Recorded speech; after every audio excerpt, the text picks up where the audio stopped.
Chapter 737. In the wind and snow, Fan Xian's face was expressionless as he calmly breathed. His slightly trembling palms faced the sky. Every inch of skin and every pore on his body was greedily absorbing the nameless and shapeless yuan-qi between heaven and earth. A faint layer of light covered his clothes.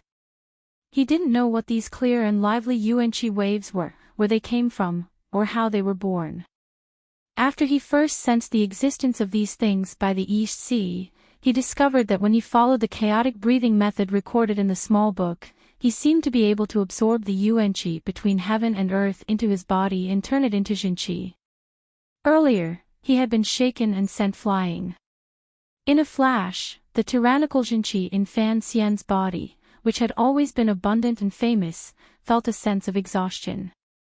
Faced with such a dangerous situation, it was impossible for him to hide anything. In front of the emperor, he began to adjust his breathing again. Although the current emperor was injured, moved, and old, he was still a great grandmaster. With a raise of his hand and a move of his foot, he controlled the situation. Fan Xian had no choice but to use all the strength in his body to respond. In an instant, the sea of qi in his body was almost empty. Although he greedily absorbed the yuan-qi between heaven and earth, the waves and the wind and snow were very weak. The yuan-qi he could feel was very thin. For his current situation, it was of no help at all. Although he recovered his qi a little faster and could barely stand in the snow, how could it help him defeat a great grandmaster? For the warriors of this land, the magic overseas had always been an existence of little value. They were disdained. Even Master Ku He, who had a broad heart and was never afraid of anything, a great grandmaster who even dared to eat human flesh, began to study magic in the last days of his life and was fortunate enough to obtain that little booklet. However, he still did not walk another path. At most, it could only be considered an auxiliary method. Just like Fan Xian now, he breathed in and out, meditated, and restrained his qi. It was like he wanted to breathe in a paddy field, but he couldn't take in much oxygen from the mud and muddy water. He couldn't wait any longer. The figure in the bright yellow dragon robe at the other end of the wind and snow had already begun to slowly and determinedly tread through the snow. The distance of dozens of feet seemed far. It seemed that the snowflakes there were countless times smaller than the snowflakes here. For the Qing Emperor and Fan Xian, what was the difference between the end of the world and close proximity? There was no joy or anger in Fan Xian's eyes. There was only a momentary calm. The slightly deformed Wei Emperor's sword was held horizontally across his brows. A cold light shone brightly. The two circulations in his body swept slightly across his chest, causing the snow mountain behind his waist to shine brightly. Ever since he was reborn, the vigorous shinqi that he had accumulated by diligently consolidating his foundation and meditating every day was like a snowy mountain being illuminated by the scorching sun. In an instant it was released into a gurgling stream. The water in the stream grew more and more, converging into a small river, then a large river, rushing through his meridians that were thicker than anyone else's in the world. It flowed to his limbs and every inch of his body, strengthening his mind and hammering his body. Fan Xian and it. Of. He and he. Of. And of. Of, he of, and. A streak of lightning-like sword light lit up the gloomy world. It lit up each snowflake and goose feather. One could clearly see the edges of the snowflake. After the 3 strikes earlier and under the powerful pressure the emperor had exerted, the Sigu sword Fan Xian had inherited from Dongyi's sword hut, under the protection of the two jin-qi in his body and the protection of the lightness of his body, had finally merged perfectly and truly reached the realm of perfection. This strike had the same light as when the shadow had stabbed Sigu Jian in the manner of the master of Dongyi. With a strange, unpleasant crack, Fan Xian miserably and dispiritedly fell to the ground from midair. He flew back and landed heavily on the snowy ground. The snow lotus he had stepped on earlier was still maintaining its shape in the air. From this, it could be seen how fast he had come and gone. It was so fast that the snow lotus hadn't even had time to shatter. He had come confidently and stabbed as he wished. It was forceful and natural. However, he had retreated even faster. He was wretched and frightening. The Emperor slowly pulled back the fist that had been stretched out horizontally in the air. That steady and tyrannical fist. He narrowed his eyes slightly and looked at Fan Xian in the snow.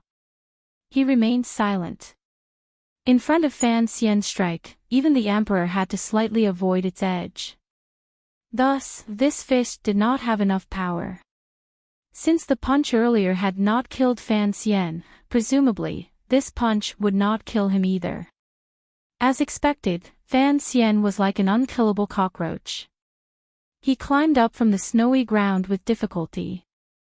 A trace of blood that was about to be frozen by the cold hung at the corner of his lips.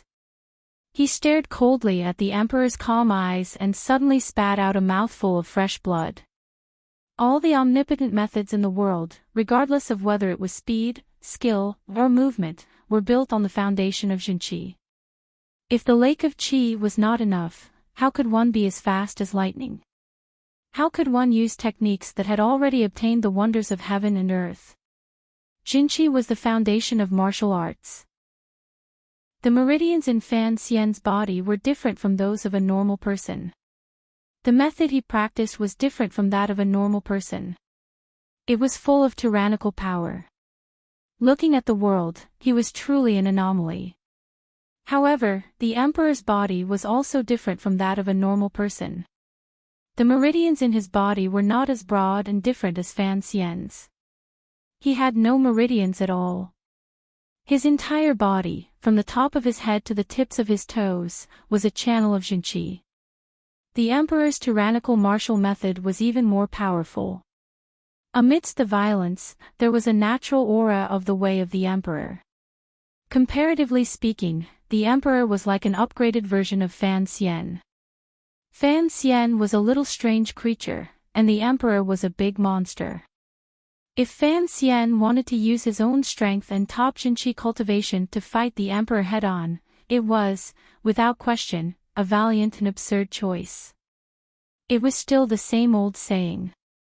On this land, regardless of whether it was personal cultivation or power, Fan Xian was already one of the most powerful people.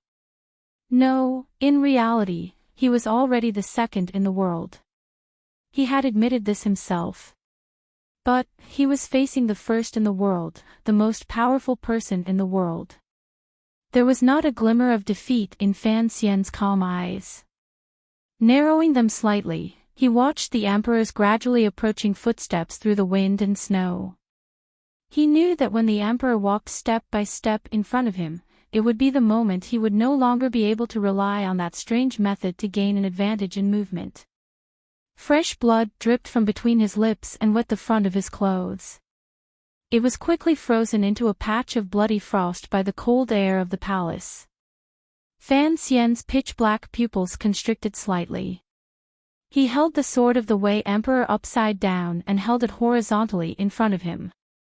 He was on full alert. Using the strip of cloth tied around his wrist, he wiped the blood at the corner of his lips and licked his lips. In a raspy voice, he laughed and said, "Very good." Ever since he was young, he had grown up under the care of the Overwatch Council. From his youth, he had been preparing to take control of the Overwatch Council. From his bones to his skin, he had been immersed in the sinister and dark aura of the Overwatch Council. In this life, he had encountered countless storms and powerful enemies. Each time, he would do everything in his power to weaken the other party and use despicable methods that could not see the light to seek the final victory. However, he would rarely bravely use the sword in his hand to carry out the most direct, fierce, and hot-blooded battle against powerful enemies. Looking at the gradually approaching emperor and feeling the overflowing pressure gradually pressing down on his body, a glimmer of unswerving determination flashed across Fan Xian's delicate face. In such a tense moment, he thought of Yan Xiaoyi holding the longbow in his hand on the cliff in the primitive forest to the north of Danzhou 3 years ago. It seemed that he had also coldly approached his body. On the meadow, Fan Xian had bravely stood up. Now, he had also bravely stood up and stared coldly at the emperor in the wind and snow. Taking a deep breath, he faced the wind and snow that pounced toward his face and shook his right arm. His feet stepped on the melted snow like a civet stepping on snow and lightning. His figure suddenly swayed and disappeared from his spot. Ran away. The emperor looked at his son, who had turned into a gray shadow following the wind and snow and was about to sweep past the walls of the ruined garden toward the south of the royal palace. He furrowed his brows slightly. A cold smile with complicated emotions rose to the corners of his lips. With a shake of the sleeves of his bright yellow dragon robe, he immediately became a blurry yellow shadow. In an instant, he disappeared with Fan Xian's figure. In the air above the royal palace, Fan Xian's hands hung naturally by his sides. With unusual speed, he flew with the wind and snow, becoming a gray shadow on the eaves and walls of the palace. Earlier in the ruined garden, he had assumed the posture of a young cub fighting for his life. However, he had turned around and left, using all of his cultivation to escape into the wind and snow. He wanted to escape from the emperor's side. He did not feel a glimmer of humiliation in his heart. The emperor was a great grandmaster, a great monster. In any case, he was not human. It was normal for him to not be able to defeat someone who was not human. Knowing that he could not win, but still staying there to fight for his life was called stupid. Feeling the subtle changes in the wind and snow through his clothes, Fan Xian's figure was unusually beautiful. Like a cold-resistant bird flying freely, he occasionally changed his direction in the air, drawing beautiful arcs. However, his speed did not decrease at all. It was already morning in the royal palace, which had been quiet for a long time. Occasionally, eunuchs and servants sweeping the snow would glance at the gray shadow sweeping past in the air. They all thought their eyes were playing tricks on them. No one in the world could fly that fast. Fan Xian flew freely through the gloomy and quiet royal palace. Every 70 to 80 feet, he would touch the corners of the eaves or the top of the wall slightly. His figure did not slow down at all as he entered another palace. Such movement and speed had never been seen before in the world. A drop of sweat slid down the back of Fan Xian's neck and onto his back. Using the full power of the flying technique, it did not use up too much of his Shenqi. Borrowing the power of heaven and earth to escape into heaven and earth, he had already obtained the wonders of heaven and earth. Flying through the air, on the contrary, calmed his state of mind. The two circulations in his body also began to warm up. Bit by bit, it mended the gap he had created under the emperor's pressure. Furthermore, that nameless technique seemed to be put to full use in the harmonious atmosphere of heaven and earth. It made his recovery speed grow faster and his condition grow better and better. The tip of his foot tapped the head of a stone beast on the corner of the eaves, but the copper bell in the beast's mouth did not even ring. Fan Xian flew above the palace in the air and looked down at the earth.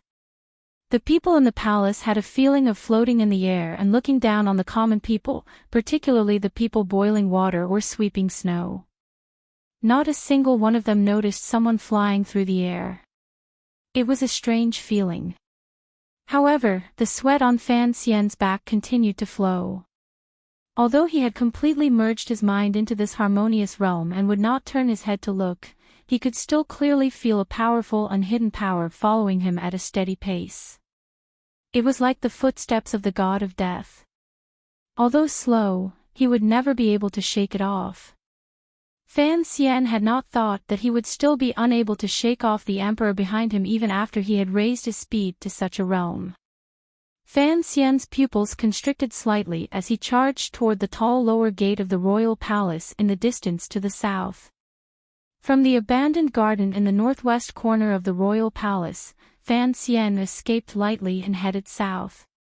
Strangely, he did not choose the closest northern palace gate or the palace walls to jump over. He had negotiated with the emperor for so long in the palace, so he had something to rely on. Both father and son knew what the situation was. Fan Xian had promised the emperor that this was only a battle between the two of them. For the sake of the Qin kingdom's future generations, the emperor would only place the pressure of an emperor on Fan Xian alone. As long as Fan Xian was able to escape this time, at least the world would be at peace for many years. For the sake of the bargaining chips hidden in various places under heaven, the emperor would not act against Fan Xian's subordinates before he killed Fan Xian. This was the meaning of the emperor's words.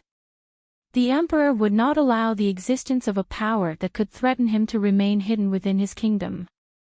Thus, he had to kill Fan Xian. However, Fan Xian did not leave the palace. Although the royal palace sealed off all directions and the tall red palace walls were said to be able to stop any 9th-level ace in the world, Uncle Wu Zhu's luring of eunuch Hong out of the palace had already proved that these palace walls were not a natural barrier to warriors who truly stood at the peak of the world. Furthermore, for someone like Fan Xian, who had put endless effort into the art of flying since he was young, Fan Xian headed south, always heading south. He headed south in the royal palace where snow fell. He swept past Shufang Palace, Hongguang Palace, the dilapidated Eastern Palace, and Guangxin Palace. He saw many people, but no one in the royal palace saw him. He swept past 3 main palaces, 6 side courtyards, and 72 women. Finally, he flipped onto the tallest Taiji Palace in the entire royal palace. No one had ever come to the top of the towering palace, other than when it was newly built at the beginning of the country. Perhaps the craftsmen had been busy up there. It was said that when this palace was being built, 2 people fell to their deaths. In the end, they had even invited people from the Tianyi Dao Temple from the Wei Kingdom to calm the resentful spirits. The yellow glazed tiles of Taiji Palace were covered in a thick layer of snow. The 2 colors mixed together beautifully. It was like a very beautiful material that one could not bear to destroy. Fan Xian did not have any time or mood to admire the snow. He floated directly upward along the middle of Taiji Palace. Although it was incomparably slippery under his feet, it was unable to tilt his body in the slightest. Sweeping up, the tips of his feet stepped onto the towering dragon bones in the middle of Taiji Palace. Fan Xian stood in the wind. His body was surrounded by drifting snow, and the sleeves of his clothes rustled. At this moment, he was standing at the highest point of the royal palace. In front of him was the majestic main gate of the royal palace. Around him were seemingly extremely low palace walls. He could even see that most of Jingdo was trapped in a hazy snowstorm. He didn't know where Ruoro was after leaving the palace. He didn't know if Wan and the others had already left Jingdo. Fan Xian stood at the highest point of the royal palace and narrowed his eyes as he looked at the distant layers of Jingdo's private residences. He waited for the bright yellow figure to appear behind him. Fan Xian did not turn around. A powerful disappointment flashed through his eyes because the sound he had been waiting for did not ring out. The change he had been waiting for did not happen. The entire royal palace remained silent, particularly above this majestic hall. Other than him and the emperor behind him, there was only wind and snow. There was nothing else. Fan Xian slid down along the glazed tiles of the hall. Although a great battle in the wind and snow at the summit of the Forbidden Palace was presumably a very entertaining and dignified way of doing things, in Fan Xian's opinion, one could only live with dignity and not die with it. The gray figure and the bright yellow figure landed lightly on the thick snow in front of Taiji Palace at almost the same time and stopped. The emperor stood in front of the long corridor of Taiji Palace. Behind him was the serene door of the main hall. Usually, he would summon his officials in this palace and control the life and death of countless people in the world. Now, he stood there alone. Fan Xian stood in the middle of the square in front of the palace. Beside him was a thick layer of snow. He looked at the thick royal palace gate in the distance and narrowed his eyes slightly. Perhaps it was because he felt that he did not have the power to break through that palace gate. He slowly turned around and looked at the emperor. Actually, no matter what develops in the end, it is just like two wild beasts tearing at each other. The emperor was silent. His expression was cold. He looked at Fan Xian like he was looking at a dead man. At this moment, the ruler and the minister finally stopped their unimaginable flying chase. They stood quietly in front of the hall and revealed themselves in front of the tens of thousands of people.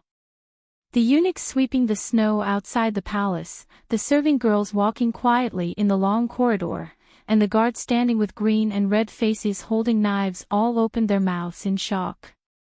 They looked at the emperor and Sir Fan Jr. in the snow. They were inexplicably shocked and couldn't speak for a moment. Fan Xian looked calmly at the emperor, but he was thinking of other things in his heart. He had sensed something strange. Heading straight from the northwest abandoned garden to the south of the royal palace, the emperor had come close to him a number of times along the way and found a moment to kill or capture him. However, the emperor had not taken action. Why was this? Presumably, the emperor, who had furrowed his brows slightly, also did not understand why Fan Xian did not want to escape from the palace and instead headed south. Why was this? Fan Xian was waiting for a variable.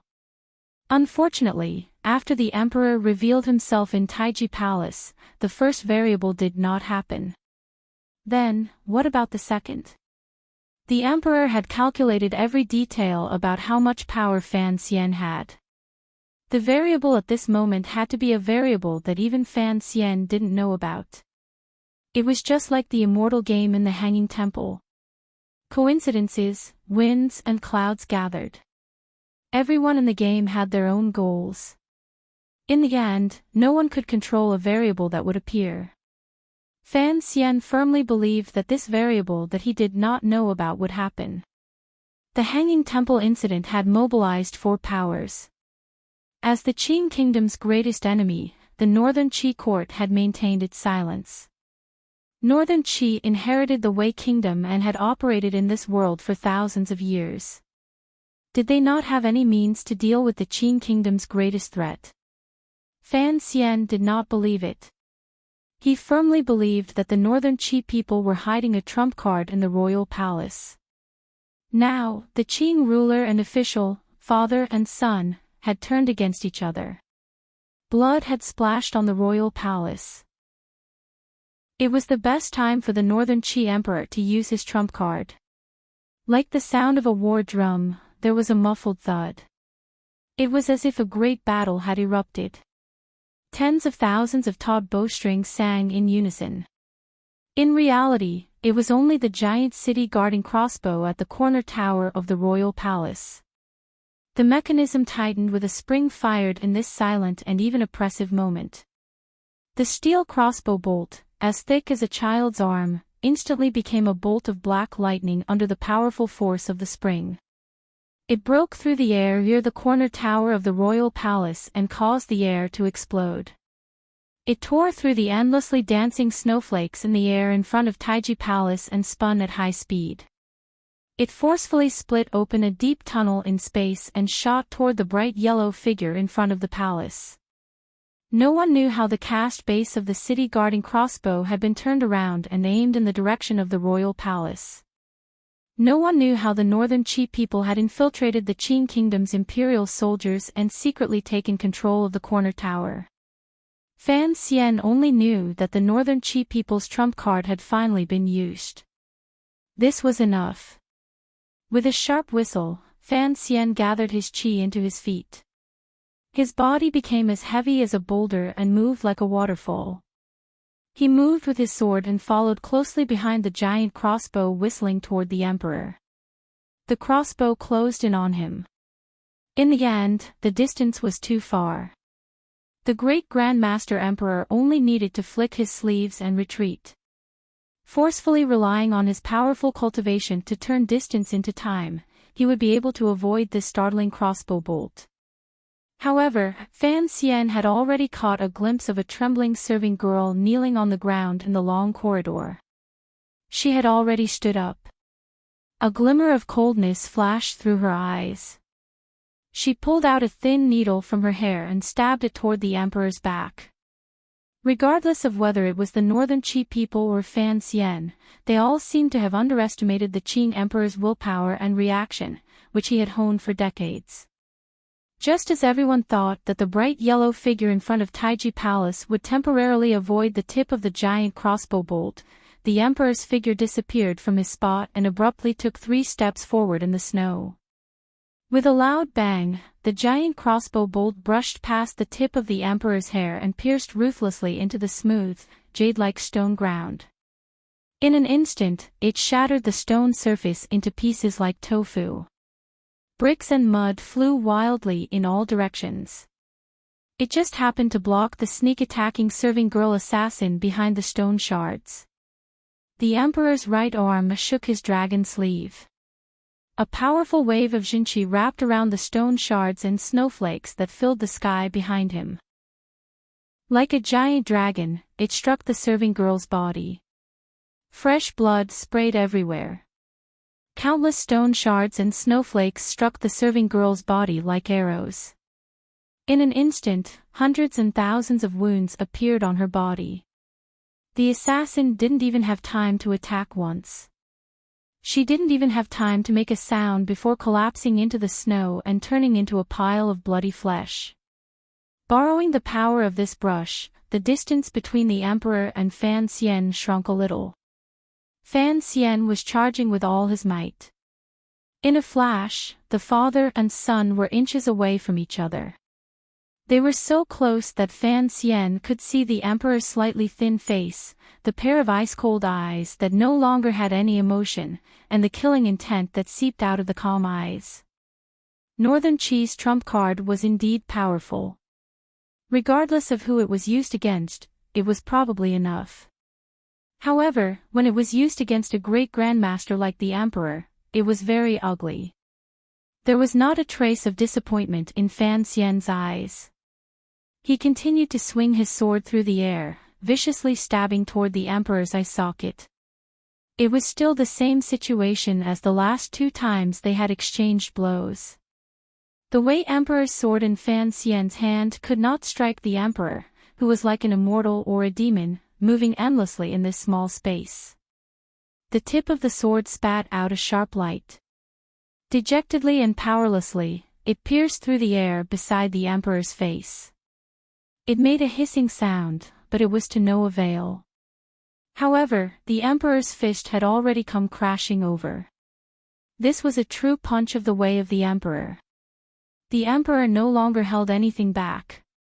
His jade-like fist suppressed all the whiteness in this sky full of wind and snow.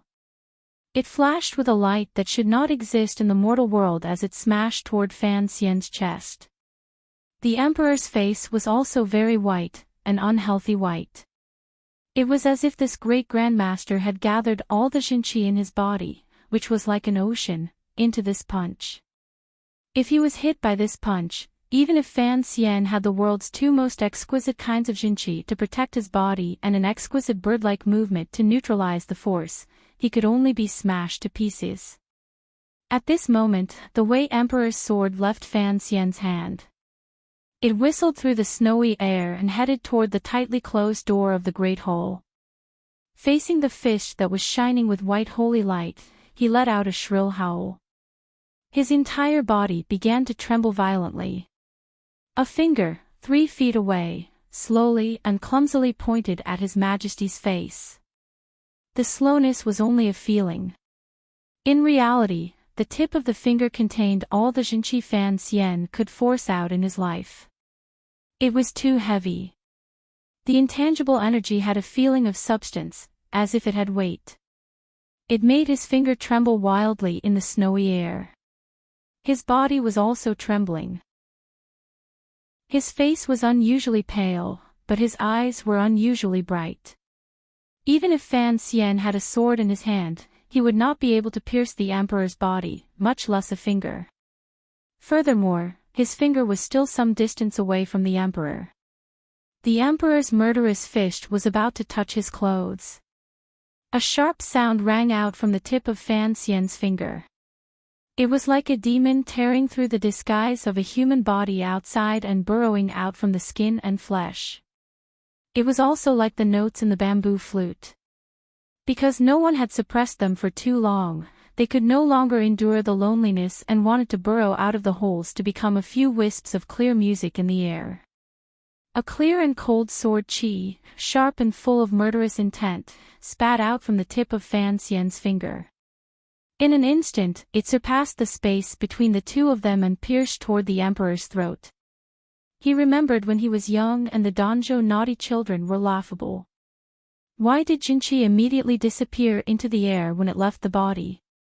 Uncle Wu Zhu did not know internal strength, so he could not explain it.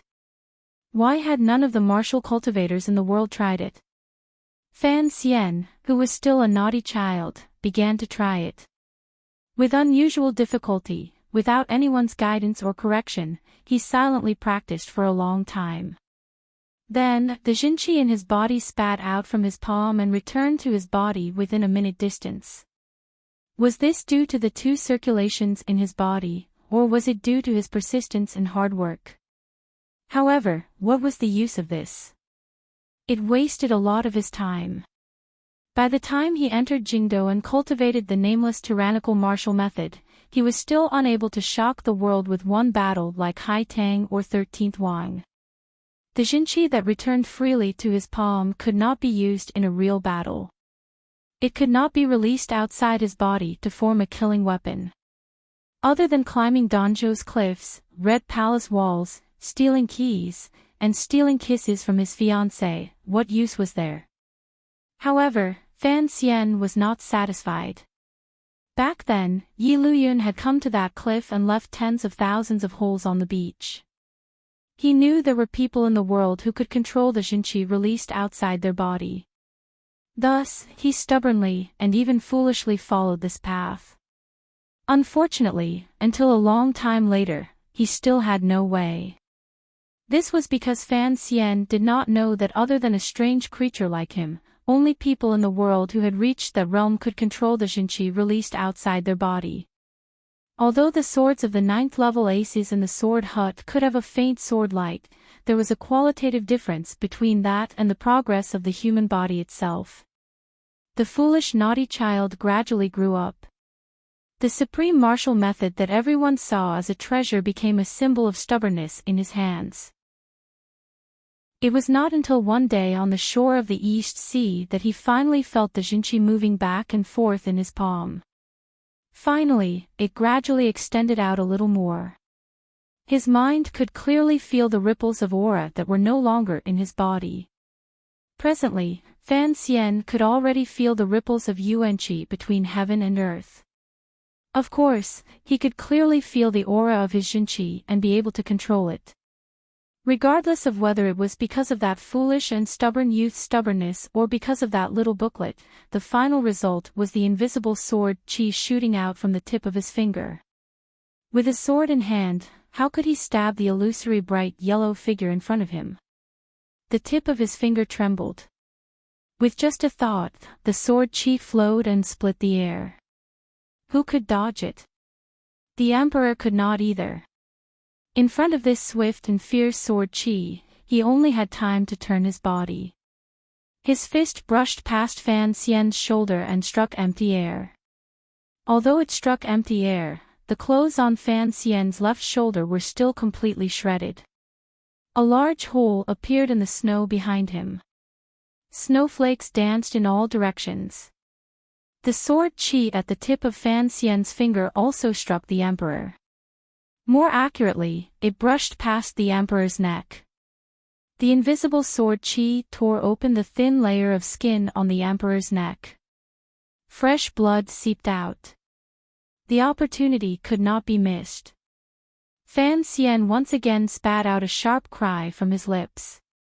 He forced all of the remaining jinqi in his body to the tip of his finger. Pressing down through the air, he stabbed again toward the Emperor's eye socket. The Emperor's punch missed. The paleness of his face deepened. Looking at Fan Xian's finger stabbing toward him again, there was no fear in the Emperor's eyes. On the contrary, a mocking smile rose to the corners of his lips. The Emperor also extended an index finger and pressed down toward the tip of Fan Xian's finger. His figure floated forward. In an instant, the distance between the two of them shrank to nothing. The air hissed. In a flash, the tip of the Emperor's finger touched the tip of Fan Xian's finger that was endlessly shooting out sword qi. Two slender index fingers came together. One finger trembled endlessly, but the other was unusually stable. The air between the two fingers stirred. The light gradually grew brighter, forcing the snowflakes in the air to retreat. The smile on the corners of the Emperor's lips disappeared. He gently waved his right arm. Holding Dong Mountain in his index finger, he pressed down toward Fan Xian. With a crack, Fan Xian's index finger completely shattered. It was as if his body had been struck by a god's hammer. His entire body flew backward like a kite. However, he did not fly backward like he had done earlier. Instead, it was as if his entire body no longer had any strength to support itself. Abruptly, he fell into the snow and was unable to move. The ruler and official, father and son, fighting to the death on the snowy ground, seemed to have forgotten about the sword that had missed earlier and the Wei Emperor's sword that had fallen from Fan Xian's hand and whistled toward the front door of Taiji Palace. However, this pair of father and son did not forget. Because in such a battle, this pair of father and son, who were the strongest in the world, would definitely not make any unnecessary movements or waste any unnecessary strength. Once the sword flew, there would be a follow-up. The follow-up was the exquisite and complicated decorations on Taiji Palace's secluded front door. When Fan Xian's fingertip spat out a shocking sword qi for the first time, the tightly closed front door of Taiji Palace had strangely opened. 13th Wang, dressed in cloth clothing, flew out of the pitch-black center of the Qing court. In midair, he caught the Wei Emperor's sword that had fallen from Fan Xian's hand. Bending his right elbow slightly, he swept through the air like lightning. His figure grew slightly. With an explosive roar, he gathered the killing strike he had been accumulating for a long time and viciously stabbed toward the back of the Emperor's neck. 13th Wang's bravery was unparalleled. The bravery carried by this strike was displayed to the extreme. Compared to the white-clothed shadow strike that had jumped out of the sun in the Hanging Temple, it was 3 times hotter and 3 times brighter. It was clearly a sneak attack from behind the Emperor, yet it forcefully gave off an open and honorable feeling. The last disciple of the Sword Hut with a pure heart of swordsmanship had all received Siga Jian's teachings. That night, he had also gained an understanding of the tyrannical jinqi from Fan Xian and Siga Jian's conversation. At this moment, he had gathered his entire life's cultivation into one strike. It was extremely powerful. If Fan Xian faced this strike, he would probably also be injured.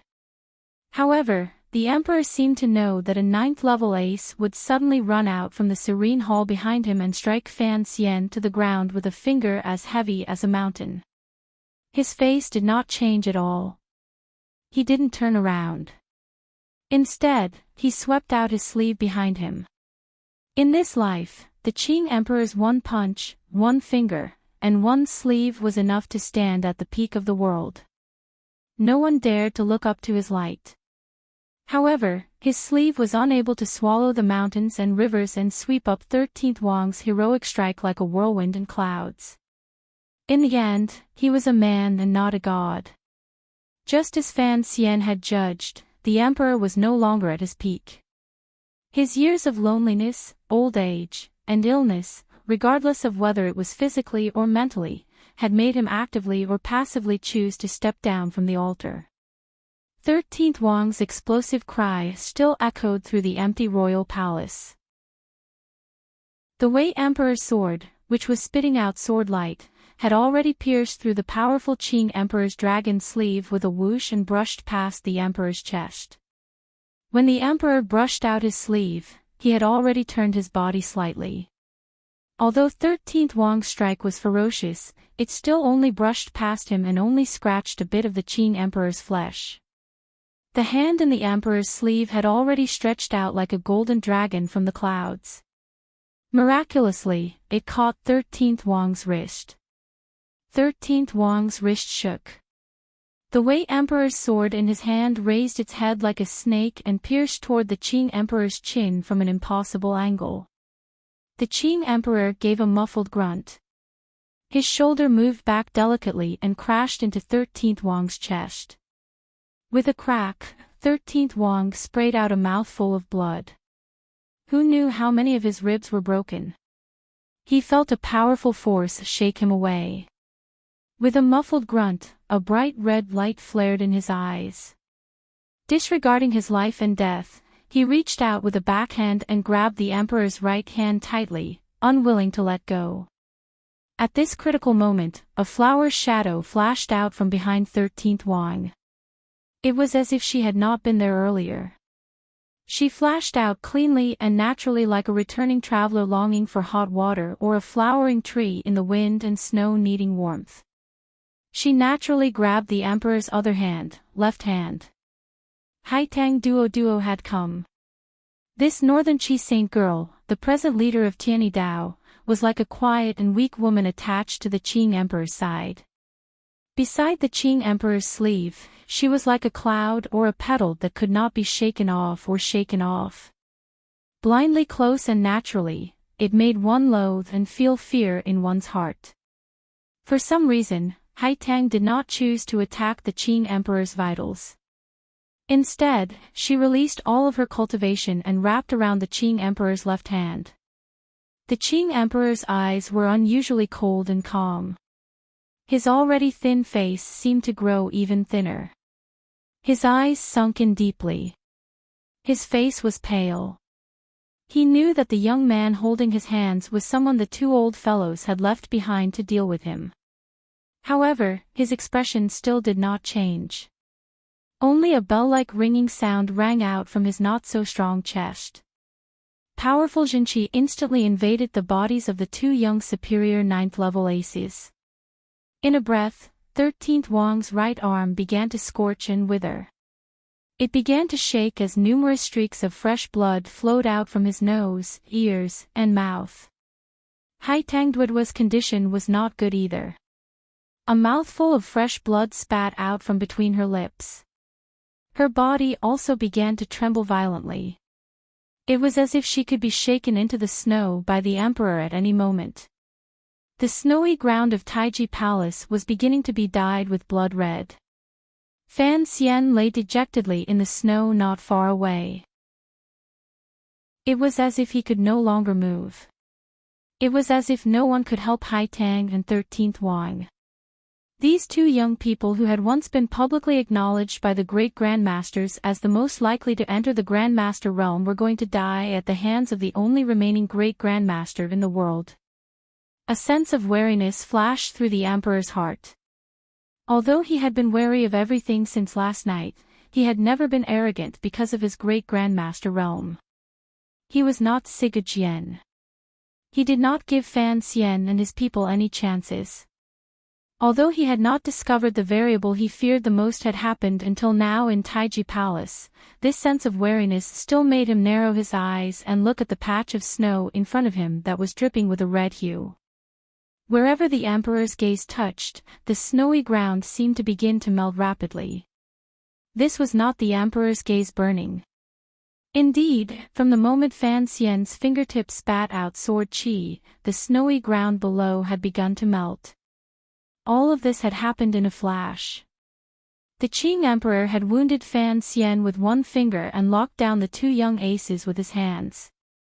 Only then did the snowy ground truly melt and loosen. Under the snowy ground was a white-clothed man. This was the foremost assassin in the world, the king who forever walked in the dark, the head of the 6th Bureau of the Overwatch Council, the foremost disciple of the sword hut in Dongi, and the shadow beside the wheelchair. In his life, he had only worn white twice. The first time was in the Hanging Temple. He had leaped out of the sun. His entire body seemed to be enveloped in golden light like a banished immortal. The second time was today. He had been born from the snowy ground. His entire body was pure white like a saint. The shadow had attacked in white twice. Both times, he had faced the same person, the most powerful person in the world. Thus, the shadow's attack today was the most powerful and sinister attack he had ever made. Unlike Fan Xian and 13th Wang, his sword seemed to be white. There was no light on it. It looked simple, unadorned, and dim. His sword was also very simple. It wasn't particularly fast, but it was very stable. The angle he chose was very strange. The angle at which the sword was slanted and the turn of the sword's surface were all according to a calculated direction. It was stretched out without the slightest tremble. This attack was too strange. It did not pierce the Qing Emperor's face, eye sockets, throat, abdomen, or any other fatal spot. It also did not pierce the toes, knees, or waist, which were unusual choices. Instead, it pierced toward the Emperor's left thigh. With a squelch, even someone as powerful as the Emperor could not dodge the shadow's attack. The slightly white tip of the sword gently pierced into the Emperor's thigh, sending out a spray of blood. The shadow was an assassin. His life was to kill. In his eyes, there was no one he could not kill. Just like how many people thought that a wound to the thigh could not cause a fatal injury, the shadow knew that there was a blood gate at the base of the thigh. Once it was broken, blood would spray 50 feet into the air. No one could survive. Although this sword had pierced shallowly into the base of the Emperor's thigh, it was not enough to kill this powerful man. That blood gate had not been pierced through. The shadow, lying in the snow, was like a focused butcher. His speed was steady and careful as he flicked upwards. The Emperor's face was even whiter than the sky full of snow. In the instant the white-clothed shadow struck out, he was actually already retreating. Bringing Haitang and 13th Wang, who had bound his hands, he slid on the snowy ground and retreated backward. However, the white-clothed shadow still pierced this attack. The Emperor felt a glimmer of pain. His pupils constricted slightly. Then, he became a dragon in the wind and snow, sweeping up all of the snowflakes around him, everyone, all of the sword intent, and all of the resistance.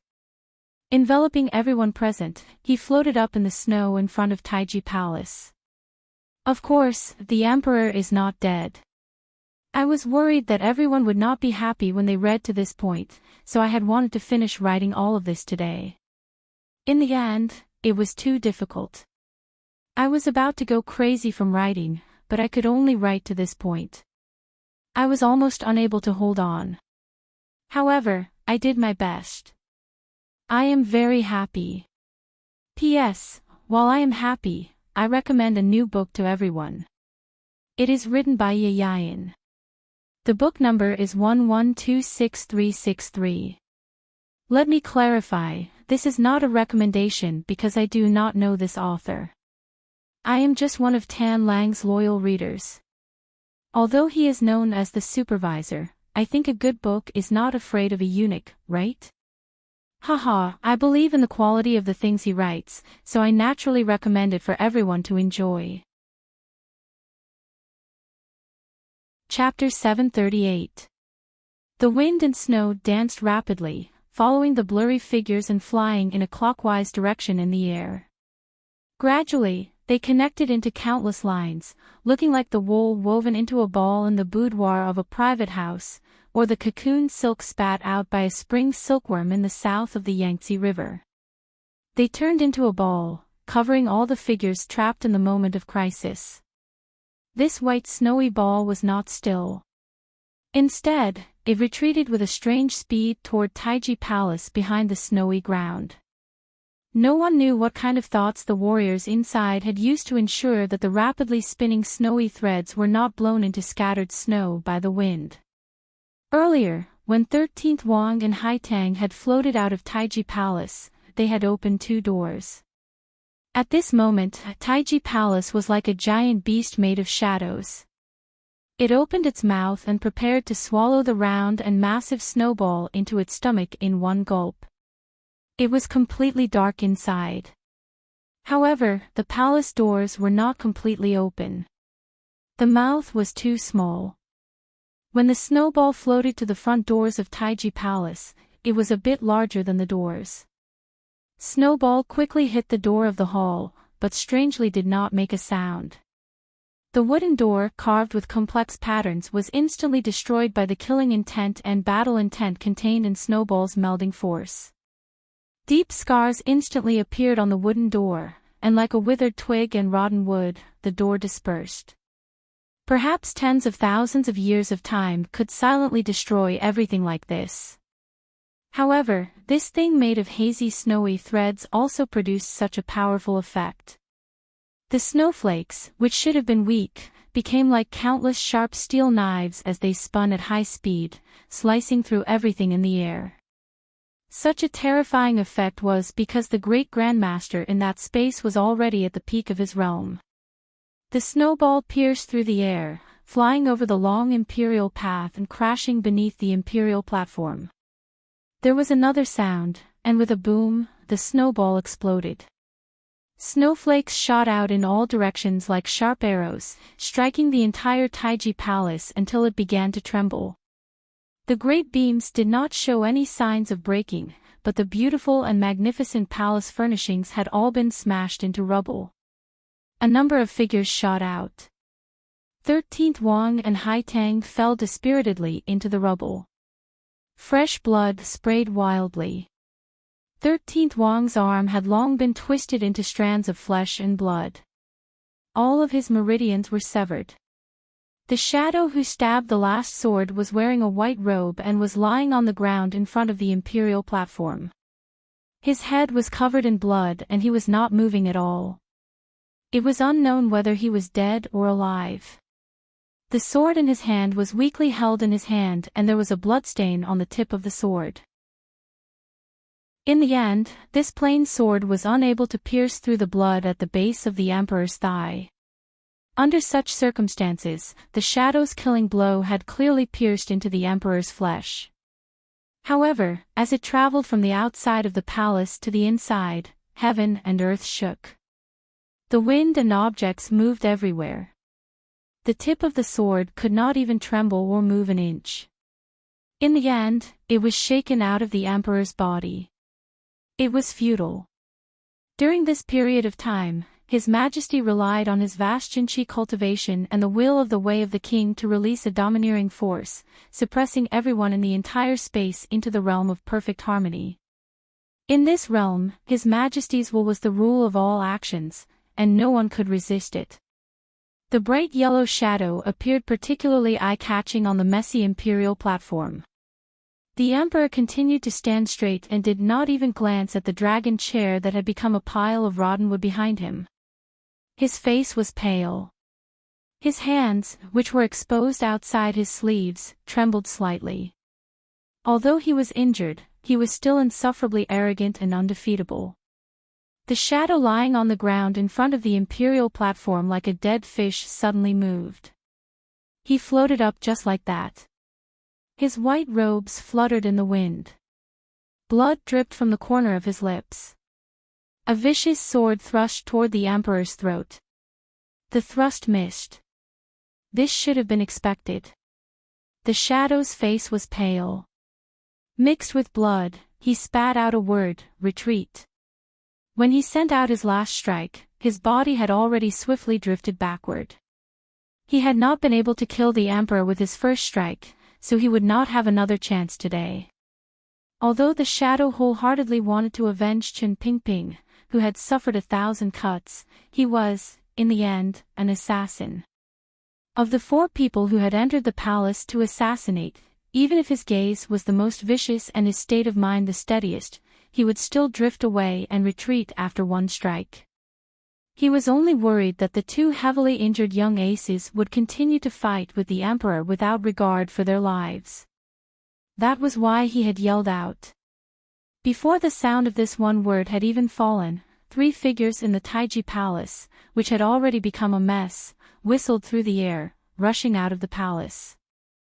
Haitang Duo, who was the least injured, fell at the very back. Her flowery cotton-padded jacket unfurled, transforming into a flower shadow that bloomed in the gloomy space of the palace. The moment the flower disappeared, the 3 upper 9th level aces also disappeared from Taiji Palace. The Emperor continued to stand silently on the imperial platform. Surprisingly, he did not give chase. Earlier, when the powerful and unyielding domain had been unleashed, the 3 aces had been heavily injured and could no longer recover. They were already at the end of their strength when they fled the palace.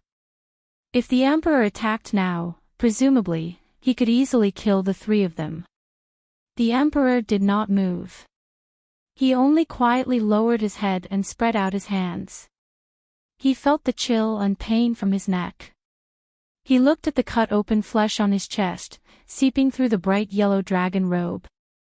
There was also the bloody hole at the base of his thigh. A clear pain traveled into his brain from 3 places. It made this powerful emperor feel a little dazed. How long had it been since he had been injured? Even 3 years ago on Dong Mountain, when he faced Ku He and Siga Jian, the emperor had only used up the vast Hanjinqi he had nurtured for a lifetime and the unparalleled spirit and aura. Now, faced with a few mere young people, he had been injured. The emperor extended his left hand and wiped it across his chest. Looking at the blood on his pure white palm, he furrowed his brows slightly. He could not suppress the exhaustion he felt. For the first time, he asked himself if he had truly grown old. A heart-palpitating coldness flashed through his eyes. He knew the 4 people who had acted today. There was no need to mention Enji. That brat was actually able to use the external sword chi today. His talent and diligence were indeed impressive. As for the shadow, he had been following that old dog all this time but had been hiding in the space where the emperor existed. The number 1 assassin in the world was indeed impressive. As for Ku He and Siga Jian's 2 last disciples, the emperor was not unfamiliar with them.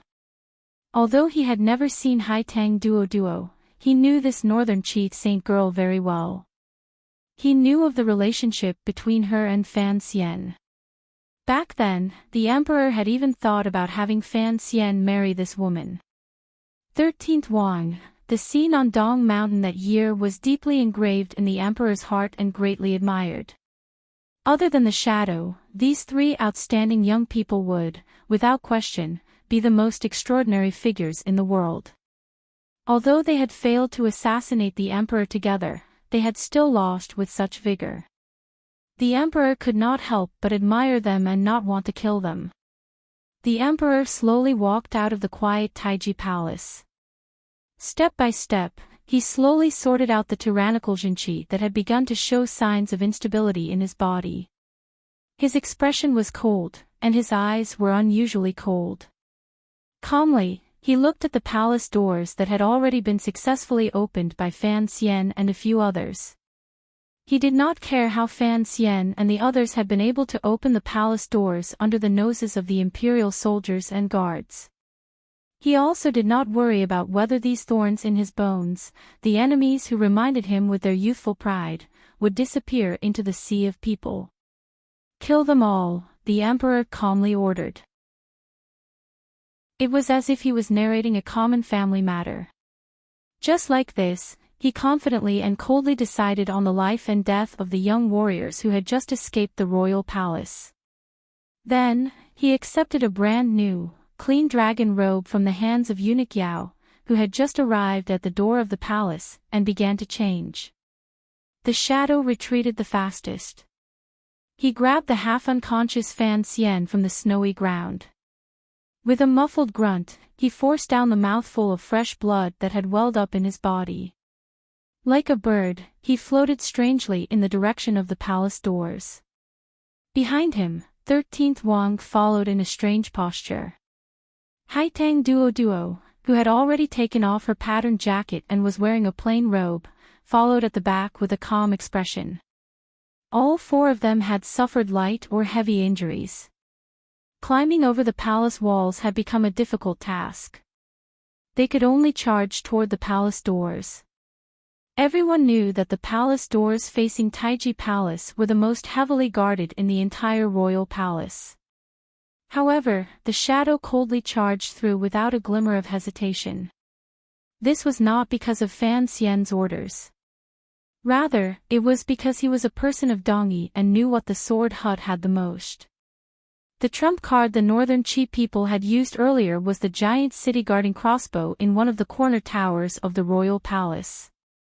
When that muffled sound rang out, the imperial soldiers and guards in the royal palace finally knew that assassins had come to the royal palace. However, the fight to the death in the snow outside Taiji Palace had started and ended too quickly.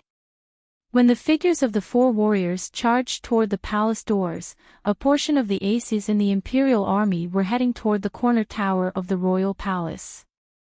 The imperial soldiers left at the palace doors had only just finished organizing their formation like a large net. However, the moment this net was formed, it was torn apart by the sword light that soared into the sky.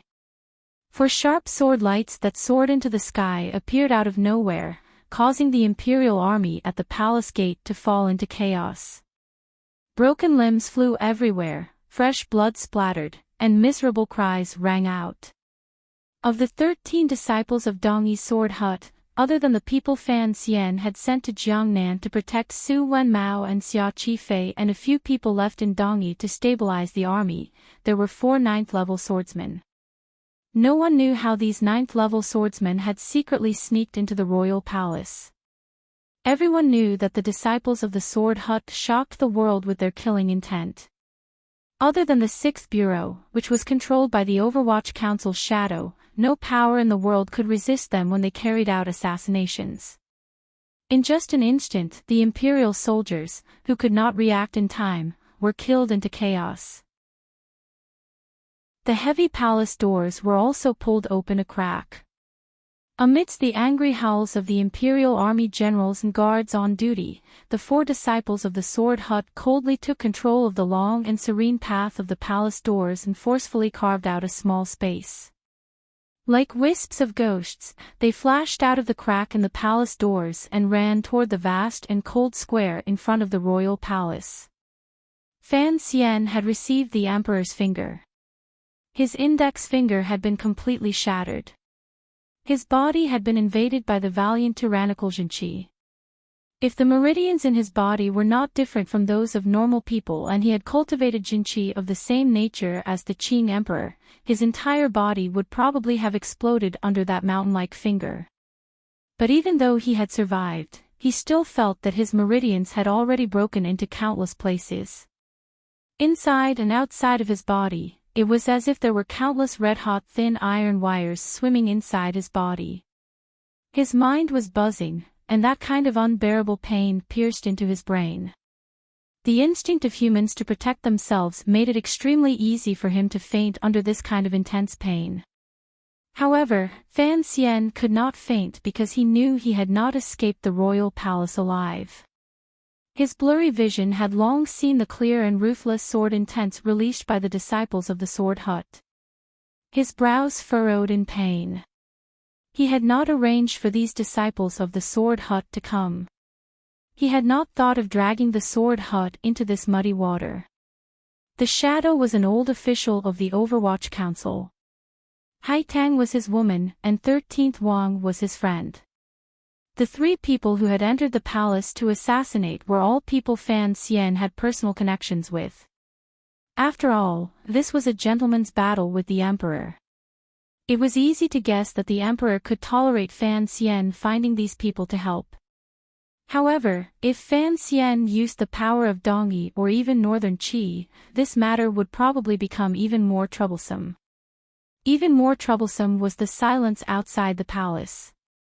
The square in front of the royal palace shrouded in white snow was so quiet it was as if there was not a single person there. When the 4 disciples of the Sword Hut also turned into shadows and escorted Fan Xian and the others onto the snowy ground outside the royal palace with their swords, it was as if only the sound of their footsteps could be heard in the entire world. It appeared very quiet. This kind of death-like silence was too strange. Anyone would know that there was a problem. Although Fan Xian had no intention of using the disciples of the Sword Hut, the path he had arranged to leave the palace was the same as the Shadow's choice. It was also the front gate of the royal palace that no one would have thought of.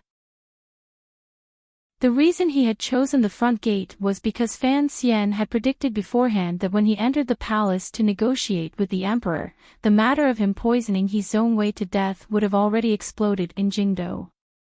The civil officials would certainly come to beg for mercy, and the stubborn imperial censors would kneel in the snow and exert endless pressure on the emperor. This had already been confirmed by Eunuch Yao's report last night. When Fan Xian and his group escaped from the front gate of the royal palace, they should have seen a ground full of officials with faces full of grief and indignation. They should have heard the clamorous sounds of discussion. The white snow had already been trampled into mud, and the servants of each manor were hiding in carriages in the distant streets and alleys. The group of people who had escaped could take advantage of the chaos to escape. Fan Xian had even thought of a way to steal the carriages of each manor.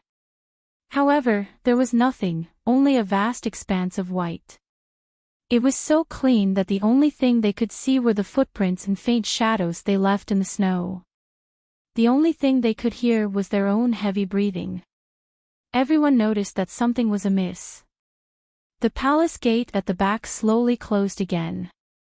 Surprisingly, the imperial guards inside did not come out in pursuit. However, Shadow's face was still cold as he flew forward. He knew that something was wrong and that this might be a trap, but what else could they do?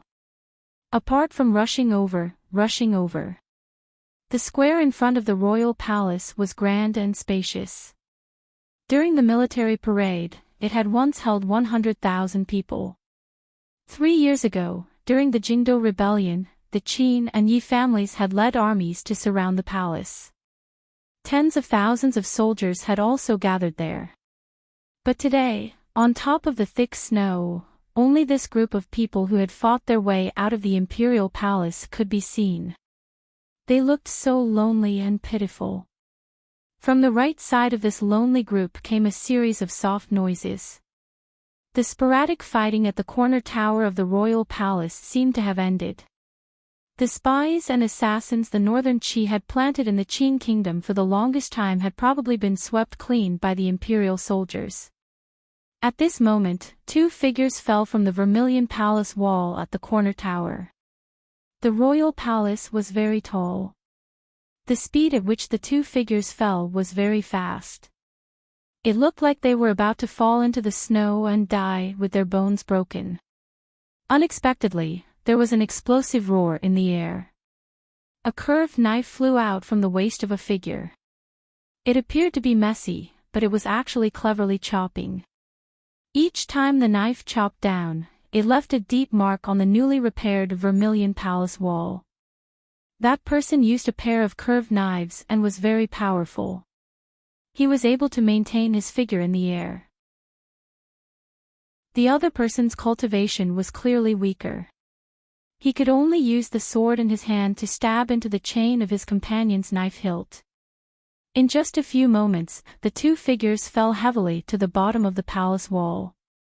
The tall and sturdy warrior was not injured. Grabbing his companion, he ran toward the center of the snowy ground. Looking at their direction, it seemed that they were going to meet up with Fan Xian's group. These 2 people were one of the few remaining 9th-level aces in Northern Qi. One of them was Master Ku He's last disciple, the foremost ace in the Northern Qi royal palace, Lang Tiao. The other was Friar He. Fan Xian's group had already reached the center of the vast snowy ground. Suddenly, they discovered that a strange companion had suddenly appeared. They couldn't help but be startled. In order to cooperate with Fan Xian's actions, the Northern Qi Emperor was willing to have his two most powerful generals infiltrate the Qing kingdom. It could truly be said that he had put down a lot of capital. However, Sir Lang Tiao had just entered Jingdo and had no time to display his true abilities. He only had time to cooperate with the spy hidden in the palace and use the city-guarding crossbow to fire off a strike. He could only watch as the assassination in front of Taiji Palace began and ended. A hero's spirit was short. Lang Tiao, with his pure cultivation, was not even able to bring his knife down on the Qing emperor before he was forced by the imperial soldiers to flee from the royal palace. Friar He, who was beside him, was injured in the foot and could only be carried by him. "Don't run anymore." Fan Xian, who had been carried by the shadow the entire time, looked at Lang Tiao, who was gradually about to meet up with him. His pupils constricted slightly. Not only was he shocked, but he also felt an absurd anger. Why did the people of the world always think that they could cooperate with everything they wanted to happen? Regardless of whether it was the appearance of the disciples of the Sword Hut or Lang Tiao, they both chilled Fan Xian's heart.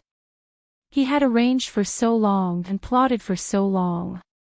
At this moment, he had suddenly lost his foundation. He couldn't help but feel sorrowful. What made Fan Xian feel even more sorrowful was the silence of the square. A group of people had gathered on the snowy ground in the center of the square. It was not far from the private residences in front of them. It was very close to the T-junction in front of them. However, everyone knew that unknown dangers were waiting for them in those places. Fan Xian had once again lost to the emperor and suffered a crushing defeat. The appearance of the disciples of the Sword Hut and Lang Tiao, the two northern Qi people, made it so that he didn't even have an excuse to save his life. He didn't know that the emperor had already given the order to kill him in the palace. He didn't know that his mental battle would not succeed. A faint tiredness rose through his eyes. The shadow silently stopped walking. In the wind and snow, Haitang wiped away the blood at the corner of her lips and smiled slightly. She walked to Fan Xian's side, who was sitting in the snow. Crouching down, she tilted her head and said, "I said a long time ago that for you to be so hesitant, wanting to go along with your brother's feelings and not go against your wife's wishes, is truly a very childish way of thinking. I just want fewer people to die. In the end, this is a private matter." Fan Xian forced a smile. Sitting in the snow, he felt the coldness from under his butt. "If I was extremely shameless, there would still be tens of thousands of people worshipping me. However, I can't do it. Otherwise, how could I have caused such a scene in the palace today?" 13th Wang dragged his bloody arm and walked to his side. In a raspy voice, he said, "At least you tried. Although you lost, it wasn't bad."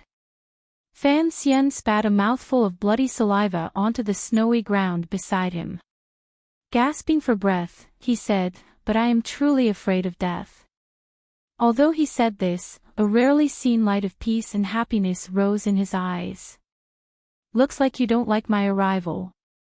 Lang Tiao walked to Fan Xian's side and calmly said, "It is just that your personal grudge is also our personal grudge, so my arrival has nothing to do with you. Of course, I have to admit that this is the first time I have discovered that killing people has little to do with martial cultivation. In this matter, I appear to be somewhat useless." Lang Tiao glanced at his junior disciple sister, Haitang Duo. He then furrowed his brows at Fan Xian and said, "If Duo had been willing to tell me your plan, perhaps today's ending would have been different." "Oh, perhaps the ending was predetermined long ago. One has to believe in fate. However, if you can carry me out in a moment, I won't say you're useless," Fan Xian said as he looked at Lang Tiao and smiled wretchedly, baring his teeth.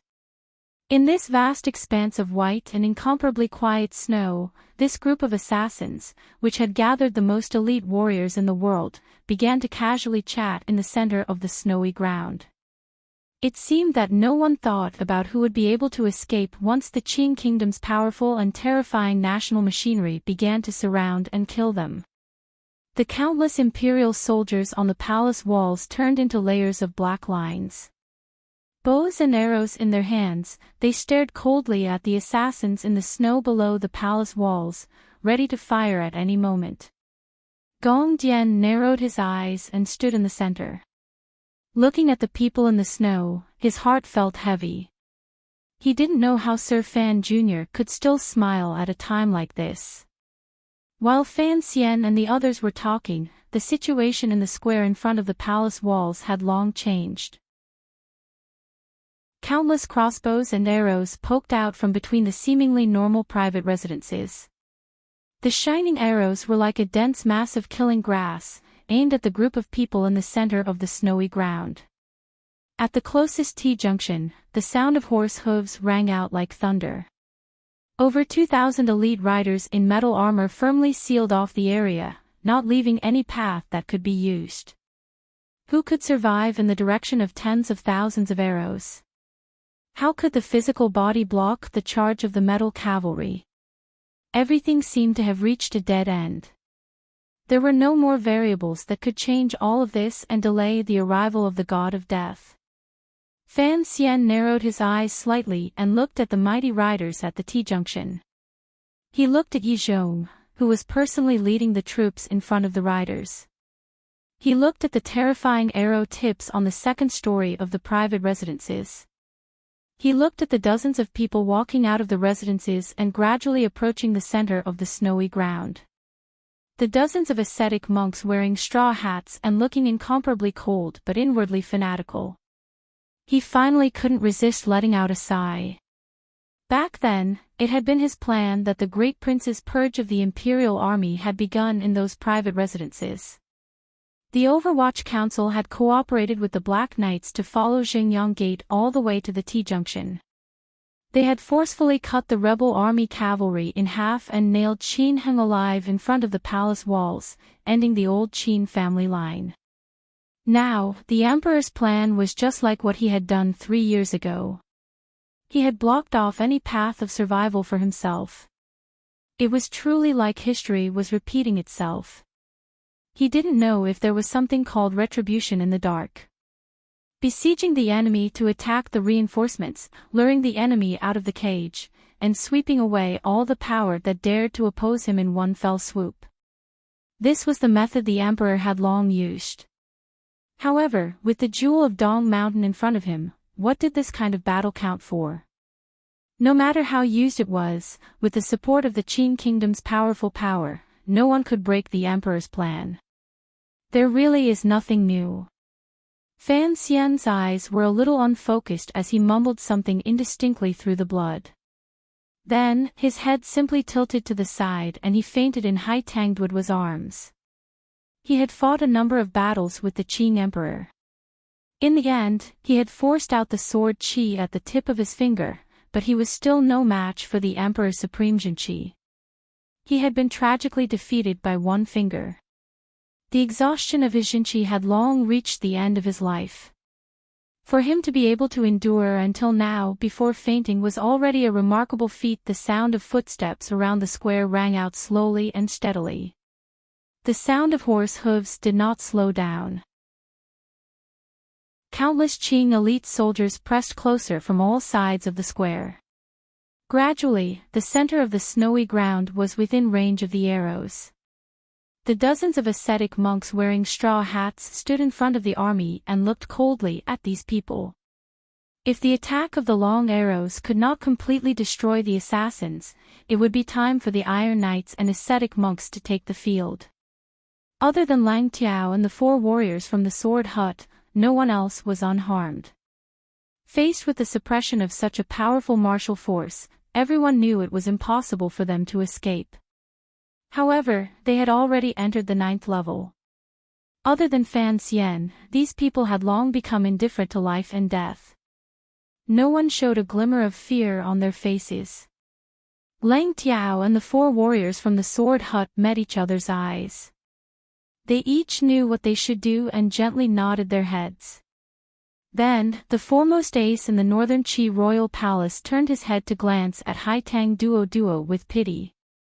He found that there was no sorrow of parting on her face. She only held Fan Xian quietly with a slight smile. Lang Tiao also smiled. Looking at Fan Xian in Haitang's arms, he shook his head and sighed in admiration. At this time, he fainted so straightforwardly. How can one not respect him? Having changed into a clean dragon robe, the emperor walked silently up the stone steps of the palace walls. The imperial soldiers he passed all half-knelt in a military salute. No one dared to look directly at the bright yellow color. Eunuch Yao followed closely at the emperor's side. Suddenly, he heard the emperor ask in a low voice, "Why haven't they moved?" This. Eunuch Yao's heart thumped. He didn't know how to respond. He knew that the emperor already hated Sir Fan Jr. He also knew that the emperor had doted on Sir Fan Jr. to the bone, particularly after the death of the second prince. Everyone in the palace knew how much the emperor cherished Sir Fan Jr. If he had ordered tens of thousands of arrows to be fired and Sir Fan Jr. had died in the chaos, he wouldn't know how to explain it to the emperor. Eunuch Yao felt fear at the emperor's personal visit to the palace walls. If it was only to kill the assassins outside the palace, the emperor's arrangements were more than enough. Why did he have to personally come and see? He was probably still reluctant in his heart. I want to personally see that unfilial son die in front of me. Perhaps the emperor saw what Eunuch Yao was thinking. Coldly, he said, "Fire the arrows."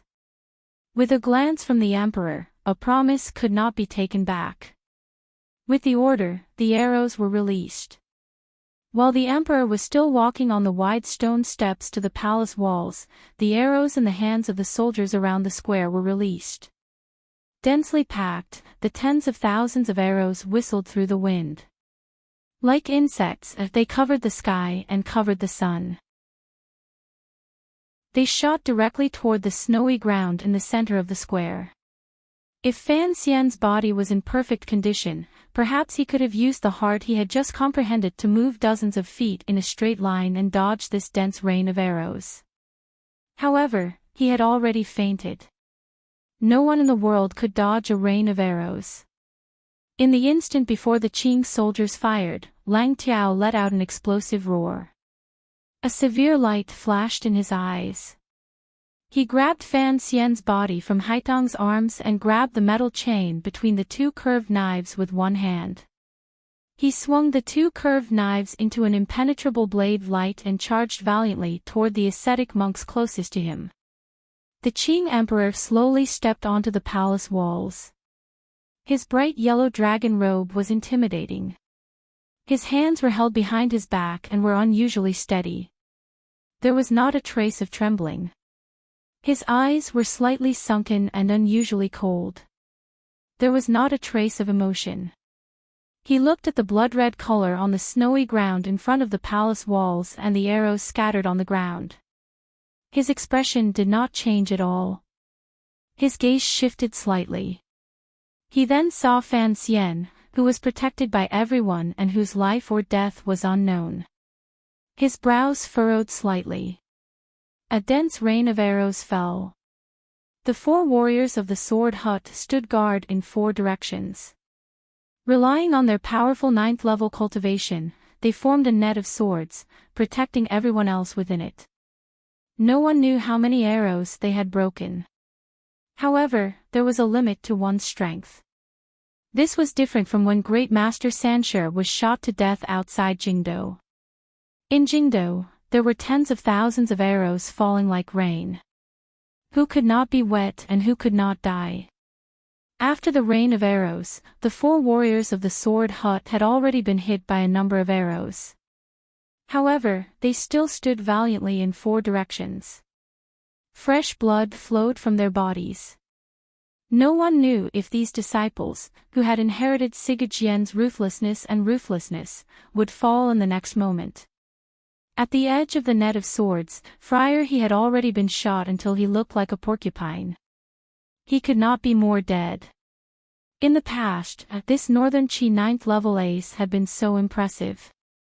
Now, in front of the powerful power of the Empire, he could not withstand a single blow. No matter how powerful a person was, in front of a flourishing dynasty, they were still as helpless as an ant unless the person was so powerful that they were inhumanly powerful, such as a great grandmaster. The rain of arrows stopped. Lang Tiao, covered in blood, also retreated. Earlier, he had intended to protect Fan Xian as he charged out. In the end, he was unable to break through the dense rain of arrows. After the two soul-eating curved knives killed two ascetic monks, they could only retreat. There were still two bone-deep arrows stuck in his right shoulder. Fresh blood flowed down. Haitang glanced at him. Lang Tiao did not turn around. Silently, he said, "The Emperor has orders that he must be kept alive." Everyone was either injured or dead. Although they were all powerful warriors who could dominate a region, from the beginning, they were unable to band together and bravely break out of the encirclement. Looking at the Qing court's battle array, from the beginning, they had not given them any chance of survival. The Emperor calmly looked at the bloody scene below the palace walls. After a moment of silence, he quietly said, "Continue." The moment the assassination in Taiji Palace ended, the Emperor finally felt relieved. The invisible shackles weighing down on his body had been released. Thus, he recovered his usual confidence and calm elegance and methodically began to arrange everything. After Dong Mountain, or more accurately, after the incident in Taiping Courtyard 20 years ago, what the great Qing Emperor feared the most in this world was the youth covered in black cloth and the chest that had disappeared. In Taiji Palace, the Qing Emperor had already forced Fan Xian to a dead end, but the chest still did not appear. Wu Zhu still did not appear. The Qing Emperor's last caution finally disappeared without a trace. He could finally be sure that the chest was not on Fan Xian's body, at least not right now. As for the fifth prince, presumably, he was trapped in the temple and would never be able to come out. The Emperor narrowed his eyes slightly and looked at the warriors struggling on the verge of death below the palace walls. There were no large ripples in his heart. Just as Fan Xian had thought earlier, it was like this on Dong Mountain, much less these 9th-level minor figures. There was not a sliver of pride in the Emperor's heart. Such a small matter could not make him proud. He only looked calmly at Fan Xian, whose life or death was unknown, from a distance. A faint sense of exhaustion rose in his heart. Following the military order from the palace walls, the Qing elites surrounding the square once again raised the longbows in their hands. The steady arrows once again aimed at the warriors covered in blood in the snow. They didn't know what kind of extraordinary figures these assassins were. They only knew that as long as they released the arrows in their hands, no matter how powerful the assassins were, only death awaited them. Perhaps some military generals or clever soldiers guessed Sir Fan Jr.'s existence and saw him. Their hearts trembled slightly because Fan Xian's existence in the Qing kingdom had always been a kind of legend.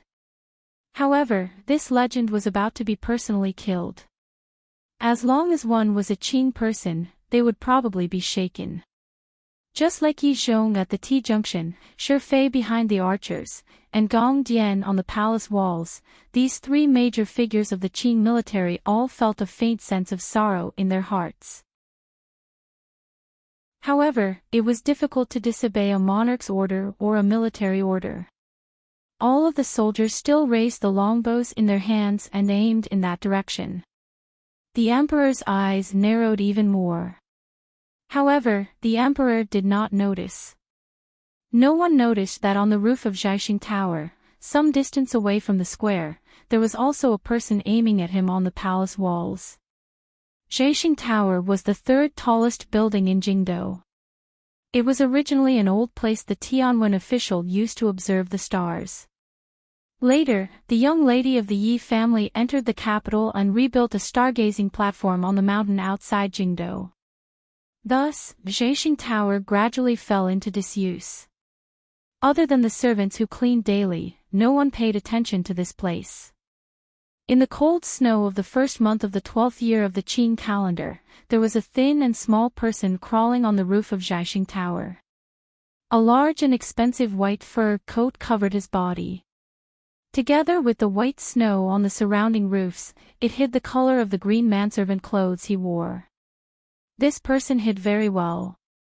Under the cover of the wind and snow, he seemed to blend into the snow-covered roof of Zhaixing Tower. In front of the expensive white fur coat, a cold metal pipe-shaped object extended out. It was the heavy sniper rifle that had killed Yan Shui on the meadow. The person under the white fur coat gently exhaled a breath of hot air and warmed his frozen and stiff palms. He once again refocused his eyes on the optical sight. He adjusted his breathing and used Xinqi to recover his nervous heartbeat. He fixed the sight on the palace walls and the emperor's body. The royal palace was far away, but the emperor was right in front of him. He was very familiar with this feeling. He was also very used to this kind of environment. The snow in the Tsang Mountains at night was actually a bit harder to endure than the snow in Jingdou. The muzzle of the gun under the fur coat moved slightly. After completing the last adjustment, the finger steadily touched the cold metal. It did not tremble at all. It paused for a moment and then gently moved. Chapter 739. Separated by the fake mountain, Yan Bingyun looked at Fan Xian behind the mossy and snowy door. There was no expression on his face, but no one knew what he was thinking. After a moment of silence, he coldly said, "You know too many things. Don't forget, I have been at your side for so many years. I know a little about matters of the palace treasury. Furthermore, these years, you have always shifted your focus toward northern Qi. Fan Xizhe is still in Shangjing. If you say you never had plans to betray the court and move to northern Qi, how can I believe that?" Fan Xian coughed gently and forced a smile. "I am also a person of the Qin kingdom. Furthermore, I have an agreement with the emperor. If the emperor survives this time and does not carry out a purge of my people, I will not shed all pretense of cordiality with the court and stand on the side of the northern Qi people. Don't worry about this. This matter concerns the life and death of millions of people. How can I be at ease?" Yan Bingyun's voice was very low and he scolded angrily. "I don't care what strange agreement you have with the emperor. If the situation changes in the future and you leave the Qin kingdom alive and go to Shangjing, who knows whether or not you will go crazy from anger and do those disgusting things." "Disgusting? Are you talking about selling the secrets of the palace treasury to northern Qi or helping the Qi people attack the Qin kingdom southward?" Fan Xian smiled slightly mockingly. "One has to keep some promises in one's life. As long as the emperor keeps his promise, none of this will happen.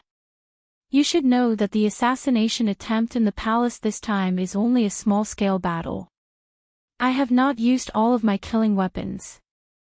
As long as I am alive, the emperor must be forced to accept the agreement between me and him last night." Fan Xian's eyes became icy. "He doesn't want the world to fall into chaos, so he cannot act against my people. No matter how angry he is, for the sake of his great cause, he must endure. Don't forget, those people are also people you are familiar with. They were once your companions, your friends, and your colleagues. If you kill me now, the power in my hands will no longer have a leader. To put it bluntly, without a leader, the emperor can slowly cut them with a soft knife. Do you want those people you were once familiar with to fall one by one under the emperor's butcher knife?" Fan Xian stared into Yan Bingyun's eyes and enunciated each word clearly. Yan Bingyun was silent for a moment and then replied, it seems you have thought about this matter for a long time. You must know that there can only be one emperor in the sky and one emperor in the world. If you are alive, even if you endure silently and do nothing, the Qing court's superficial balance will still be split in two by you. For the Qing kingdom, this is not a good thing. I just want the people I want to protect to live. For this goal, I have to live. In the future, I will stand on a high hill far away and coldly look at His Majesty and you in the palace. I think it will make you be on your guard. But, don't forget, if you die, the officials and subordinates in the council will one day have to accept this reality. The emperor has great talent and strategy. He will certainly have a way to take back the Overwatch Council and even your Jiangnan subordinates. Yan Bingyun stared into his eyes and said, on the surface, you want to protect their lives, but in reality, you are only using the power of these people to threaten the emperor and the court. You insist on not dying because you are using the Overwatch Council as a personal weapon to continue your own intentions. You are actually just using the power of these people to threaten the emperor and the court. You insist on not dying because you are using the Overwatch Council as a private weapon to continue your own intentions. Both the dean and you have said it before. Yan Bingyun's face was calm. The Overwatch Council is a public tool, not a private tool. How can you use the public tool of a country for your own personal gain? Yan Bingyun's face was calm. The Overwatch Council is a public weapon, not a private weapon. How can you use the public weapon of a country for your own personal gain? This is where I disagree with you. Is that so? A slight coldness appeared in Fan Xian's eyes. Coldly and mockingly, he said, the Overwatch Council is a public weapon. I cannot use it privately. Then, why didn't you stand out bravely and rebuke the emperor when he used the Overwatch Council for his own gain? These words directly struck Yan Bingyun's heart. He stared at Fan Xian in a daze, unable to digest these words.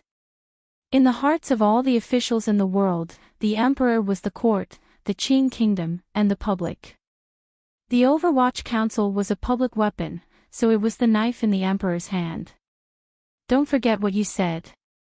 The Overwatch Council is a public weapon, not the emperor's private weapon.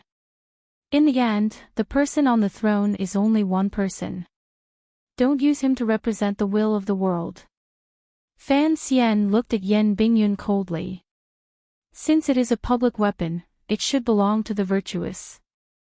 Yes, I am not a virtuous person, but do you dare to say that the emperor is also a virtuous person? Since he and I are only a pair of bastards, old and young, then it is very simple who the Overwatch Council belongs to. Fan Xian no longer looked at Yan Bingyun's expression. He picked up the canteen and took a sip with difficulty. Coldly, he said, this council was set up by Yi Qingmei and left to me by Qin Pingping. What right does the emperor have to take it? What right do you have to say such senseless things to me? The Overwatch Council is an organization used to monitor the emperor. If it becomes the emperor's secret organization, you might as well not be the director of the Overwatch Council. He put down the canteen and reprimanded in a disdainful and bored tone. There was a death-like silence. Waves of shock rose in Yan Bingyun's heart. He had always thought that Fan Xian was only grieving over Qin Pingping's death, so he had bravely stood against the emperor. He had not thought that in Fan Xian's heart, there was no innate dignity of imperial power. This kind of treasonous and rebellious argument was difficult for Sir Yan Jr. to digest. He was silent for a long time but still could not wrap his head around it. Director Chen had never taught him this, and Fan Xian had never said this before. The Overwatch Council was used to monitor the emperor. What kind of joke was this? Glancing lightly at Yan Bingyun's expression out of the corner of his eye, a powerful sense of disappointment flashed through Fan Xian's heart. He knew that in this world, other than Qin Pingping, who had been deeply influenced by his mother, and himself, no one else could accept this. Even his father, far away in Danzhou, would probably find it difficult to accept this. It was only because of him that his father had gradually grown apart from the Qing court. Yan Bingyun raised his head and looked calmly at Fan Xian. He was about to make a decision. For the benefit of the Qing court and the goal he had fought for in his life, he could not allow Fan Xian to bring too many secrets and throw too much power into the arms of a foreign enemy. However, if he truly had to take action and send him into the palace, Yan Bingyun knew that Fan Xian would certainly die today. Fan Xian did not seem to be in a rush. He just waited for Yan Bingyun's decision. At this moment, a tired, old, and indifferent voice sounded in the shadow of the rockery. "It's so late. What's there to talk about? What's so good about letting those old maids hear gossip?" Yan Bingyun's body froze. He recognized that the speaker was his father. He turned around with unusual difficulty. The fists in his sleeves were clenched tightly. After a moment of silence, he knew that his father was reminding him of something. If others knew that Fan Xian was hiding in his manor, then he would have no choice but to kill him. His father had spoken at the moment he made his decision. Naturally, it was giving him the strongest warning. Without Yan Ruohai's help, how could Fan Xian, with his meridians in a mess after being heavily injured, hide in the secret room in the fake mountain? How could his body be bandaged? How could there be food and water by his side? Yan Bingyun knew that his father's seemingly warm and normal words were using his father-son relationship to threaten him. If he really decided to harm Fan Xian, then this family would probably be destroyed from now on. Fan Xian calmly looked at Yan Ruohai in the darkness. He looked at the old man of the fourth bureau and smiled with difficulty. In a low voice, he said, "Let's not talk about this. You can go back first." Following this, he said coldly to Yan Bingyun, "Naturally, you won't hear what I say. There are a few files I took from King Jing's manor in the first cabinet of the council. When you have time in the next few days, go take a look." These words were spoken lightly. It was as if Fan Xian was certain that Yan Bingyun would not act against him. Yan Bingyun stood silently for a long time with his eyes tightly closed. Finally, he left the fake mountain and walked toward his own manor. His decision to leave quietly had probably destroyed some of the stubbornness in his heart. It made the figure of his back appear somewhat desolate. "No one will come to the fake mountain. Don't worry." Yan Ruohai walked to the bottom of the fake mountain and smiled warmly. "What you said about the council earlier was very true. I hope he can understand some of it." Fan Xian smiled slightly and replied, "How about you teach me by example and use your own head to protect my head? Everything is for the Qing kingdom. In the end, Yan Bingyun cannot bear to use your life and death to prove his creed. Since everything has a price, presumably he will slowly think it through." In all of Jingdou, other than the Yan father and son, no one knew of Fan Xian's whereabouts. The search for him in Jingdou continued like a raging fire. There was no let-up at all. Countless streets, alleys, and private residences had been turned over. What the Qing court found strange was that Fan Xian, heavily injured and unable to move, had disappeared from people's sight like a wandering spirit. The Overwatch Council was also cooperating with the court's edict. They were carrying out intelligence work in various areas, but they had found nothing. This time, the main focus of the search was the military and internal court. The Overwatch Council was only cooperating, so their affairs were not very busy. The present director of the Overwatch Council, Yan Bingyun, was not as busy and nervous as Yi Zhong and Eunuch Yao, unable to sleep. On the contrary, the square and sinister building on Tianhe Avenue had many more images of him reading seriously. That night, Yan Bingyun listened to Fan Xian's words and began to read seriously the letters and files hidden in the first room. He read seriously for 3 days and 3 nights before he finished. Only then did he know that these were the memorials and letters Yi Qingmei had written to the emperor. They systematically described many plans for the Qing kingdom's future. However, these plans were too daring. No, it should be said that they were treasonous. These poison-like words made Yan Bingyun feel his fingers holding the paper begin to burn. In his shock, he didn't look closely. He only picked the words about the origins of the Overwatch Council and read them seriously. He knew that the Overwatch Council was a yamen that Fan Xian's mother, the young lady of the Yi family, had single-handedly created. Why was there an Overwatch Council in the world? Perhaps he could find the answer in these letters and files. Was the Overwatch Council's purpose not to do everything for the Qing kingdom and the emperor? Why were there not many mentions of the person on the dragon chair or the person who might sit on the dragon chair in the future? Regardless of whether Yan Bingyun wanted to read them or dared to read them, the words that were not very elegant still crawled into his heart like a demon. He began to think deeply and spaced out. He began to feel that perhaps the night he was threatened by his father and forced to accept Fan Xian in his manner was not a completely wrong decision that was harmful to the Qing court. He walked to the window in the secret room and looked through the glass at a corner of the royal palace under the dusk light. He narrowed his eyes slightly and felt that the reflected red light was piercing his eyes. After a slight pause, he dug out a piece of black cloth from a corner of his desk and pulled it open again. Carefully, he covered the glass window and blocked the view of the royal palace. It was as if only by doing this could he feel more at ease. In the palace, the emperor had been heavily injured by the assassins. Fortunately, he did not die. He was only unconscious and awake at times. No one knew what his situation was today. It was this valiant emperor who occasionally woke up and calmly, even coldly, gave a series of orders to pursue and attack. He wanted to keep Fan Xian in the Qing kingdom's territory. On the contrary, the court did not care much about the assassins from northern Qi and Dongyi, as well as the assassins who had luckily survived. Yan Bingyun lifted a corner of the black cloth and looked at the glorious royal palace with narrowed eyes. He thought of another matter. It seemed that other than chasing after Fan Xian or searching for his body, the internal court was faintly searching for something.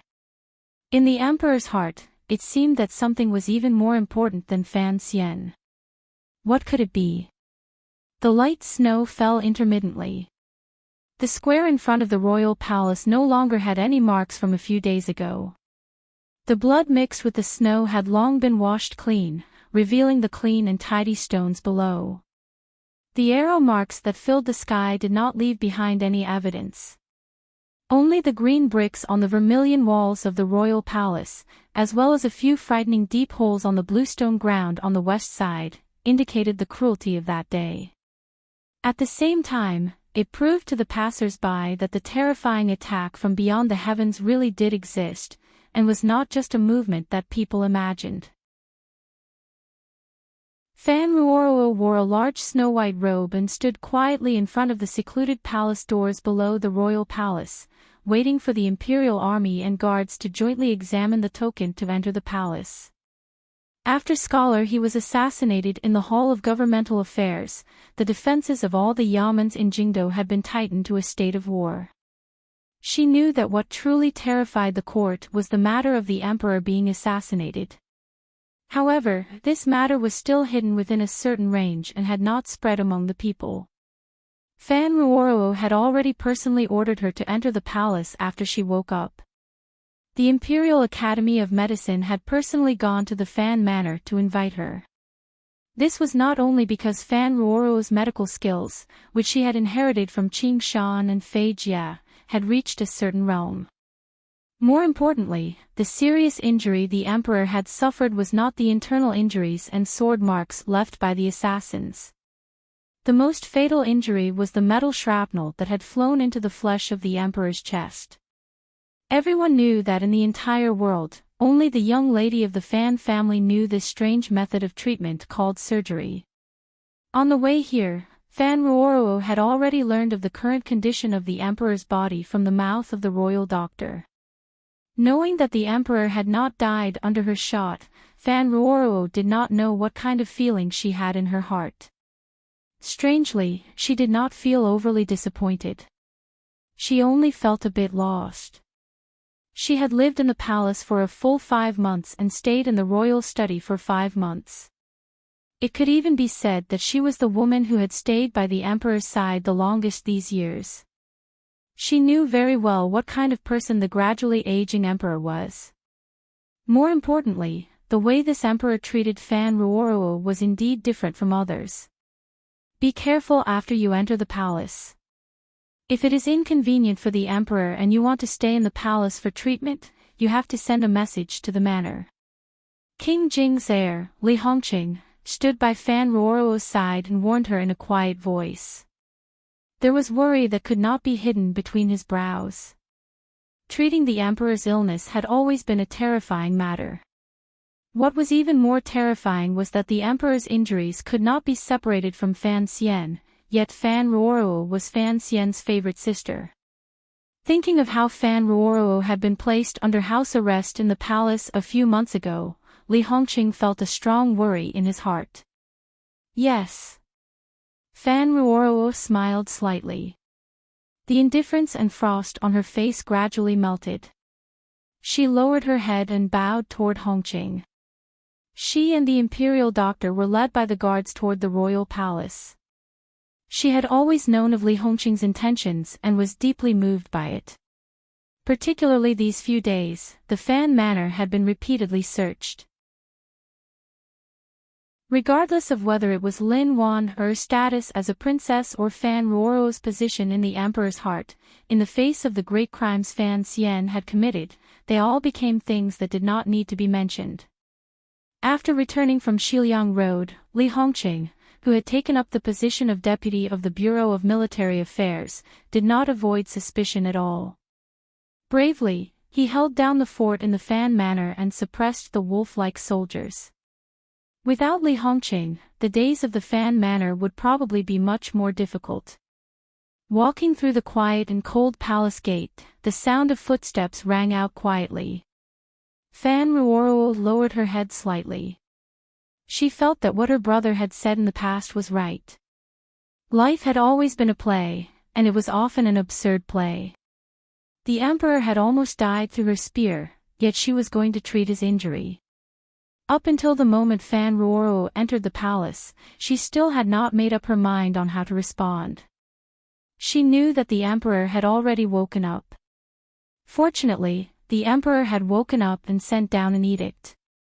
Thus, the Fan Manor had not suffered a disaster. Given the crimes Fan Xian had committed, the entire Fan Manor would probably be taken into prison. At most, Lin Wan, Fan Ruoro, and the children would be brought into the palace. However, the emperor had not sent down this edict. This made Fan Ruoro admire her sister-in-law's choice not to leave the capital that day. Although no one knew exactly what Fan Xian and the emperor had said the night before the palace coup and what agreement they had reached, at least Lin Wan had guessed something. Presently, Jingdo was only desperately chasing after Fan Xian and did not use lightning speed to suppress the people Fan Xian protected. The Fan Manor not leaving the capital and returning to Danzhou was, without question, an expression of an attitude. It was an attitude to test how sincere the emperor was in fulfilling his promise. Thinking of this, Fan Ruoro admired her sister-in-law's calm state of mind in the face of danger. She felt a sense of worship for her brother, Fan Xian, that had long been rooted in her heart. In this world, other than her brother, who else could force a powerful ruler to suppress his anger after being attacked by an assassin? The palace was right in front of her eyes. Fan Ruoro gradually calmed her emotions. She had only been at Jiaxing Tower to help her brother escape Jingdo. When all was said and done, she could not feel too much hatred toward the emperor. After all, 20 years ago, the death of the pitiful infant she had never seen was too far away from her. On the last day of the first month, the steps of the 12th year of the Qin calendar finally landed firmly on this land. However, the footsteps of the Qin court still could not be steady. Although the emperor could already sit up and examine memorials, he could not exhaust himself too much. His own way of the Hall of Governmental Affairs had died, and key officials in various departments had been ruthlessly eliminated by Fan Xian. For a moment, the court was a bit chaotic. Fortunately, the scholar fought with his old life and did not return to his manor for 7 consecutive days and nights. At least, the important matters of court were not delayed too much. The footsteps in the shadows continued to step chaotically. Jingdo appeared to have returned to normal, but in reality, it was still under strict control. In particular, the work of capturing and killing those assassins never relaxed. The Qin court had to be proud of this matter. The 9th-level aces who had first been heavily injured by the emperor and then shot by tens of thousands of arrows should still be trapped in Jingdo, passing their days in fear. In such a large capital, they were able to strictly seal off the possibility of these aces escaping. One reason was because these aces were too heavily injured. Another reason was that one had to admit the terror of the Qin kingdom's national machinery. At present, the deaths of 5 assassins had been confirmed. Their bodies had already been transported into the royal palace. Of the known assassins, at least 3 were still missing. They were the foremost ace in the northern Qi royal palace, Sir Lang Tiao, the youngest disciple of Dongyi's sword hut, and northern Qi's saint girl, Haitang Duo. These 3 had almost been captured a few times in Jingdo. Each time, they had paid the price of blood before escaping wretchedly. As for Fan Xian, there was not even a shadow to be found. Yes, Fan Xian had disappeared, and the shadow had also disappeared. Only now did the Qing official responsible for the killing realize that the people the Overwatch Council had raised were indeed too talented in these areas. However, the officials still had confidence because Sir Fan Jr.'s injuries were too heavy. The emperor had said that his meridians had been destroyed and would not recover within a year. On the other side, the court officials who entered the palace every night to report on the progress and hand in memorials to the emperor couldn't help but see another scene that they had long gotten used to but now found particularly strange. The emperor lay weakly in a pile of blankets. A woman wearing normal clothes served the emperor coldly and carefully, bringing him medicine and feeding him. The woman was the young lady of the Fan family. The court officials had long gotten used to seeing her appearance in the past 5 months. They had not expected that she would come back after only a day out. Hadn't Sir Fan Jr. become an imperial criminal who had tried to assassinate the emperor? How could his sister still serve at the emperor's side? What was Manager Yao thinking? Was he not worried that the young lady of the Fan family would do something bad? Not only was the young lady of the Fan family serving the emperor in the palace every day, but even the Fan manor, which everyone saw as a place of death, did not seem to have become hell. The people inside lived as usual. Princess Chen, Lin Wan, would enter the palace every few days to bring the emperor some fresh food and joke with him. What was going on? The emperor was probably going crazy from wanting to kill Sir Fan Jr., but he did not want to make things difficult for his wife and sister. This scene was truly too preposterous and absurd, and it was truly difficult for others to understand. The depressing atmosphere in Jingdo was finally broken one day at the beginning of February. Eunuch Yao received a top-secret message. That night, after a long conversation with the injured and tired emperor in the royal study, countless internal court and military people quietly gathered from all directions the next day and came to the front door of Viscount Qinghai's manor.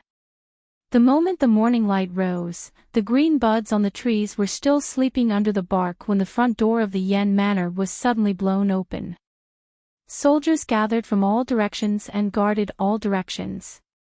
Over 20 aces leaped over the high courtyard walls. They seemed to know where their target was and headed straight for the fake mountain in the back garden. Eunuch Yao held his hands in his sleeves and waited calmly outside the Yen manor. He had no intention of entering the manor to speak. This manor was not a simple place. Putting aside how long Sir Yen Ruohai had operated in the Overwatch Council, the present young master of the Yen manor was, after all, the director of the Overwatch Council. This operation had not leaked any information to the Overwatch Council. Once they actually captured the noble in the Yen manor, Yen Bingyun would not be able to explain it no matter what. Sir Yen Jr. was wearing a nightgown. With a serious expression, he looked at the arrogant soldiers searching everywhere in the manor. The anger in his eyes grew stronger and stronger. However, his expression remained calm. The most successful spy in the Qin kingdom had a strong will. It was not something normal people could compare to. He did not hurry toward his father's residence in the back of the garden. He just stood in the bedroom door and watched coldly as everything happened. On the bed behind him, his wife, Lady Shen, slowly sat up and asked in a trembling voice, "What happened? Do you not know what happened?" Yen Bingyun didn't even turn his head. His voice was squeezed into a cold line. Sitting on the bed, Shen Wan'er's expression changed drastically. A moment later, she replied in a trembling voice, "What did you say?" "Only my father and I know. You were the one who reminded me." A bitter smile rose to the corners of Yen Bingyun's lips. "Back then, I had indeed let you down. But, it has been so many years. I thought you had long forgotten. Furthermore, we are husband and wife. I didn't think that you would still be unwilling to let the Yen family be destroyed." Shen Wan'er's body began to tremble. She knew that her husband had already seen through what she had done. Facing Yen Bingyun's back, she said in a wretched voice, "How could I have such thoughts? However, he is, in the end, a criminal. If the court finds out, how can our family escape responsibility? Besides, he has always been a powerful person.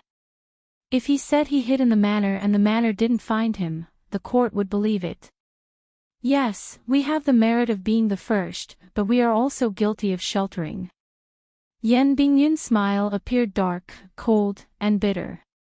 "I still don't understand. Why did you do this? You are a northern Qi person. When did you become so loyal to the Qin court?" A clamor came from the courtyard of the Yen manor, but the master's bedroom was very quiet. Behind Yen Bingyun, Shen Wan'er lowered her head and was silent for a long time. Finally, she bravely raised her head. Her eyes were filled with hatred that could not be shaken off. "Why? What did you say? Don't forget, I am your wife." "Yes, that matter has nothing to do with you, but do you dare to say that it has nothing to do with Fan Xian?" Lady Shen's voice was not very loud, but it appeared particularly sorrowful and hateful. She looked at Yen Bingyun's back and cried bitterly. "My father was killed by the Northern Qi Emperor's envoy, Shang Shanhu. Immediately after, my entire family was raided and destroyed. You have no idea what it means to destroy a family. My entire family of more than 200 people are all dead. My 3-year-old brother is also dead." "Who did this?" "This was done by the Northern Qi Emperor, but do you really think I don't know that this was all the idea of Fan Xian and that woman called Haitang?" Lady Shen's eyes were filled with a hateful light. "But what could I do? Fan Xian is your superior, your friend, and the person you never say, but in reality, admire the most.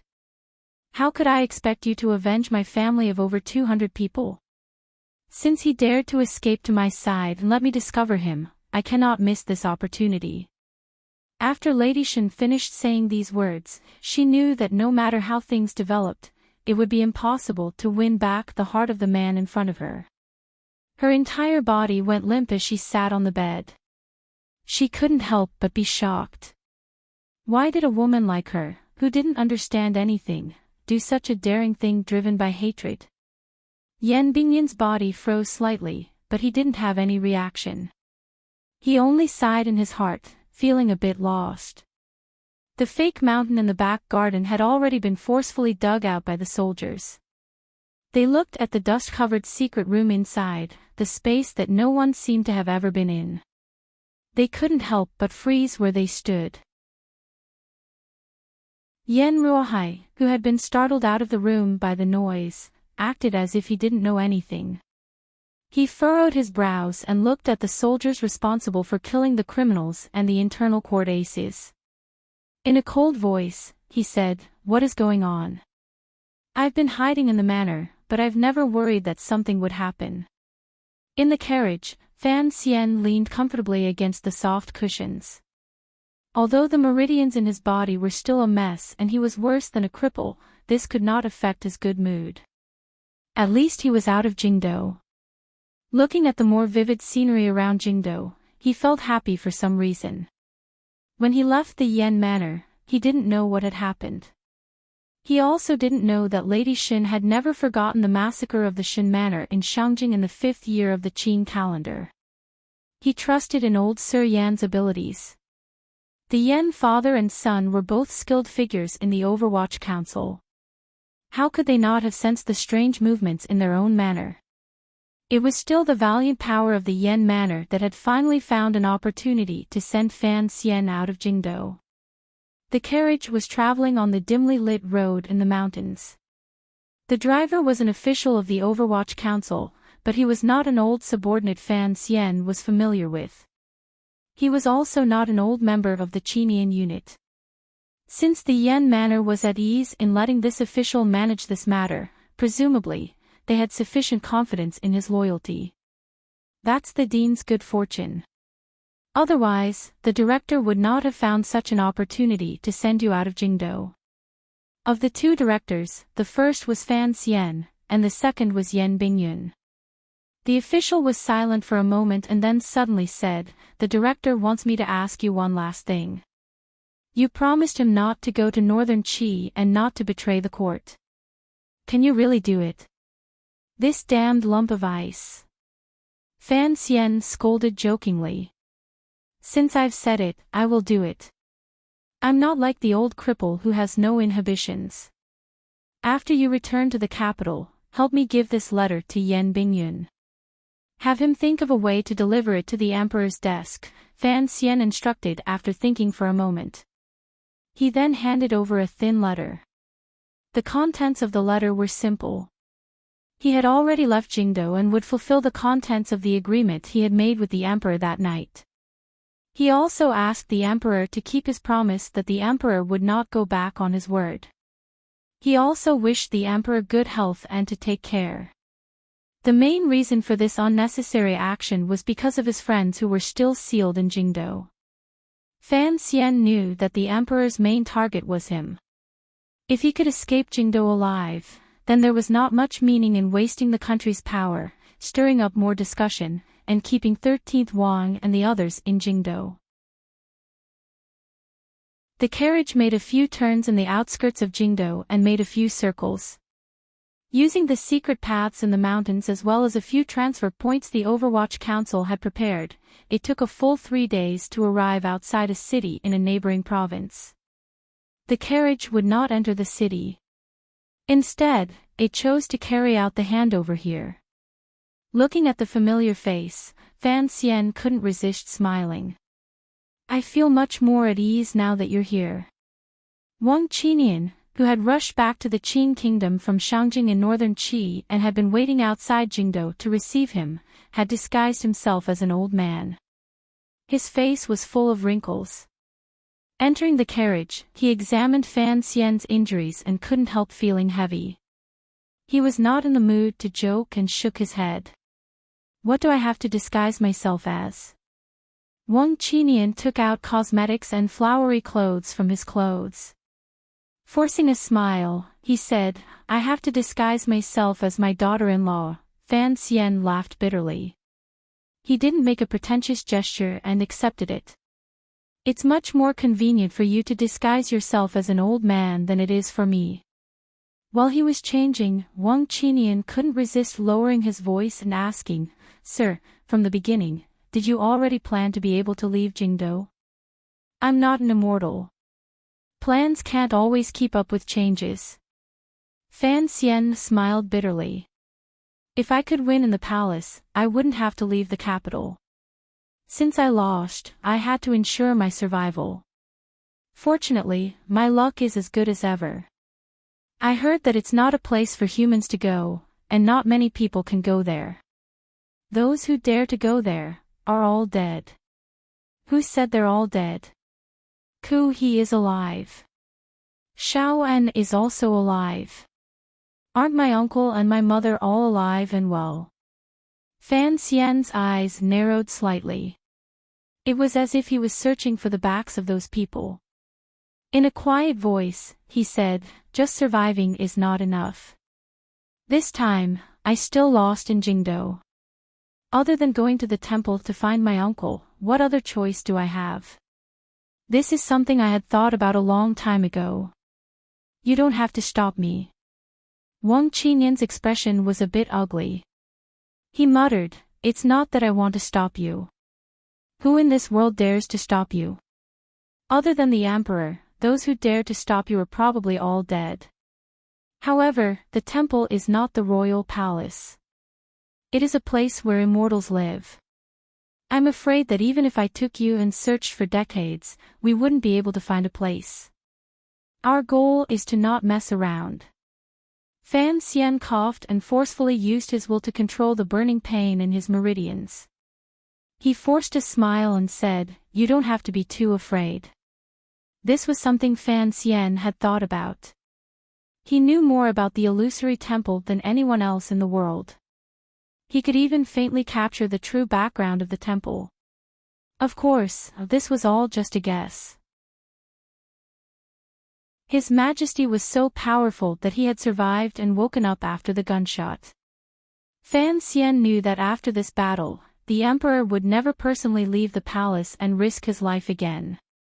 The situation placed between Fan Xian and the Emperor was a mutual restraint based on the long conversation the father and son had before they attacked. In the end, this was a battle between the two of them. Regardless of whether it was the Qing Emperor or Fan Xian, neither wanted the flames of war to spread to the world. Thus, Fan Xian had suffered a crushing defeat.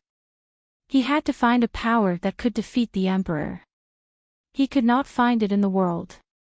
He could only search in the sky. Fan Xian's mood was slightly heavy. He knew what a lofty existence the temple was in the hearts of the people. He was very worried about Wu Zhu's safety. For the sake of his meridians and many other goals, he had no choice but to make this dangerous trip to the temple. "Where do we go?" Wang Qinian gently pulled on the reins and asked a very practical question. Everyone respected the temple, but no one knew where it was. "North. Keep going north. All the way north," Fan Xian said. Chapter 740. Jiaxing Tower was about 2 to 3 li to the southeast of the royal palace. At such a distance, under the cover of the wind and snow, no one noticed the glimmer of movement in the distance. The expensive white fur coat on Jiaxing Tower shook slightly. The muzzle of the gun made a loud sound accompanied by smoke and fire. However, the speed of sound was much slower than the speed of the bullet. At least in this moment, the people on the walls of the royal palace and in front of the corner tower were still quietly watching the warriors waiting to die in the snow in front of the palace. The Qing army elites all around them did not notice that the scythe of the god of death had already sliced through the air and was using a method no one in this world could imagine to get close to their emperor. From Jiaxing Tower to the top of the palace walls, the ripple that represented death would last for over a second. It was enough for a person to blink a few times. The emperor, who had been calmly watching below the palace walls with narrowed eyes, did not notice the occasional flash of light in the wind and snow 2 to 3 li away. Therefore, there was very little time left for this great grandmaster to react. When he sensed that a fatal aura had suddenly appeared in the world, an aura that even he could not resist, he only had time to blink his eyes. His face turned pale, and the light in his eyes condensed before dissipating. His body was like a cloud of dust as he rapidly retreated. The Emperor was injured and had used up a lot of Jinqi. At this critical moment of life and death, he exploded with an energy that no human could possess. In an instant, he disappeared into the distance. Like a wandering spirit, he suddenly smashed into the corner tower. Bang! A muffled sound rang out. The bullet, which was spinning at high speed and did not have a chance to flip, brushed past the shoulder of the bright yellow figure and shot past. It blasted a large hole about a foot wide and immeasurably deep into the sturdy walls of the royal palace. At this moment, the bricks and hard gravel left their bodies and shot out in a ray like a flower blooming. Other than the Emperor, who had retreated like a wisp of smoke, there was still no one above or below the city walls who had reacted. No one even realized what had happened. At that moment, the ferocious flower that had bloomed from the black brick wall was still flying. The sharp stone shards seemed to maintain a motionless state in the air, mixing with the surrounding snowflakes and stabbing into one place. Did His Majesty just dodge this shot? No. No matter what psychological reason the assassin in the snow on the roof of Jiaxing Tower had, he paused for a moment at the moment when he lightly flicked his finger, causing the seemingly fatal shot to miss. But immediately after, the second shot came, followed by the first shot with a thunder-like muffled sound.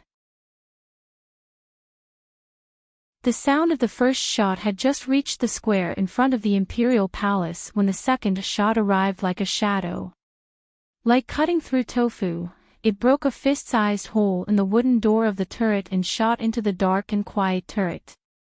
There was no such thing as a sure-kill gun in this world, especially when the target was an unfathomable grandmaster. Due to Jingdo's tight security, the assassin in the snow on the roof of Jiaxing Tower had chosen a rather remote place to snipe. He could clearly calculate the time needed for the bullet to fly through the air. He had never had the extravagant hope that such a shot could kill the Emperor.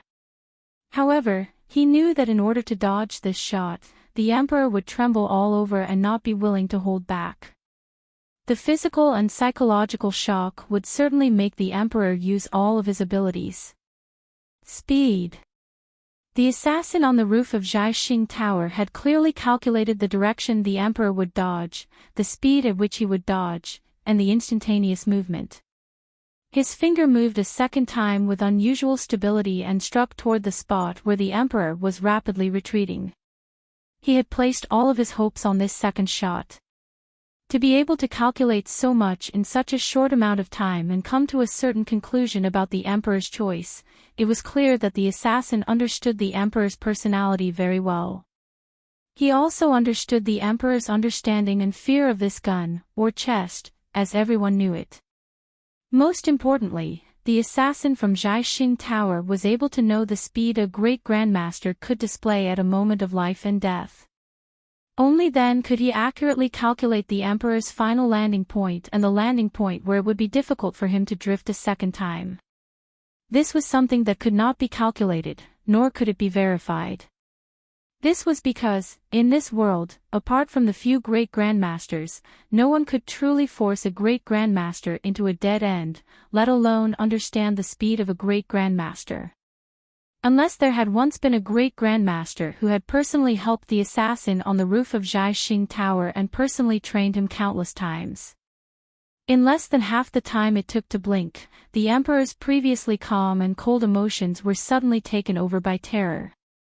Countless tyrannical Jinqi exploded out of his body in that instant. His face was pale, and his pupils constricted slightly. Floating with all his strength, he disappeared from his original spot in an instant and crashed into the corner tower that had been silent the entire time. The Emperor, who had always been incomparably confident, powerful, and never known fear, finally felt a glimmer of fear toward death. Although he couldn't see what the aura that moved him so much was, he knew that the box he feared the most had finally appeared. A muffled explosion rang out through the walls of the royal palace. The second shot pierced through the wooden door of the corner tower. Following a straight, formless line, the killing bullet shot toward the chest of the emperor, who had just fled wretchedly to the back of the quiet room in the corner tower. This shot was too ruthless. It was so ruthless that it had calculated all of the emperor's thoughts and actions. The tyrannical Jinchi in the emperor's body had already exploded into an invisible current of air on the walls of the royal palace. At this moment, there was nothing in his body. It was impossible for him to instantly make another immortal-like evasive movement. Even more terrifying, the second shot arrived without any pause in between. When the emperor sensed the soul-devouring aura coming like a wave, he was unable to react at all. The assassin on Jiaxing Tower had calculated all sorts of things, but he was unable to calculate that the quiet room behind the emperor in the corner tower of the royal palace was not quiet. There were many people standing inside. A dozen silent, seemingly not even breathing, people wearing armor and holding thick steel shields like ghosts. These people seemed to have stood in this quiet corner tower for countless years. They had never changed their posture, sealing off all possibilities of shooting toward this room in the corner tower. During the Jingdo Rebellion 3 years ago, there had been a blood-like slaughter on and below the walls. Regardless of whether it was Fan Xian or the Great Prince, neither of them had found anything strange in this room. At that time, where were these armored, shield-holding spirits? Were these shield-bearers, who appeared to have stood indifferently for countless years, the final arrangements the emperor had laid down in order to calm the fear in his heart? These shield-bearers, who had stood for countless years, only had one mission in this life: to help the emperor block the fatal bullets fired from that chest. How could these steel shields from the palace treasury block the most powerful gunpowder-killing weapon in the world? This was the last dragon saber the mistress of the palace treasury had left in this world, the last emperor's sword. How could the other legacies she had left block it? No one could clearly see what had happened in that instant. However, the shield-bearer standing to the emperor's left trembled. The dust covering the steel shield he held tightly in his hands trembled. Immediately after, the emperor behind the shield trembled. The shield-bearer fell with a crash. A hole appeared in the steel shield. It was as if the heavens had dropped a hammer of heavenly punishment. It was as if the emperor had been viciously struck by this hammer. He abruptly retreated and smashed through the back wall of the corner tower. He came out through the wall and fell wretchedly onto the icy snowy ground. Fresh blood flowed out from the left side of the emperor's chest. Earlier, when he stood in Taiji Palace, the wounds on his body had been torn open again by the violent movements. The wound 13th Wang had sliced open on his right chest, and the wound Fan Xian's fingertip had sliced open on his neck had begun to bleed again, turning this powerful ruler into a pitiful bloody man. The emperor lay on the snowy ground and breathed rapidly. His jet-black eyes focused and then scattered. The left side of his chest caved in slightly and was covered in blood. It was impossible to see the true wound clearly. The snowy ground was under his head. His eyes were wide open as he looked at the icy sky flowing with tears of snow. His 2 hands outside his sleeves clenched tightly to prevent himself from sinking into darkness. Boundless terror and anger surged into his mind. The chest had finally appeared. In this world, the emperor had always thought that he was the person who understood the chest the best, even more so than Chen Pingping. Back then, Xiao Yezi had used this chest to silently kill 2 princes and send King Cheng's manor onto the dragon chair. There was no one who did not fear the existence of such an item. However, back then, the heir of King Cheng and the crown prince had not been afraid because this chest belonged to her, which was equivalent to it belonging to him. But, ever since the Taiji courtyard incident, the emperor had become afraid. Every day and night, he was afraid. He was afraid that he didn't know when the chest would appear, where a spark would suddenly fly out, or like a divine hand descending from the sky, take his life, and avenge his master. Because of this fear, after the Taiji courtyard incident, the emperor rarely left the palace.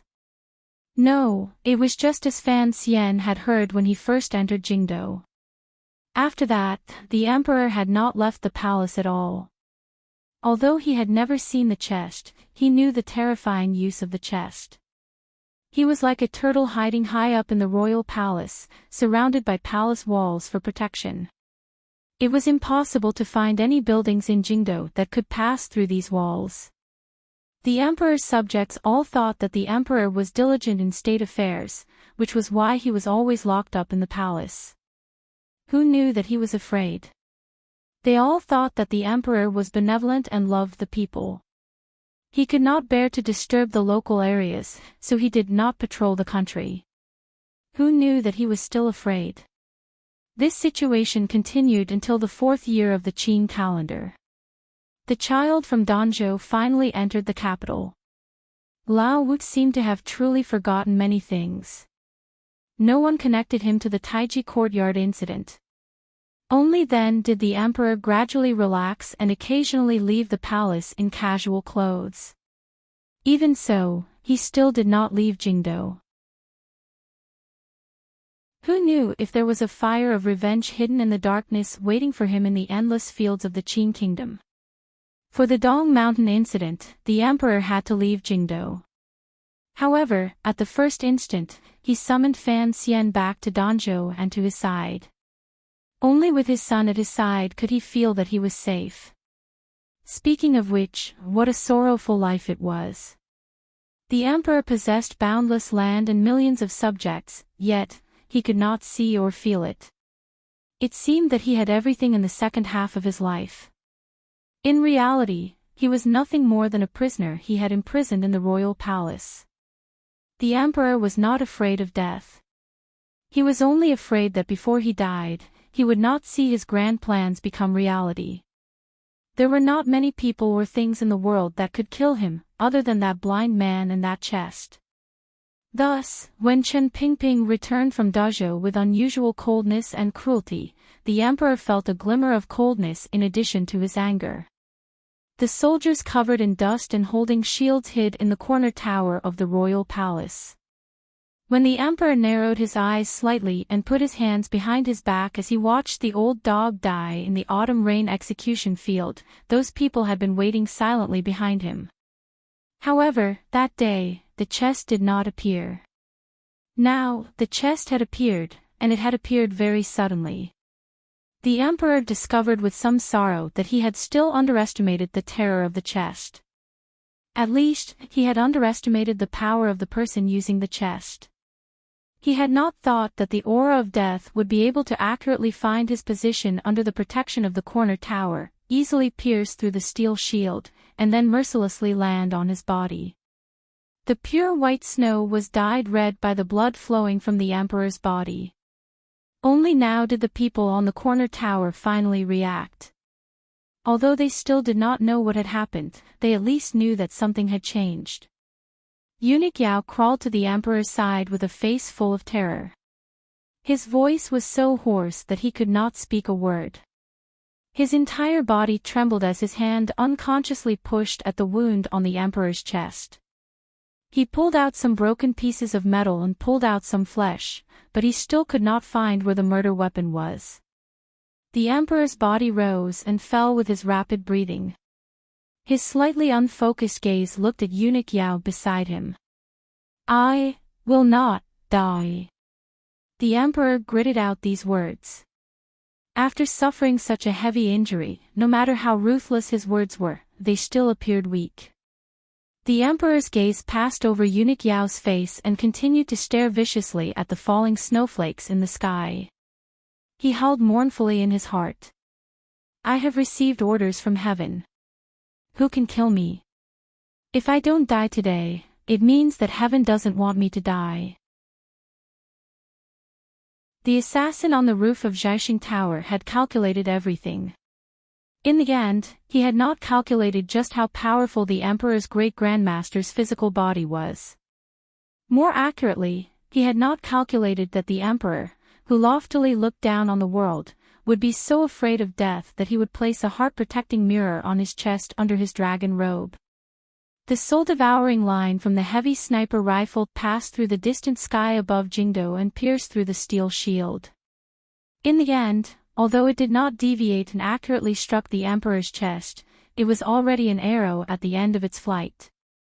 It only shattered a large part of the Emperor's sternum.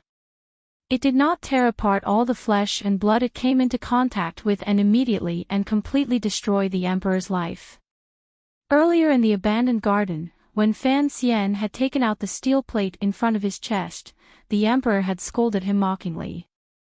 Small tricks could not accomplish great things. Who would have thought that the Emperor would rely on such a small trick to luckily escape with his life? However, to achieve great things, caution, no matter how extreme, was necessary. To cherish one's life, no matter how embarrassing and boring, was necessary. From this perspective, the Emperor and Fan Xian were actually two similar shameless people in the world. Xiaixing Tower. The Emperor's slightly unfocused gaze stared at the gray sky. He knew that the person who had used the chest today was certainly not Lao Wu. If the person who had come was Lao Wu, he would probably have long charged into the royal palace. He panted and said, "Kill them all." The Emperor had suddenly been assassinated and was unconscious. No one knew if he was dead or alive. This sudden change shocked all of the officials and generals on the palace walls. No one knew what to do next.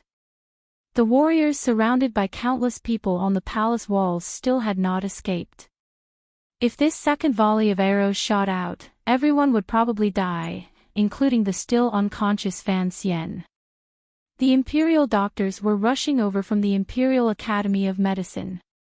Gong Dian had already rushed to the Emperor's side with a deathly pale face.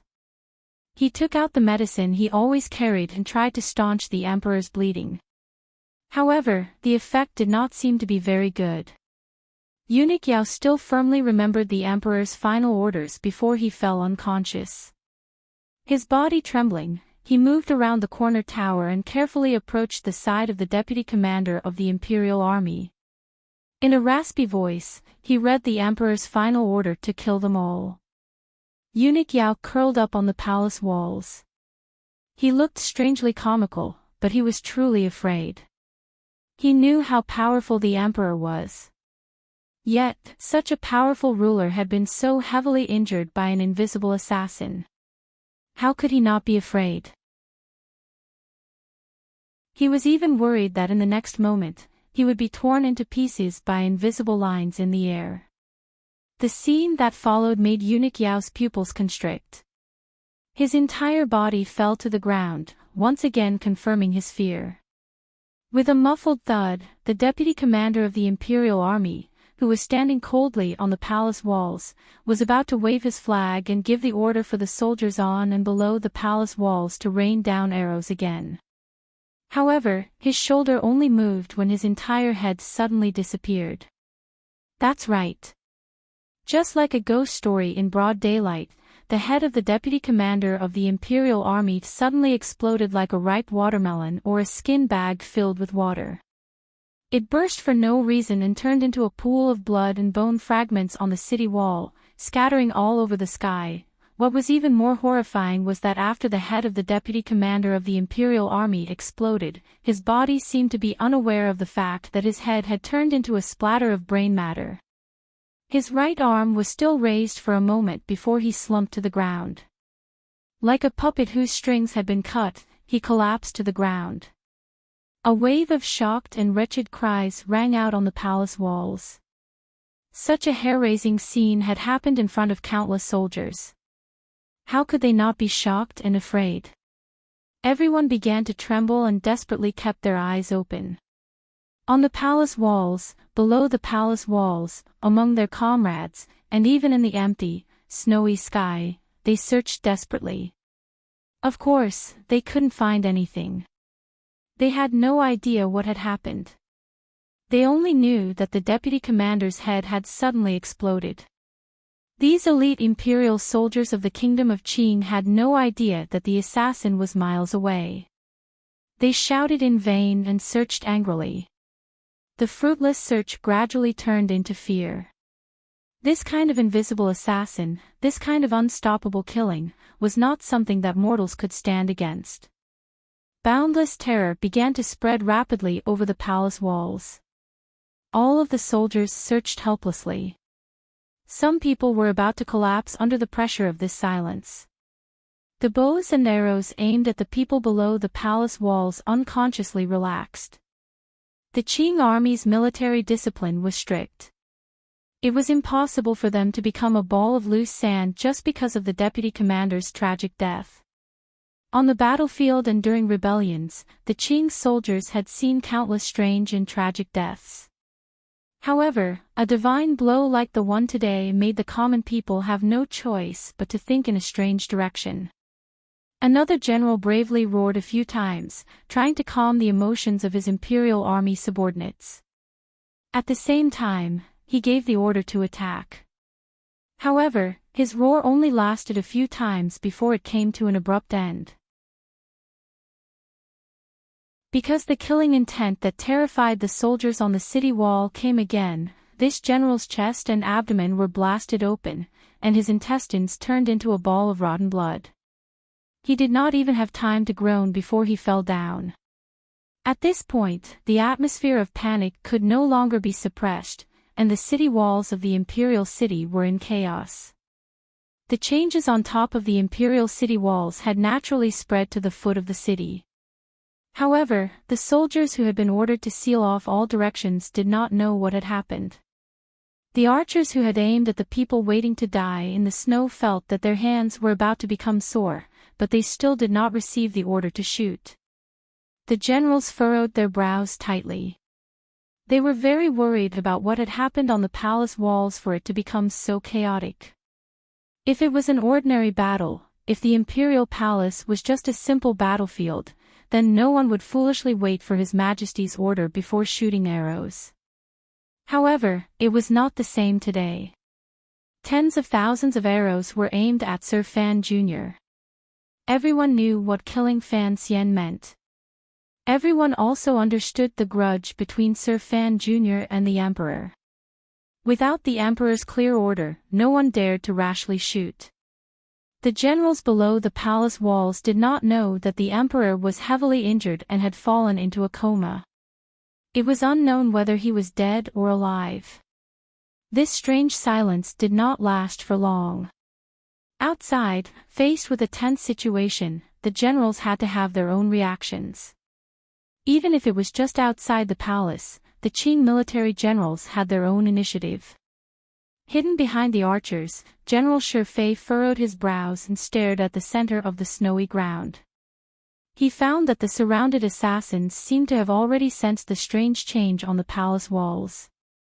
They began to have the courage and thoughts to break out. However, Shifei was, after all, a powerful figure who had single-handedly subdued Yan Xiaoyi's northern camp. No one knew where it came from, but he did not directly give the order to attack. Instead, he had the deputy beside him give it. For one, it was a nameless fear that made him make this choice.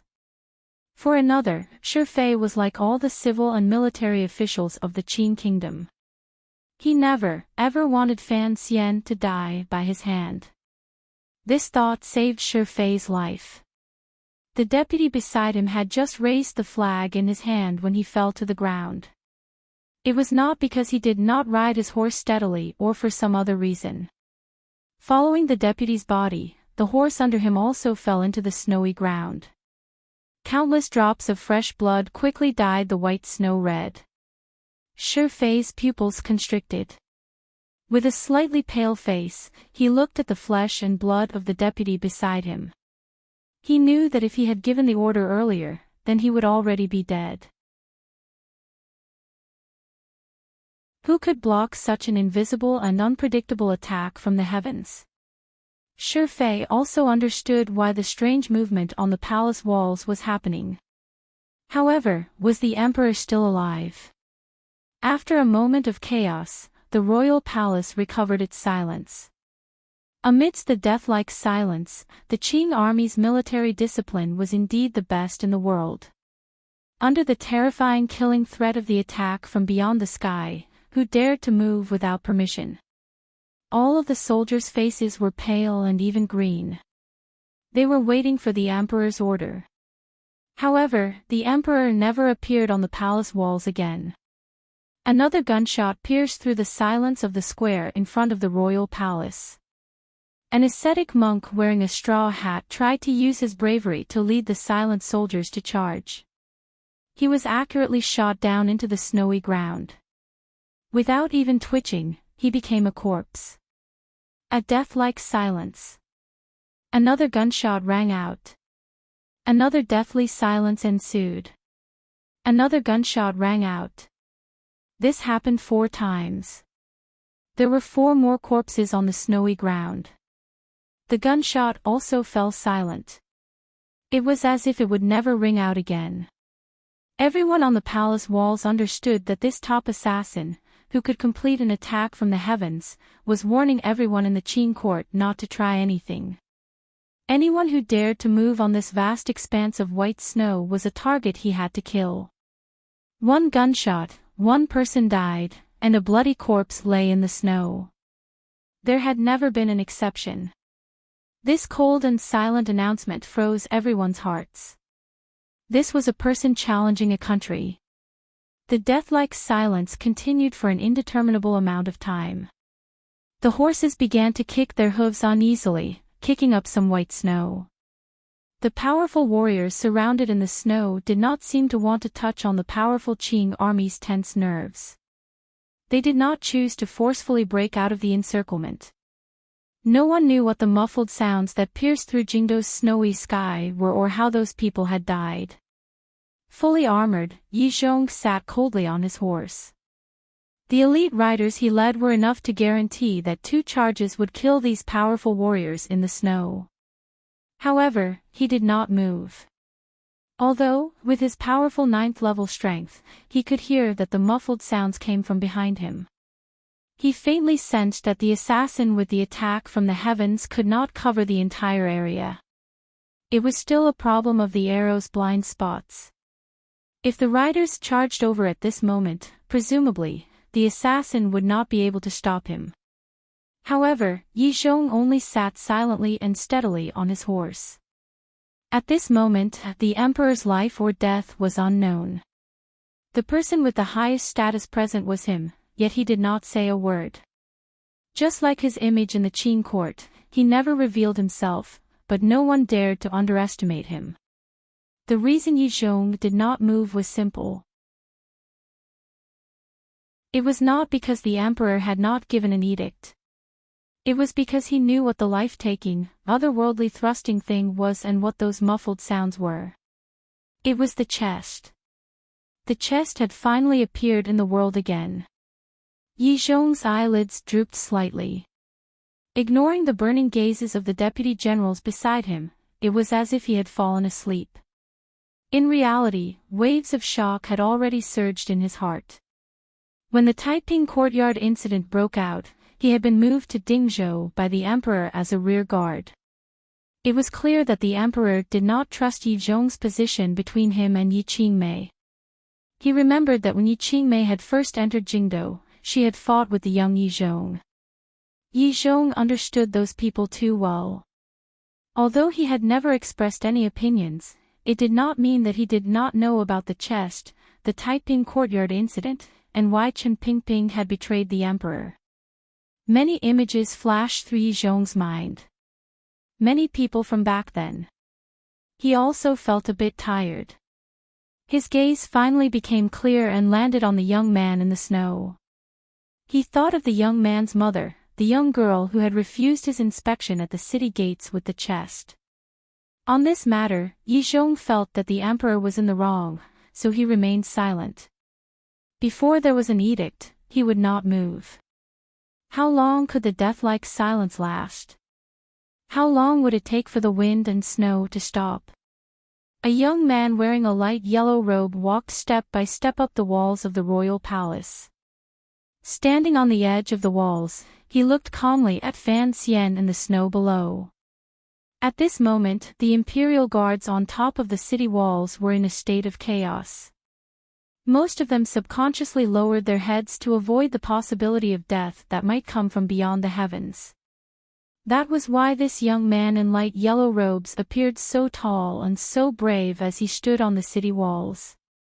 According to the Qing law, since the emperor is unconscious and cannot attend to matters, should I automatically become regent? The third prince, Li Qingping, asked as he clenched his fists tightly in his sleeves. Beside him, eunuch Yao, who was looking around wildly with a deathly pale face, replied in a trembling voice, "But, the emperor has just fallen unconscious. It hasn't been more than 7 days. Can the situation at hand wait? Do you want to see the Qing kingdom's famous generals be struck to death by the heavens?" Li Qingping turned his head and looked sinisterly at eunuch Yao. Eunuch Yao's heart chilled. "Your Highness, this is a matter of national importance. I should not speak out of turn. If the emperor wakes up, I'm afraid, there's nothing to be afraid of. Have everyone withdraw."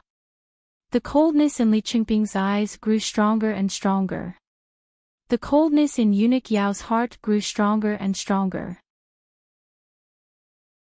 During these years, although the third prince seemed to have become a gentle and kind prince under Fan Xian's education, eunuch Yao knew what a vicious character this young prince had once been. Once he was pushed too far and remembered this great hatred, how could he live in the future? Furthermore, the Qing kingdom would eventually pass to the third prince. If the emperor truly did not recover this time, the third prince would probably sit on the dragon chair tomorrow. Wait until they leave the square before we pursue them. At least we can give father an explanation. What is the point in wasting them to death here? Li Qingping narrowed his eyes slightly and looked at his brother and teacher in the snow. He did not reveal any emotions that he should not have. In the snow on the roof of Jiaxing Tower, the metal pipes under the pure white expensive fur coat made loud noises endlessly, tearing through the air and harvesting lives in the distant royal palace. These noises were very loud. Although the reaction had been greatly reduced, the white snow on the roof of Jiaxing Tower was still shaken until it gradually slid down. These noises traveled far and startled the people in the surrounding streets and residences. The Jingdou government bailiffs had long discovered the strangeness of this place. However, Jiaxing Tower was a forbidden area of the court.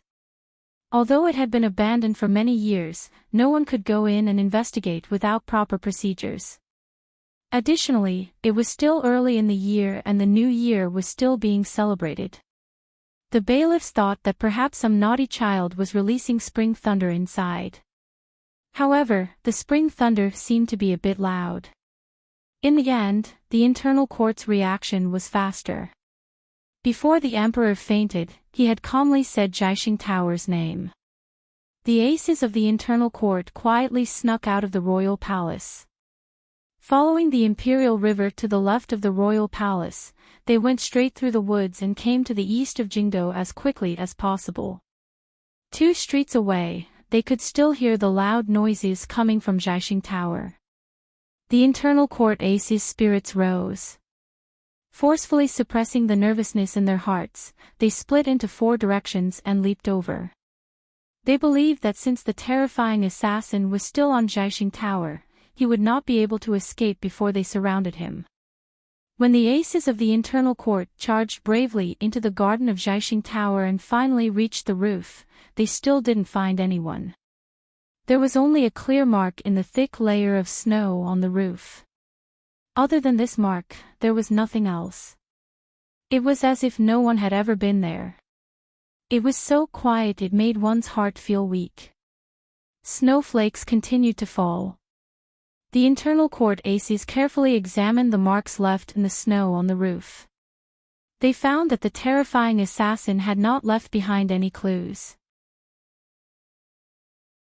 Although the marks were clear, they had already been cleaned up. It was impossible to even see the person's figure. An internal court guard stood guard at the entrance of an alley outside Jiaxing Tower. His face was slightly pale as he warily watched the few pedestrians. Suddenly, he saw a person who looked like a servant walk over. His heart thumped. The servant was a youth. What made the internal court guard suspicious was that the person was wrapped in a thick layer of fur. Although the fur looked ragged and not worth much, it wrapped the green clothes firmly inside. However, the knees were turned over, revealing the other side of the fur. It was as white as snow. This was an extremely valuable fur.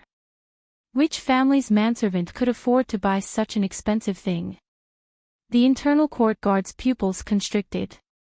He immediately blocked in front of the servant and was about to call for his companions. Unexpectedly, his vision blurred. Immediately after, he felt his chin go numb. The internal court ace leaned against the wall of the alley and died immediately. His body was stiff and did not fall to the ground. The servant wiped the tip of his finger and took out the thin needle he had stuck under the person's chin. He wrapped it tightly around the thick fur covering his body as if afraid of the cold. Walking out of the alley, in an instant, he disappeared into Jingdo's wind and snow. The wind and snow in Jingdo were heavy. There was a lot of activity. However, not many people knew what was happening in front of the tightly sealed royal palace. The imperial censors who had knocked on the door in the imperial censorate had long been forcefully escorted back to their manors in the night. The officials of the various departments had also been notified by the Overwatch Council and forcefully kept in their manors. Even Hu the scholar was unable to get close to the royal palace. This kind of oppressive tension and fluctuation did not take long to spread to that street in the south of Jingdo. Who knew how many noble families lived on this street? But everyone's wary and suspicious gazes were only focused on one family, Fan Manor. The Fan Manor was as usual. There was no panic, sorrow, or nervousness. Those who needed to boil water were boiling water, and those who needed to cook were cooking. The results of Fan Xian's negotiations with the emperor in the palace were clearly not reflected in the manor. The mistress of the manor, Lin Wan, did not take her family and leave the capital for Danzhou with the emperor's tacit permission during this short period of time. She continued to remain in the manor in a somewhat frightening silence. Sitting in the flower hall, she waited for the man's return. If he did not return, then what was the point in her leaving Jingdo? Why hasn't Ruoro gotten up yet? Lin Wan smiled warmly, but there was a faint sorrow in her smile. She looked at Cece, who was feeding the child, and said, "Did you call for her?" As she spoke, the young lady of the Fan family, who had been released from the royal palace last night, slowly walked in from outside the hall. Her body was as clean as usual. Her brows were as cold as ever. The shoes on her feet were not stained by a drop of snow. She looked at her sister-in-law and smiled. She then sat by the table and picked up a pair of chopsticks.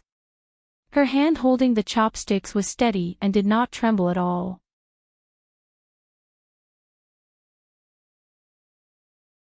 Chapter 741.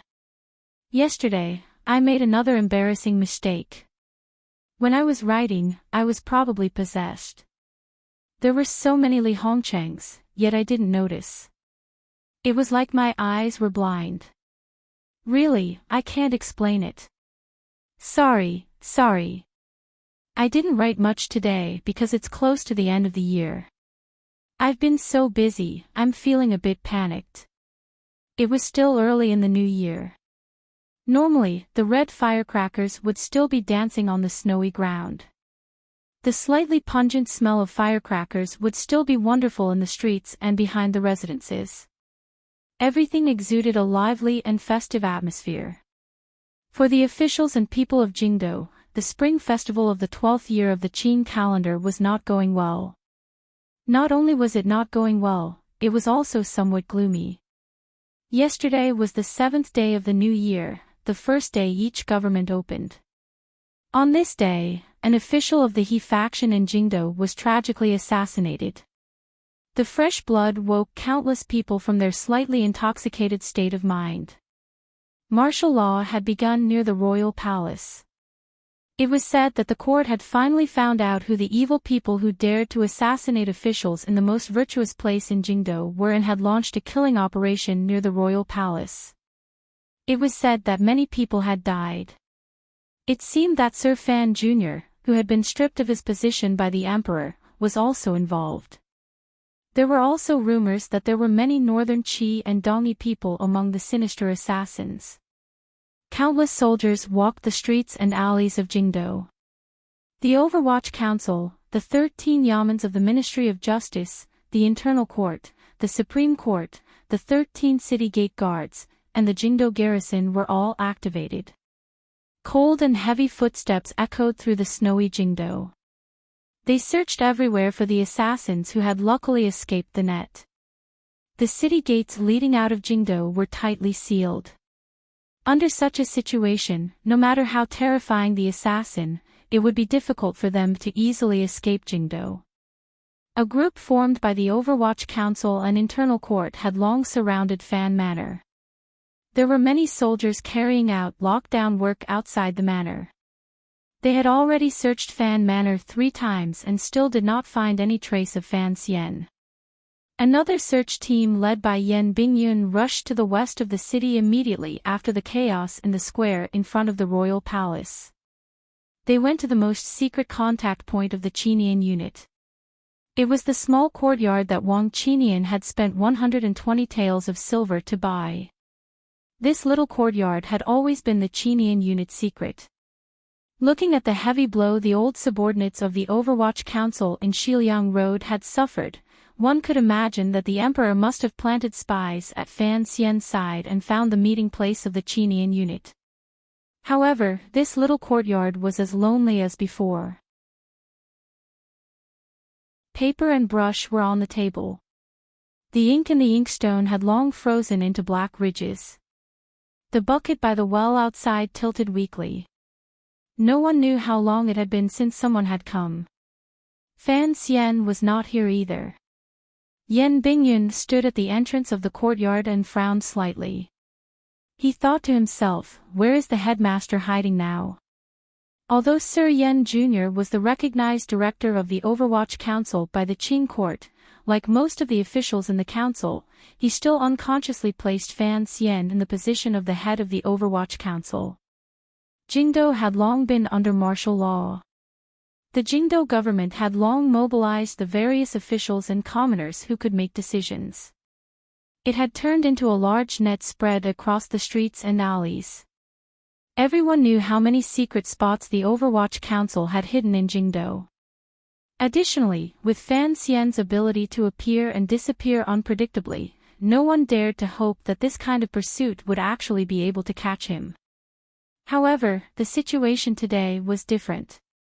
First of all, the Overwatch Council's secret spots were no longer a secret to the court. Most importantly, Yan Bingyun already knew earlier that Fan Xian was heavily injured and had long lost his former bravery. If there was no one to receive him, it would be difficult for him to recover from his injuries and he would not be able to escape far. However, where exactly was Fan Xian? The pursuit had already gone on for half a day. Under the powerful mobilization, the entire Jingdo had been turned upside down. The 13 city gate guards guarded each of the city gates tightly.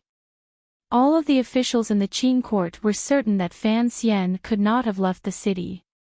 Yan Bingyun's brows furrowed tighter and tighter. Taking in a warm breath, he patted his tired face and did his best to calm the rising and falling emotions in his heart and make it harder for others to notice. Gently waving his hand, he had the Overwatch Council officials continue to disperse. The pursuit continued until late into the night. The manors of the officials who had some relationship with Fan Xian in the past were also searched. Even King Jing's manor and Duke Lu's manor were not missed. Still, no one found Fan Xian's whereabouts. Everyone felt a chill. If this major figure had truly survived this time, escaped Jingdo alive, and truly betrayed the Qin kingdom, who knew what kind of changes it would bring to the world? Yan Bingyun returned to Zichengju's manor with his tired body. He did not go greet his father. Instead, he went straight to his room and ate a few mouthfuls of the hot food the cook had brought over. From his wife's hands, he took a hot towel and forcefully wiped his eyes. He then sat in a chair in a daze. "What is it?" Shenwan asked quietly as she looked at the worry between his brows. A slightly bitter smile floated onto Yan Bingyun's usually frosty face. After a moment of silence, he said, "Speaking of which, I really admire him. I heard that before he charged out of the square, he had already been knocked unconscious by His Majesty. It is impossible for him to recover in a short amount of time. Also, in order to attract the pursuit of those aces, he forcibly separated himself from the group of assassins. Heavily injured and alone, why can't we find him? What about the other assassins?" Shenwan furrowed her brows slightly and asked. "We didn't capture a single one alive. We only killed a few. They were all aces ranked among the best in the world." Yan Bingyun sighed. At the time, he had not been in the square in front of the royal palace. It was clear that although the emperor trusted him, the emperor did not want the Overwatch Council to interfere in the ambush to kill Fan Xian. He also knew that if it wasn't for the mysterious, godlike assassin, Fan Xian and the others would probably have died long ago. How could they have taken advantage of the chaos to charge out? After saying this, Yan Bingyun noticed that his wife's expression was slightly strange. He paused slightly and asked, "What is it?" Shenwan was silent for a long time.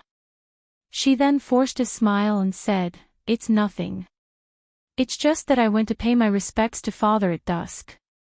It seems that he wasn't there." Yan Bingyun's body froze slightly. He didn't move for a long time. Although his father, Yan Ruohai, had long stepped down from his position as head of the 4th Bureau of the Overwatch Council, he was, in reality, a very powerful figure. As his son, he knew this. The problem was that he knew his father was the most traditional of Overwatch Council officials. His loyalty was more to Qin Pingping and Fan Xian than to the emperor. He probably went out for a walk. Yan Bingyun pulled up the corners of his lips and smiled with some difficulty. He didn't say anything more. In the early autumn, Principal Qin had been tortured to death by 1,000 cuts. Yan Bingyun had always been worried that his father would have some sort of violent reaction. However, what surprised him was that other than getting drunk that night, his father had returned to his normal self. All day long, he only attended to the fake mountain garden. Yan Bingyun knew that the emperor didn't make things difficult for his father because of his loyalty. Now, the emperor and Fan Xian had officially broken off relations and fought their way from inside the palace to outside. Fan Xian was going to avenge Director Qin. Given his father's abilities, he would certainly know of this matter. If he knew of this, what would he do? Stay in the room and don't see anyone. Yan Bingyun's brows furrowed slightly. He told his wife in a low voice, "I'll go see father." He didn't walk far to the west and was about to pass the strangely large fake mountain in front of the corridor. Yan Bingyun came to his father's room and respectfully entered. The hair at the temples of first-rank Viscount Yan Ruohai had long turned white. He didn't seem to find his son's arrival strange. Straightforwardly, he said, "He didn't come to the manor. He isn't stupid enough to walk right into your trap." Yan Bingyun was silent for a long time. He then said, "This is council business. I cannot be biased." Yan Ruohai glanced at him and said, "You know best whether or not someone can be hidden in the manor." Yan Bingyun bowed in greeting and took his leave. When he passed by the strangely large fake mountain in front of the corridor, he stopped in a daze. His eyes looked at the slightly dried moss and remaining snow on the fake mountain. Suddenly, he thought of some of the strange rules of his family when he was young. He kept feeling as if he had missed something. Fortunately, it was winter, so the dark room was not very humid. However, it was still dark. The meridians in his body were riddled with holes, and those red-hot iron wires were still running through them. The endless pain was like tens of thousands of needles piercing into his brain, making him want to howl in pain from time to time. This kind of pain and injury made it impossible for him to move the mountain and sea of qi behind his back. He couldn't even move the small circulation of qi. Wanting to use the natural Jinqi of Tianyi Dao to repair his meridians had become an extravagant hope. He could only rely on time to slowly nurture it, or place his hopes on that magical booklet. From this seemingly empty heaven and earth, he could absorb the precious vitality and slowly fill up his empty qi sea. However, the yuan qi in the air was very thin. If he relied on this speed to recover, he would probably still be a cripple after 20 or 30 years. Fan Xian half leaned against the wall of the secret room covered in a wool blanket and used his powerful state of mind to control his breathing. His instincts made his breathing at this moment a bit hurried and loud. However, it was the dead of night and he was deeply surrounded, so he had to be careful. His body had already been bandaged up. Extremely expensive and effective medicines were being used without any regard for money. On the ground beside him, there was a lot of food and water used to replenish his spirit. Although the secret room was small, the things prepared inside were extremely complete. His cracked sternum began to ache again. His brows furrowed as he thought of the Emperor's powerful and unstoppable fist and the sound of the gunshot. From the earlier panic in front of the royal palace to the court's strict and effective search, he confirmed that the Emperor had not died to the gunshot. This reality did not make him feel too disappointed. He only began to calculate what path he should take in the future. When the muffled sound of the attack from the heavens punched a deep hole in the royal palace, Fan Xian had already woken up. His eyes narrowed slightly as he looked toward the east of the royal palace. He was the first of the tens of thousands of people above and below the palace walls to react and clearly determine the location of the shooter. In this world, he was the most familiar with that sound and understood that chest the best. 3 years ago, Uncle Wu Zhu left Jingdou and went to the distant Temple of Ice and Snow to search for the ultimate answer to who he was. From that day on, the chest left Fan Xian's side. Fan Xian had always thought that Uncle Wu Zhu had taken the chest with him, so he did not have a trace of regret. He knew that the enemy Uncle Wu Zhu was about to face was even more unfathomable, cold, and emotionless than the Emperor. He had not thought that the chest was still in Jingdou. It was just not by his side. Just as the Emperor had confirmed before he fainted, Fan Xian also knew that the person who used the chest was certainly not Uncle Wu Zhu. If Uncle Wu Zhu had truly returned, regardless of whether or not he would use the chest, he would certainly see the tens of thousands of Qing elite soldiers as scarecrows. He would still coldly hold the metal drill in his hand and kill his way directly into the royal palace. Who was the one who fired the gun? Fan Xian guessed for a long time, but he still could not think of it. Even though he thought of a few people, he did not believe it. He could only be sure that the shooter had a very close relationship with him. Otherwise, Uncle Wu Zhu would not put his life in the other party's hands. The attack from the heavens was not part of Fan Xian's plan. The exit he had originally planned was still in the royal palace. He had not thought that people from northern Qi and Dongyi would come and close the last gap in using the Emperor's intentions. Even more terrifyingly, he had not thought that the powerful sword Qi he had comprehended not long ago would be broken by the Emperor's finger. His meridians were in chaos. He was like a cripple and had no way of getting close to the exit. However, this was also good. At least Hongzhu did not have to take such a large risk. When Fan Xian and his group took advantage of the chaos to kill their way out of the square in front of the royal palace, they still encountered great obstacles. Although there was the existence of the attack from outer space, which could inflict divine punishment, and although the third prince stood on the palace walls and tried to use his thin and weak shoulders to help Fan Xian find a way out, the emperor's edict had long been given. How could the tens of thousands of soldiers just watch as these foreign assassins escaped? Fan Xian did not know the specifics of their escape because he once again fell unconscious. When he woke up, this group of people had already become rabbits being chased. They were all powerful warriors of the present age, but they were either injured or dead. There were only 5 people left running for their lives in Jingdo. No matter how one looked at it, it was impossible for them to escape. Fan Xian knew that he was a burden, so he left with unusual coldness and valiance. He arranged to meet Haitang and the others at their usual place. A disciple of the Sword Hut paid the price of his life to send him to the edge of this manor. Then, Fan Xian took advantage of the chaos to sneak in and finally found an opportunity to rest. Of the 4 ninth-level disciples of the Sword Hut, 1 had fallen in the rain of arrows. In the escape afterward, 2 more had died for Fan Xian's survival.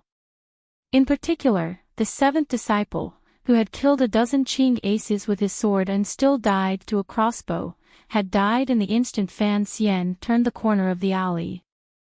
Fan Xian could see his eyes. Thinking of the light shining out of those eyes, Fan Xian's heart was incomparably heavy.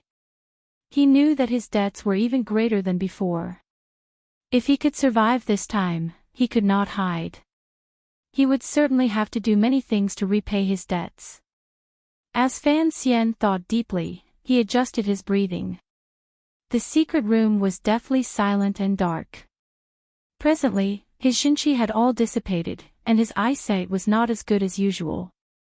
He felt around for the water beside him.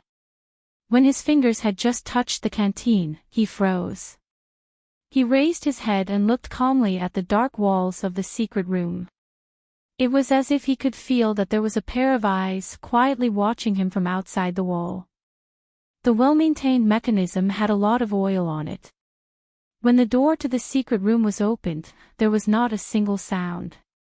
It was like a soundless pantomime.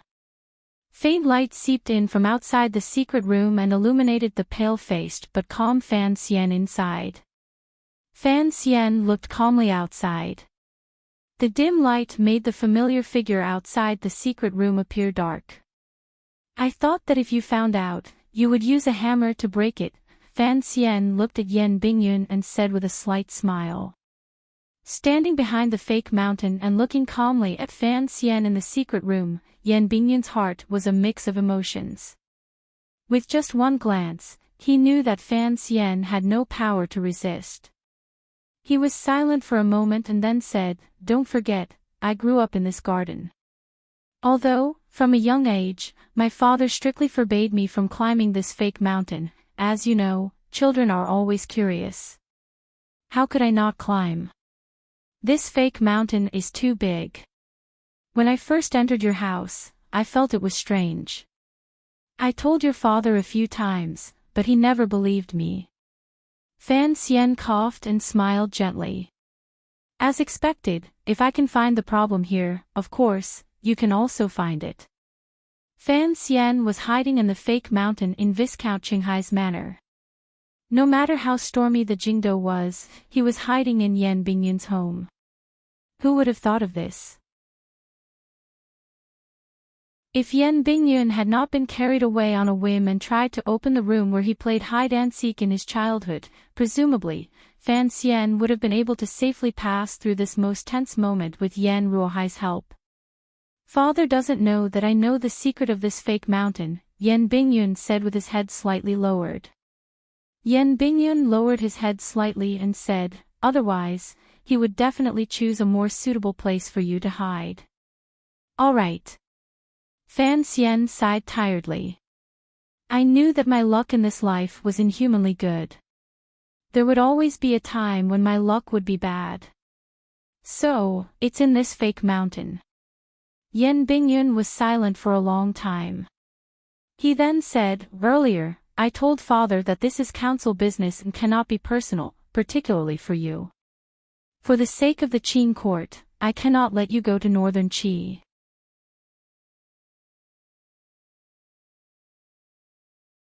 Chapter 742. Separated by the fake mountain, Yan Bingyun looked at Fan Xian behind the mossy and snowy door. There was no expression on his face, but no one knew what he was thinking. After a moment of silence, he coldly said, "You know too many things. Don't forget, I have been at your side for so many years. I know a little about matters of the palace treasury.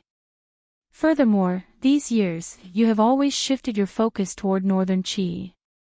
Fan Xijia is still in Shangjing. If you say you never had plans to betray the court and move to northern Qi, how can I believe that?" Fan Xian gently coughed and forced a smile. "I am also a person of the Qin kingdom. Furthermore, I have an agreement with the emperor. If the emperor survives this time and does not carry out a purge of my people, I will not shed all pretense of cordiality with the court and stand on the side of the northern Qi people. Don't worry about this. This matter concerns the life and death of millions of people. How can I be at ease?" Yan Bingyun's voice was very low and he rebuked angrily. "I don't care what strange agreement you have with the emperor.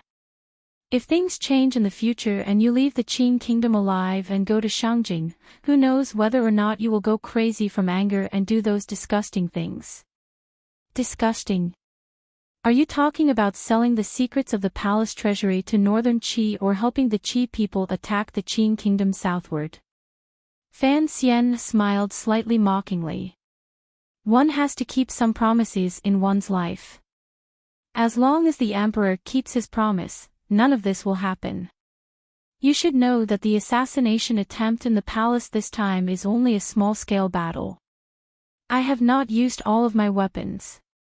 As long as I am alive, the emperor must be forced to accept the agreement between me and him last night." Fan Xian's eyes became icy. "He doesn't want the world to fall into chaos, so he cannot act against my people. No matter how angry he is, for the sake of his great cause, he must endure. Don't forget, those people are also people you are familiar with. They were once your companions, your friends, and your colleagues. If you kill me now, the power in my hands will no longer have a leader. To put it bluntly, without a leader, the emperor can slowly carve them out with a soft knife. Are you saying that you want those people you were once familiar with to fall one by one under the emperor's butcher knife?" Fan Xian stared into Yan Bingyun's eyes and enunciated each word clearly. Yan Bingyun was silent for a moment. He then replied, "It looks like you've thought about this matter for a long time. You must know that there can only be one sun in the sky and one emperor in the world. If you are alive, even if you endure it silently and don't act, the Qin court will still be forcefully split in two by you under the surface balance. For the Qin kingdom, this is not a good thing. I just want the people I want to protect to live. For this goal, I have to live. In the future, I will stand on a high hill far away and coldly look at His Majesty and you in the palace. I think it will also make you wary. But, don't forget, if you die, the officials and subordinates in the council will one day have to accept this reality. The emperor has great talent and strategy. He will certainly have a way to take back the Overwatch Council and even your subordinates in Jiangnan." Yan Bingyun stared into his eyes and said, "On the surface, you want to protect their lives, but in reality, you are only using the power of these people to threaten the emperor and the court. You insist on not dying because you are using the Overwatch Council as a private weapon to continue your own intentions. Why not?" Fan Xian gently coughed and looked at Yan Bingyun with slightly narrowed eyes. "Regardless of whether it is the director or you, they have both said it. Yan Bingyun's face was calm. The Overwatch Council is a public weapon, not a private weapon.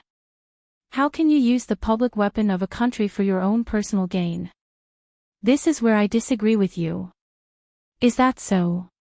A slight coldness appeared in Fan Xian's eyes. Coldly and mockingly, he said, "The Overwatch Council is a public weapon. I cannot use it for my own gain." Then, why didn't you stand out bravely and rebuke the Emperor when he used the Overwatch Council for his own gain? These words directly struck Yan Bingyun's heart. He stared at Fan Xian in a daze, unable to digest these words. In the hearts of all the officials in this world, the Emperor was the court, the Qing Kingdom, and the public. The Overwatch Council was a public weapon, so it was the knife in the Emperor's hand. Don't forget what you said yourself. The Overwatch Council is a public weapon, not the Emperor's private weapon. In the end, the person on the throne is only one person. Don't use him to represent the will of the world. Fan Xian looked at Yan Bingyun coldly and said, "Since it is a public weapon, naturally, it belongs to the virtuous." "Yes, I am not a virtuous person, but do you dare to say that the Emperor is also a virtuous person? Since he and I are only a pair of bastards, old and young, then it is very simple who the public weapon of the Overwatch Council belongs to." Fan Xian no longer looked at Yan Bingyun's expression. He picked up the canteen and took a sip with difficulty. Coldly, he said, "This council was set up by Yi Qingmei and left to me by Chen Pingping. What right does the Emperor have to take it? What right do you have to say such senseless things to me? The Overwatch Council is an organization used to monitor the Emperor. If it becomes the Emperor's secret organization, you might as well not be the director of the Overwatch Council." He put down the canteen and reprimanded in a disdainful and bored tone. There was a death-like silence. Waves of shock rose in Yan Bingyun's heart. He had always thought that Fan Xian was only grieving over Chen Pingping's death, so he had bravely stood against the Emperor.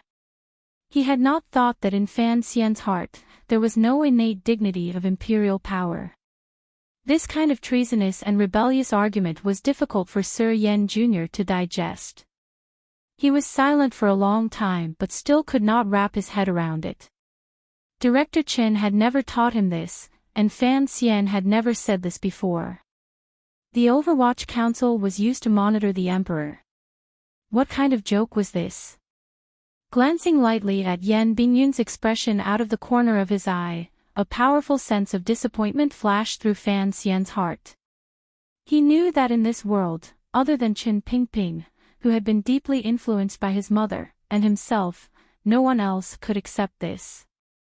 Even his father, far away in Danzhou, would probably find it difficult to accept this. It was only because of him that his father had gradually grown apart from the Qing court. Yan Bingyun raised his head and looked calmly at Fan Xian. He was about to make a decision. For the benefit of the Qing court and the goal he had fought for in his life, he could not allow Fan Xian to bring too many secrets and throw too much power into the arms of a foreign enemy. However, if he truly had to take action and send him into the palace, Yan Bingyun knew that Fan Xian would certainly die today. Fan Xian did not seem to be in a rush. He just waited for Yan Bingyun's decision. At this moment, a tired, old, and indifferent voice sounded in the shadow of the rockery. "It's so late. What's there to talk about? What's so good about letting those old maids hear gossip?" Yan Bingyun's body froze. He recognized that the speaker was his father. He turned around with unusual difficulty. The fists in his sleeves were clenched tightly. After a moment of silence, he knew that his father was reminding him of something. If others knew that Fan Xian was hiding in his manor, then he would have no choice but to kill him. His father had spoken at the moment he made his decision. Naturally, it was giving him the strongest warning. Without Yan Ruohai's help, how could Fan Xian, with his meridians in a mess after being heavily injured, hide in the secret room in the fake mountain? How could his body be bandaged? How could there be food and water by his side? Yan Bingyun knew that his father's seemingly warm and normal words were using his father-son relationship to threaten him. If he really decided to harm Fan Xian, then this family would probably be destroyed from now on. Fan Xian calmly looked at Yan Ruohai in the darkness. He looked at the old man of the fourth bureau and smiled with difficulty. In a low voice, he said, "Let's not talk about this. You can go back first." Following this, he said coldly to Yan Bingyun, "Naturally, you won't hear what I say." In the first cabinet of the council, there are a few files I took from King Jing's manor. When you have time these days, go take a look. These words were spoken lightly. It was as if Fan Xian was certain that Yan Bingyun would not act against him. Yan Bingyun stood silently for a long time with his eyes tightly closed. Finally, he left the fake mountain and walked toward his own manor. His decision to leave quietly had probably destroyed some of the stubbornness in his heart. It made the figure of his back appear somewhat desolate. No one will come to the fake mountain. Don't worry. Yan Ruohai walked to the bottom of the fake mountain and smiled warmly. What you said about the council earlier was very true. I hope he can understand some of it. Fan Xian smiled slightly and replied, "Why don't you teach me by example and use your own head to protect mine? Everything is for the Qin kingdom." In the end, Yan Bingyun cannot bear to use your life and death to prove his creed. Since everything has a price, presumably he will slowly think it through. In all of Jingdo, other than the Yan father and son, no one knew of Fan Xian's whereabouts. The search for him in Jingdo continued like a raging fire. There was no let-up at all. Countless streets, alleys, and private residences had been turned over. What the Qin court found strange was that Fan Xian, heavily injured and unable to move, had disappeared from people's sight like a wandering spirit. The Overwatch Council was also cooperating with the court's edict. They were carrying out intelligence work in various areas, but they had found nothing. This time, the main focus of the search was the military and internal court. The Overwatch Council was only cooperating, so their affairs were not very busy. The present director of the Overwatch Council, Yan Bingyun, was not as busy and nervous as Yi Zhong and Eunuch Yao, unable to sleep. On the contrary, the square and sinister building on Tianhe Avenue had many more images of him reading seriously. That night, Yan Bingyun listened to Fan Xian's words and began to read seriously the letters and files hidden in the first room. He read seriously for 3 days and 3 nights before he finished. Only then did he know that these were the memorials and letters Yi Qingmei had written to the emperor. They systematically described many plans for the Qin kingdom's future. However, these plans were too daring. No, it should be said that they were treasonous. These poison-like words made Yan Bingyun feel his fingers holding the paper begin to burn. In his shock, he didn't look closely. He only picked the words about the origins of the Overwatch Council and read them seriously. He knew that the Overwatch Council was a yamen that Fan Xian's mother, the young lady of the Yi family, had single-handedly created. Why was there an Overwatch Council in the world? Perhaps he could find the answer in these letters and files. Was the Overwatch Council's purpose not to do everything for the Qin kingdom and the emperor? Why were there not many mentions of the person on the dragon chair or the person who might sit on the dragon chair in the future? Regardless of whether Yan Bingyun wanted to read them or dared to read them, the words that were not very elegant still crawled into his heart like a demon. He began to think deeply and spaced out. He began to feel that perhaps the night he was threatened by his father and forced to accept Fan Xian in his manor was not a completely wrong decision that was harmful to the Qin court. He walked to the window in the secret room and looked through the glass at a corner of the royal palace under the dusk light. He narrowed his eyes slightly and felt that the reflected red light was piercing his eyes. After a slight pause, he pulled out a piece of black cloth from a corner of his desk. Carefully, he placed it over the glass window, blocking out the view of the royal palace. It was as if only by doing this could he feel more at ease. In the palace, the emperor had been heavily injured by the assassins. Fortunately, he did not die. He was only unconscious and awake at times. No one knew what his situation was today. It was this valiant emperor who occasionally woke up and calmly, even coldly, gave a series of orders to pursue and attack. He wanted to keep Fan Xian in the Qin kingdom's territory. On the contrary, the court did not care much about the assassins from northern Qi and Dongyi, as well as the assassins who had luckily survived. Yan Bingyun lifted a corner of the black cloth and looked at the glorious royal palace with narrowed eyes. He thought of another matter. It seemed that other than chasing after Fan Xian or searching for his body, the internal court was faintly searching for something. In the emperor's heart, it seemed that something was even more important than Fan Xian. What could it be? The light snow fell intermittently. The square in front of the royal palace no longer had any marks from a few days ago. The blood mixed with the snow had long been washed clean, revealing the clean and tidy stones below. The arrow marks that filled the sky did not leave behind any evidence. Only the green bricks on the vermilion walls of the royal palace, as well as a few frightening deep holes on the bluestone ground on the west side, indicated the cruelty of that day. At the same time, it proved to the passers-by that the terrifying attack from beyond the heavens really did exist, and was not just a movement that people imagined. Fan Ruoruo wore a large snow-white robe and stood quietly in front of the secluded palace doors below the royal palace, waiting for the imperial army and guards to jointly examine the token to enter the palace.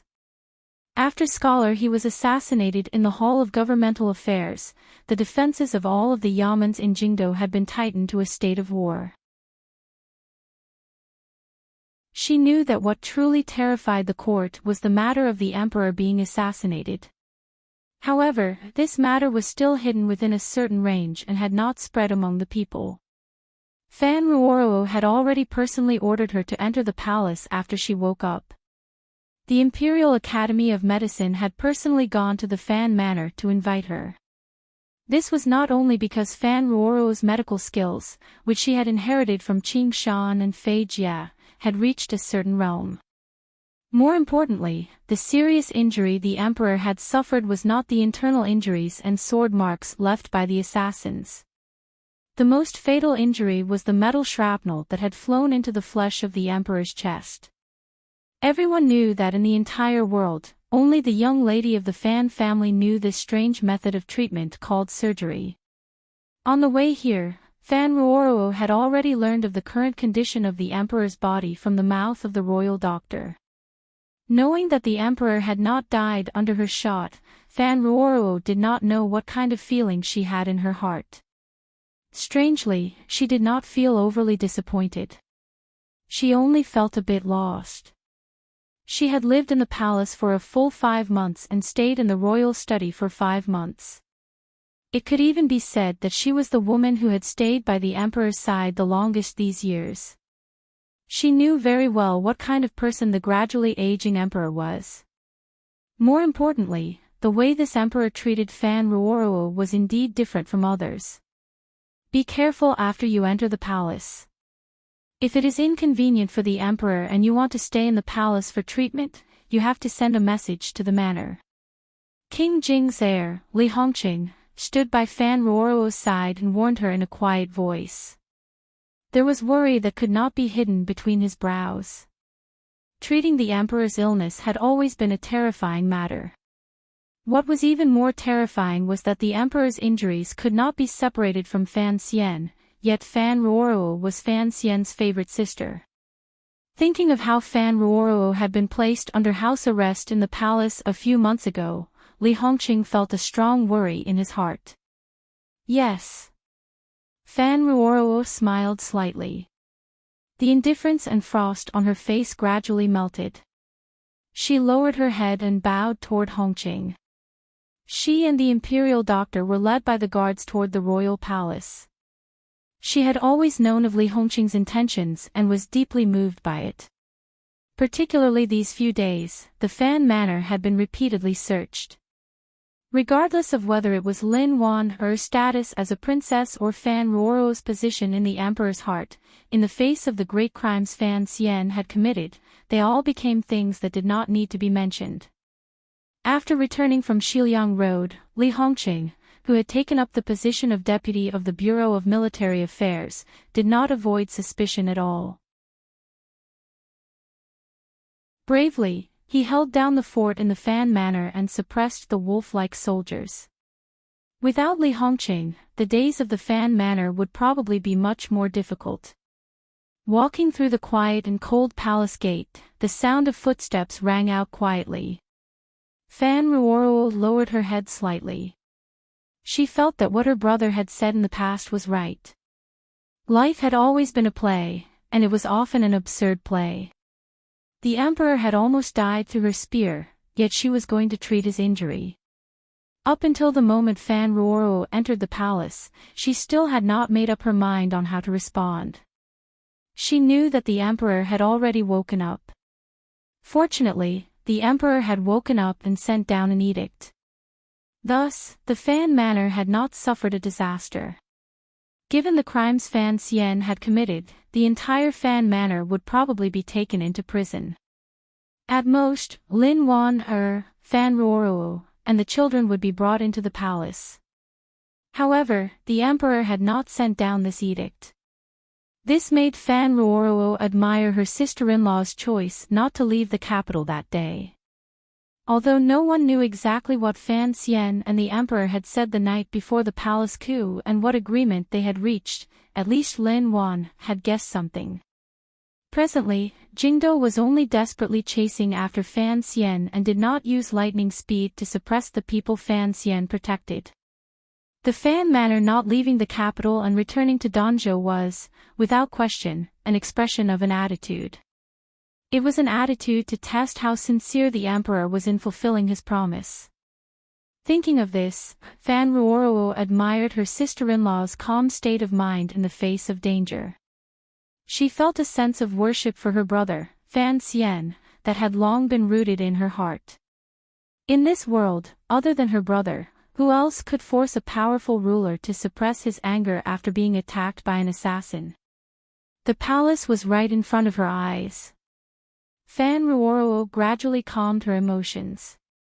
She had only been at Jiaxing Tower to help her brother escape Jingdo. When all was said and done, she could not feel too much hatred toward the emperor. After all, 20 years ago, the death of the pitiful infant she had never seen was too far away from her. On the last day of the first month, the steps of the 12th year of the Qin calendar finally landed firmly on this land. However, the footsteps of the Qin court still could not be steady. Although the emperor could already sit up and examine memorials, he could not exhaust himself too much.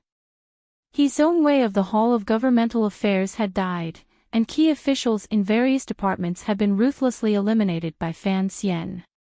For a moment, the court was a bit chaotic. Fortunately, the scholar fought with his old life and did not return to his manor for 7 consecutive days and nights. At least, the important matters of court were not delayed too much. The footsteps in the shadows continued to step chaotically. Jingdo appeared to have returned to normal, but in reality, it was still under strict control. In particular, the work of capturing and killing those assassins never relaxed. The Qin court had to be proud of this matter. The 9th-level aces who had first been heavily injured by the emperor and then shot by tens of thousands of arrows should still be trapped in Jingdo, passing their days in fear. In such a large capital, they were able to strictly seal off the possibility of these aces escaping. One reason was because these aces were too heavily injured. Another reason was that one had to admit the terror of the Qin kingdom's national machinery. At present, the deaths of 5 assassins had been confirmed. Their bodies had already been transported into the royal palace. Of the known assassins, at least 3 were still missing. They were the foremost ace in the Northern Qi royal palace, Sir Lang Tiao, the youngest disciple of Dongyi's sword hut, and Northern Qi's saint girl, Haitang Duo. These 3 had almost been captured a few times in Jingdo. Each time, they had paid the price of fresh blood before escaping wretchedly. As for Fan Xian, not even a shadow had been found. Fan Xian had disappeared, and so had his shadow. Only now did the Qing officials responsible for the killing realize that the people the Overwatch Council had raised were indeed too talented in these areas. However, the officials still had confidence because Sir Fan Jr.'s injuries were too heavy. The Emperor had said that his meridians had been destroyed and would not recover within a year. On the other side, the court officials who entered the palace every night to report on the progress and hand in memorials to the Emperor couldn't help but see another scene that they had long gotten used to but now found particularly strange. The Emperor lay weakly in a pile of blankets.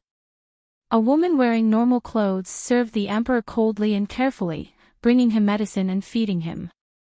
The woman was the young lady of the Fan family. The court officials had long gotten used to seeing her appearance in the past 5 months. They had not expected that she would come back after only a day out. Hadn't Sir Fan Jr. become an imperial criminal who had tried to assassinate the Emperor? How could his sister still serve at the Emperor's side? What was Manager Yao thinking? Was he not worried that the young lady of the Fan family would do something bad? Not only was the young lady of the Fan family serving the Emperor in the palace every day, but even the Fan Manor, which everyone saw as a place of death, did not seem to have become hell. The people inside lived as usual. Princess Qin, Lin Wan, would enter the palace every few days to bring the Emperor some fresh food and joke with him. What was going on? The Emperor was probably going crazy from wanting to kill Sir Fan Jr., but he did not want to make things difficult for his wife and sister. This scene was truly too preposterous and absurd, and it was truly difficult for others to understand. The depressing atmosphere in Jingdo was finally broken one day at the beginning of February. Eunuch Yao received a top-secret message. That night, after a long conversation with the injured and tired emperor in the royal study, countless internal court and military people quietly gathered from all directions the next day and came to the front door of Viscount Qinghai's manor. The moment the morning light rose, the green buds on the trees were still sleeping under the bark when the front door of the Yen manor was suddenly blown open. Soldiers gathered from all directions and guarded all directions. Over 20 aces leaped over the high courtyard walls. They seemed to know where their target was and headed straight for the fake mountain in the back garden. Eunuch Yao held his hands in his sleeves and waited calmly outside the Yen manor. He had no intention of entering the manor to speak. This manor was not a simple place. Putting aside how long Sir Yen Ruohai had operated in the Overwatch Council, the present young master of the Yen Manor was, after all, the director of the Overwatch Council. This operation had not leaked any information to the Overwatch Council. Once they actually captured the noble in the Yen Manor, Yen Bingyun would not be able to explain it no matter what. Sir Yen Jr. was wearing a nightgown. With a serious expression, he looked at the arrogant soldiers searching everywhere in the manor. The anger in his eyes grew stronger and stronger. However, his expression remained calm. The most successful spy in the Qin kingdom had a strong will. It was not something normal people could compare to. He did not hurry toward his father's residence in the back of the garden. He just stood in the bedroom door and watched coldly as everything happened. On the bed behind him, his wife, Lady Shen, slowly sat up and asked in a trembling voice, "What happened? Do you not know what happened?" Yen Bingyun didn't even turn his head. His voice was squeezed into a cold line. Sitting on the bed, Shen Wan's expression changed drastically. A moment later, she replied in a trembling voice, "What did you say?" "Only my father and I know. And it was you who reminded me first." A bitter smile rose to the corners of Yen Bingyun's lips. Back then, it was indeed I who betrayed you. But, it has been so many years. I thought you had long forgotten. Furthermore, we are husband and wife. I didn't think that you would still be unwilling to let the Yen family be ruined and destroyed. Shenwan-er's body began to tremble. She knew that her husband had already seen through what she had done. Facing Yan Bingyun's back, she said in a wretched voice, "How could I have such thoughts?" However, he is, in the end, a criminal. If the court finds out, how can our family escape responsibility? Besides, he has always been a powerful person. If he says he hid in here himself and the manor didn't find him, the court would believe it. Yes, our family has the merit of being the first, but we are also guilty of sheltering. Yan Bingyun's smile appeared dark, cold, and bitter. I still don't understand. Why did you do this? You are a northern Qi person. When did you become so loyal to the Qin court? A clamor came from the courtyard of the Yen manor, but the master's bedroom was very quiet. Behind Yan Bingyun, Shenwan-er lowered her head and was silent for a long time. Finally, she bravely raised her head. Her eyes were filled with hatred that could not be shaken off. Why? What did you say? Don't forget, I am your wife. Yes, that matter has nothing to do with you, but do you dare to say that it has nothing to do with Fan Xian? Lady Shen's voice was not very loud, but it appeared particularly sorrowful and hateful. She looked at Yan Bingyun's back and cried bitterly. My father was killed by the Northern Qi Emperor's envoy, Shang Shanhu. Immediately after, my entire family was raided and destroyed. You have no idea what it means to destroy a family. My entire family of over 200 people is dead. My 3-year-old brother is also dead. Who did this? This was done by the Northern Qi Emperor, but do you really think I don't know that this was all the idea of Fan Xian and that woman called Haitang? Lady Shen's eyes were filled with a hateful light. But what could I do?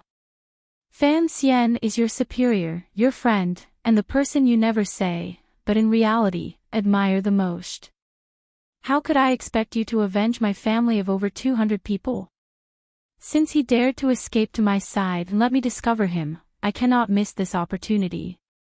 After Lady Shen finished saying these words, she knew that no matter how things developed, it would be impossible to win back the heart of the man in front of her. Her entire body went limp as she sat on the bed. She couldn't help but be shocked. Why did a woman like her, who didn't understand anything, do such a daring thing driven by hatred? Yan Bingyun's body froze slightly, but he didn't have any reaction. He only sighed in his heart, feeling a bit lost. The fake mountain in the back garden had already been forcefully dug out by the soldiers. They looked at the dust-covered secret room inside that looked like no one had ever been in before and couldn't help but freeze where they stood. Yen Ruohai, who had been startled out of the room by the noise, acted as if he didn't know anything. He furrowed his brows and looked at the soldiers responsible for killing the criminals and the internal court aces. In a cold voice, he said, "What is going on? I've been hiding in the manor, but I've never worried that something would happen." In the carriage, Fan Xian leaned comfortably against the soft cushions. Although the meridians in his body were still a mess and he was worse than a cripple, this could not affect his good mood. At least he was out of Jingdo. Looking at the more vivid scenery around Jingdo, he felt happy for some reason. When he left the Yen manor, he didn't know what had happened. He also didn't know that Lady Shen had never forgotten the massacre of the Shen manor in Shangjing in the 5th year of the Qin calendar. He trusted in old Sir Yan's abilities. The Yen father and son were both skilled figures in the Overwatch Council. How could they not have sensed the strange movements in their own manor? It was still the valiant power of the Yen manor that had finally found an opportunity to send Fan Xian out of Jingdo. The carriage was traveling on the dimly lit road in the mountains. The driver was an official of the Overwatch Council, but he was not an old subordinate Fan Xian was familiar with. He was also not an old member of the Qinian unit. Since the Yen manor was at ease in letting this official manage this matter, presumably, they had sufficient confidence in his loyalty. That is the director's good fortune, the Overwatch Council official driving the carriage said with a smile. Otherwise, the director would not have found such an opportunity to send you out of Jingdo. Of the two directors, the first was Fan Xian, and the second was Yen Bingyun. The official was silent for a moment and then suddenly said, "The director wants me to ask you one last thing. You promised him not to go to Northern Qi and not to betray the court. Can you really do it? This damned lump of ice." Fan Xian scolded jokingly. "Since I've said it, I will do it. I'm not like the old cripple who has no inhibitions. After you return to the capital, help me give this letter to Yen Bingyun. Have him think of a way to deliver it to the emperor's desk," Fan Xian instructed after thinking for a moment. He handed over a thin letter. The contents of the letter were simple. He had already left Jingdo and would fulfill the contents of the agreement he made with the emperor that night. He also asked the emperor to abide by the emperor's promise of one word. He also wished the emperor good health and to take care. The main reason for this unnecessary action was because of his friends who were still sealed in Jingdo. Fan Xian knew that the emperor's main target was him. If he could escape Jingdo alive, then there was not much meaning in wasting the country's power, stirring up more discussion, and keeping 13th Wang and the others in Jingdo.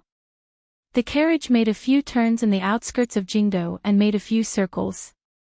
Using the secret paths in the mountains as well as a few transfer points the Overwatch Council had prepared, it took a full 3 days to arrive outside a city in a neighboring province. The carriage would not enter the city. Instead, it chose to carry out the handover here. Looking at the familiar face, Fan Xian couldn't resist smiling. "I feel much more at ease now that you're here." Wang Qinian, who had rushed back to the Qin kingdom from Shangjing in northern Qi and had been waiting outside Jingdo to receive him, had disguised himself as an old man. His face was full of wrinkles. Entering the carriage, he checked on Fan Xian's injuries and couldn't help feeling heavy. He was not in the mood to joke and shook his head. "What do I have to disguise myself as?" Wang Qinian took out cosmetics and flowery clothes from his clothes. Forcing a smile, he said, "I have to disguise myself as my daughter-in-law." Fan Xian laughed bitterly. He didn't make a pretentious gesture and accepted it. "It's much more convenient for you to disguise yourself as an old man than it is for me." While he was changing, Wang Qinian couldn't resist lowering his voice and asking, "Sir, from the beginning, did you already plan to be able to leave Jingdo?" "I'm not an immortal. Plans can't always keep up with changes." Fan Xian smiled bitterly. "If I could win in the palace, I wouldn't have to leave the capital. Since I lost, I had to make sure I survived. Fortunately, my luck is as good as ever. I heard that is not a place people go. Not many people can go. Those who dare to go are all dead." "Who said they're all dead?" "Ku he is alive. Shao En is also alive. Aren't my uncle and my mother all alive and well?" Fan Xian's eyes narrowed slightly. It was as if he was searching for the backs of those people. In a quiet voice, he said, "Just surviving is not enough. This time, I still lost in Jingdo. Other than going to the temple to find my uncle, what other choice do I have? This is something I had thought about a long time ago. You don't have to stop me." Wang Qinian's expression was a bit ugly. He muttered, "It's not that I want to stop you. Who in this world dares to stop you? Other than the emperor, those who dared to stop you are probably all dead. However, the temple is not the royal palace.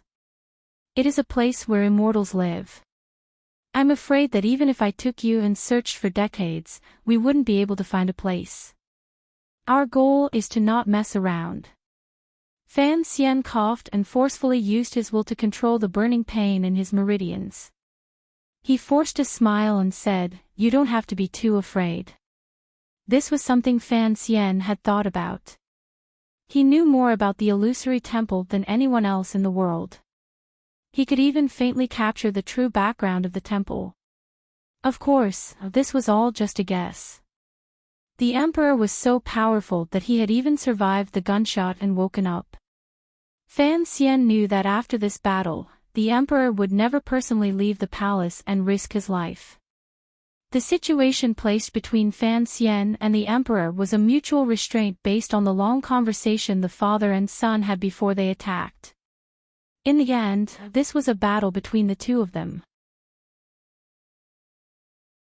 Regardless of whether it was the Qing emperor or Fan Xian, neither wanted the flames of war to spread to the world. Thus, Fan Xian had suffered a crushing defeat. He had to find a power that could defeat the emperor. He could not find it in the world. He could only search in the sky. Fan Xian's mood was slightly heavy. He knew what a lofty existence the temple was in the hearts of the people. He was very worried about Wu Zhu's safety. For the sake of his meridians and many other goals, he had no choice but to make this dangerous trip to the temple. "How do we go?" Wang Qinian gently pulled on the reins and asked a very practical question. Everyone respected the temple, but no one knew where it was. "North. Keep going north." "All the way north," Fan Xian said.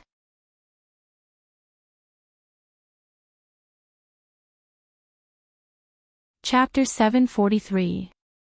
The wind came from the north, but the people in the wind were heading north. The carriage circled around Shao Mountain and quietly brushed past the empty space between Yanjing and Sangzhou. Just as it was about to reach the North Sea, it began to snow again at the end of February. This place was cold and different from the surrounding wilderness. The carriage was covered in a thin layer of snow. It was like black bread covered in crumbs as it slowly moved along the road in the wilderness. Wang Qinian, who was driving the carriage, wore a raincoat that barely blocked the snow. However, his eyelashes and the beard above his lips were still frozen by the snow. He looked wretched. However, his eyes, which usually appeared muddy and lifeless, appeared clear and sharp in the wind and snow. They slowly swept past the two sides of the road, not letting go of any suspicious movements. Wang Qinian was already very old, but such a heavy snowstorm still did not make him show any signs of fatigue. This old man was as thin as a monkey, but his muscles were like a kind of bone. He was full of strength and spirit. Such a long and difficult journey did not make him feel the slightest bit uncomfortable. It was only thanks to this powerful figure of one of the two wings of the Overwatch Council that he was able to continuously disguise himself along the way, make connections, and forge documents to break through the Qing court's countless inspection lines and successfully bring the carriage to a place not far from the border. Back then, he had been a great bandit who moved freely in the north of the land. Using him to make a living was very suitable. After the carriage passed through a col and crossed a small bridge over a snowy stream, Wang Qinian finally let out a breath. He knew that the carriage had already crossed the border and entered northern Qi territory. There was no longer anything that could endanger the life of the man in the carriage. Immediately after, a bitter smile rose to the corners of Wang Qinian's lips. He really didn't know what day it was and how the situation had developed to this state. They were all Qing people, yet they had to step into enemy territory to feel truly safe. Feeling the carriage beneath him shake, Fan Xian slowly woke up in the carriage. His years of professional life allowed him to clearly sense that the road the carriage rolled over was different from the road he had been fleeing on these days. Although there was no xinqi in his body, the subtle feeling of his 36,000 pores and skin had not disappeared. He adjusted the thick sheepskin draped over his body and coughed lightly twice. He lifted a corner of the window and looked out of the carriage. He saw that the carriage was traveling on a somewhat familiar wooden bridge. Across the bridge was a similar scenery, but the aura was definitely not the same. It was winter. No matter how familiar the scenery was, it would still be different. However, Fan Xian was still able to accurately tell from the direction of the stream and the small hills on either side that the carriage was passing through Wudu. Back then, he had traveled to northern Qi as a young immortal poet. Along the way, Shaoan had come to this place. It was also here that he had seen the begonia for the first time. How could he forget? Fan Xian's face was very pale, without a trace of blood. Even his thin lips appeared dim. The injuries in his body still showed no signs of improving. The meridians that had been shattered by the Emperor's finger were still riddled with holes. Without Jinqi to protect his body, the days of running and tiredness, as well as the harsh cold outside the carriage, had finally made him fall ill again. The thick sheepskin wrapped around his body. Only his head was exposed. There was a small heater in the carriage, but it seemed to have no heat at all. Fan Xian narrowed his eyes and gazed in a daze at the northern Qi land on the other side of the bridge. He gently exhaled a breath of hot air and sank into deep thought.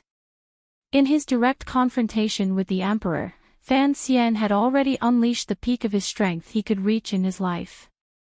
However, he had still been destroyed by one finger. The meridians in his body had been shattered too badly.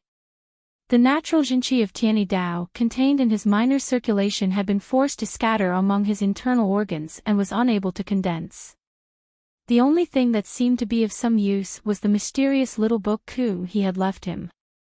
However, the Yuanqi between heaven and earth was too thin. If it continued to repair like this, it would take many years.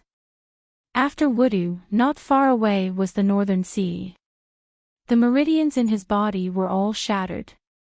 Fan Xian naturally thought of the begonia. Back then, the meridians in his body had all been shattered. He had completely relied on Haitang's careful care and treatment in Jiangnan. This time, his injuries were even more serious. He didn't know if Haitang had escaped from Jingdou or not. Fan Xian was not too worried about the shadow's safety because he understood what was most similar to him.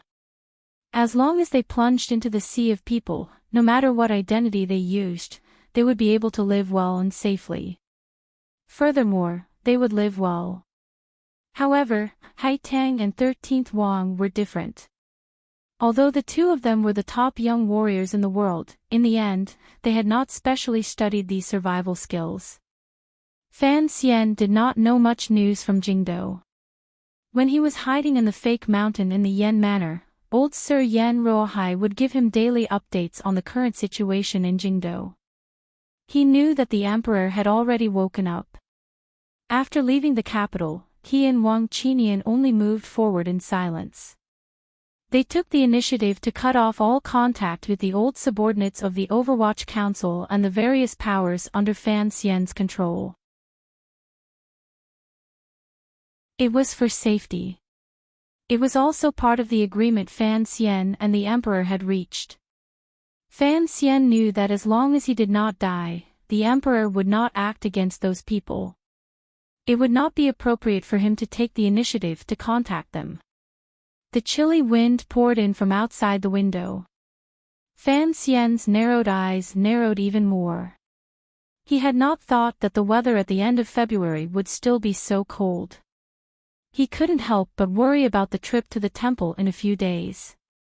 Given his weak body, how could he stand against the bone-chilling cold?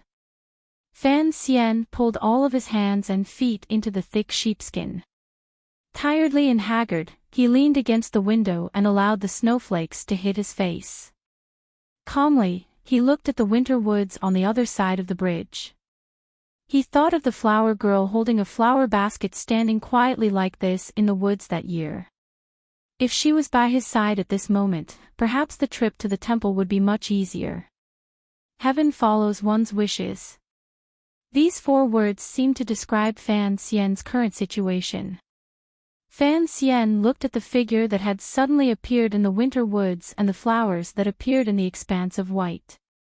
He couldn't help but wonder if his eyes were playing tricks on him. Time to take your medicine. The carriage passed the wooden bridge and came to a steady stop. Wang Qinian rubbed his hands together and crawled into the carriage. He scooped a bowl of medicinal soup that had been kept warm on the stove and brought it in front of Fan Xian. Earlier, he had heard Fan Xian cough and felt worried. Fan Xian extended his hand out from the sheepskin and pointed with a smile at the winter woods in the distance outside the window. The medicine is there. What surprised Fan Xian was that 13th Wang was also waiting for him at Wudu with Haitang.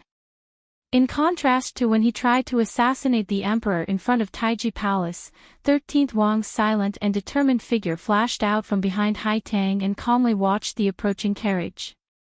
The curtain of the carriage lifted and snowflakes flew in. Fan Xian looked at these two sworn friends and forced the corners of his lips to twitch. It was as if he wanted to smile but couldn't. In the end, he only sighed and said, "I didn't think you would run faster than me. We left the capital later than you did." Haitang patted the ice off her thick jacket and sat by Fan Xian's side. Perhaps she was thinking of their encounter in Jingdou last month. The smile of reunion on the girl's face gradually faded. Calmly, she said, "I heard that later, because you escaped Jingdou first, the Qing court search weakened. Only then did we have a chance." Fan Xian nodded. He coughed and then said, "As long as you're alive, it's good. There's no need for words of thanks between us. The Jingdou incident originally had something to do with your two strange teachers. If there is to be thanks, in the end, you should be thanking me." Haitang sighed and looked at his pale face in a daze. Shaking her head with a smile, she said, "I had thought that after this battle, you would mature a bit. I didn't expect you to still like to joke." Mature. The first 20 years of my life have long matured. With great difficulty, I've regained some of my youth. How could I abandon it? Fan Xian replied with a smile and turned to 13th Wang. After a moment of silence, he asked, "How are your injuries?" From the moment 13th Wang entered Fan Xian's sight, Fan Xian had acutely sensed that there was something wrong with 13th Wang's body. The right arm that the emperor had killed seemed to be unable to recover. For a swordsman who was sincere and devoted to the sword, to have his hand half crippled was, without question, a fatal blow. However, 13th Wang's expression did not change at all. In a quiet voice, he replied, "Your old man's Xunqi is too tyrannical.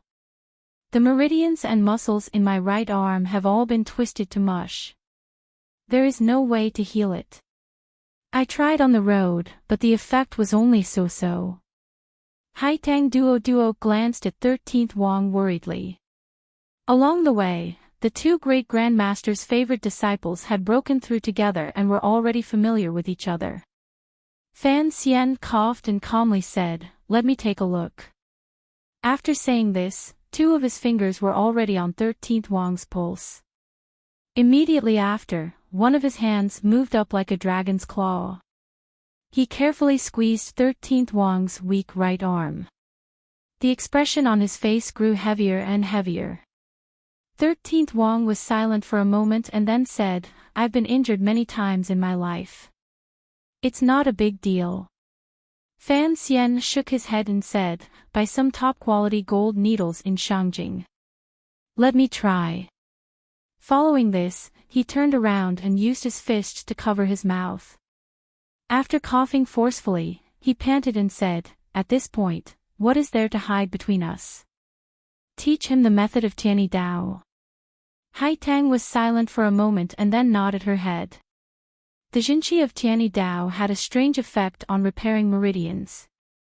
Although it was a secret of Qing Mountain that was not passed on, Haitang had secretly taught it to Fan Xian. Using it to save 13th Wang's swordsmanship was doable. 13th Wang abruptly raised his head.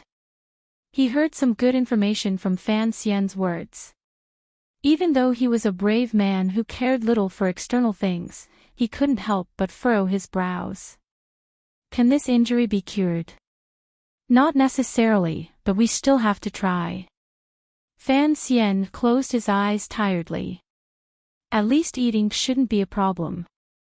However, if you want to return to your original realm, I'm afraid it won't be possible. I advise you to start training your left hand again right now. Your left hand is good. Back in the day, there was someone called Jing Wuming who was famous for his left hand. Of course, he hit his right hand even deeper. If you can train both hands, that would be impressive. There was a moment of silence in the carriage. 13th Wang suddenly smiled calmly and said, "Then, I'll train my left hand first. Later, when I have time, I'll train my right hand." Haitang Duo looked calmly at Fan Xian, who had his eyes closed and face pale. Countless strange emotions rose in her heart. These years she and Fan Xian had not seen much and parted often. However, the two of them never needed many words to know each other's intentions. At this moment, Haitang Duo suddenly realized that she could not see through Fan Xian. During the battle in the royal palace in Jingdo, Haitang Duo had clearly and shockingly discovered that Fan Xian had already faintly surpassed the upper 9th level realm that people knew of. He firmly suppressed her in 13th Wang. Just by looking at how he could exchange a few blows with the Qing Emperor and injure him, one could see how terrifying Fan Xian's present strength had reached. Have you already understood something? Haitang asked a question that had no head or tail. Fan Xian immediately understood. He opened his eyes and shook his head. Smiling slightly, he said, "If I truly understood, I wouldn't have lost so badly in the royal palace." With these words, the three young people in the carriage sank into silence at the same time. Their thoughts seemed to return to that snowstorm in the royal palace. These three were the most powerful and promising young aces in the world, as well as the best assassin in the world. When faced with that bright yellow figure, they still appeared minuscule. Thinking of the Qing Emperor's expression that day, although the people in the carriage had successfully injured him, they still felt a glimmer of difficulty in resisting. There is no true God in the world. The Emperor's injuries are worse than yours and mine. Fan Xian's light words broke the suffocating atmosphere in the carriage. If I wasn't crippled, 13th Wang wasn't crippled, and you hadn't spat up 3 buckets of blood, the best choice right now would be to charge back into Jingdo. Haitang smiled slightly. She thought that only Fan Xian could think of such a daring plan. Her thoughts moved slightly. Calmly, she looked at his pale face and asked, "How are your injuries?" "Worse than 13th Wang. There's basically no chance of recovery," Fan Xian calmly described his injuries. Fan Xian calmly described his injuries and said, "However, I don't care about these things. Since I can't beat the Emperor by fighting, it's like a child who can't beat someone in a fight. It's better to go find a bigger relative. This is the eternal and unchanging method." For now, Haitang didn't understand the meaning of Fan Xian's words. The tiredness in her clear eyes faded slightly. Calmly, she asked, "The lightning in the square in front of the palace. Do you know what it was?" "It was the chest." The corners of Fan Xian's lips twitched slightly. "It was my chest. Ku He and Siga Jian have probably mentioned it to you. However, don't look at me like that. I also don't know who has the chest right now. Furthermore, don't think of the chest as too terrifying. If it really was a divine weapon, the Emperor would not only be heavily injured, he would have died a long time ago." Haitang was silent for a long time. She then asked, "There's something I don't understand. Since you and the Qing Emperor mutually restrict each other and neither wants the Qing kingdom to have internal strife, why didn't you choose to escape Jingdo and live in seclusion? Instead, you chose to take action." Fan Xian was silent for a long time. The calmness in his eyes grew stronger and stronger. Evenly, he said, "First, I wanted to prove to the emperor that I had the right to negotiate with him on equal footing. First, I had to have the courage to sit in front of him and talk to him. Second, although leaving Jingdo and living in seclusion was a way, the emperor would not want me to leave his control. Most importantly, I am not satisfied." He closed his eyes and faintly said, "I could choose to be like Yi Luyun and Sir Fei and go out to sea, no longer caring about the affairs of the world. I don't care how many people die in the endless flames of war on this land. But I am not satisfied. If no one can stop him, then in history, he will certainly be correct. This was the principle of the victor being king and the loser being in the wrong. If no one could stop the Qing emperor, then there would be no trace of Yi Qingmei's aura left in history. Chen Pingping would also be destined to become a criminal, unpardonable, and ultimately be killed by 1,000 cuts, a eunuch." Fan Xian was not satisfied with that wisp of soul from his homeland.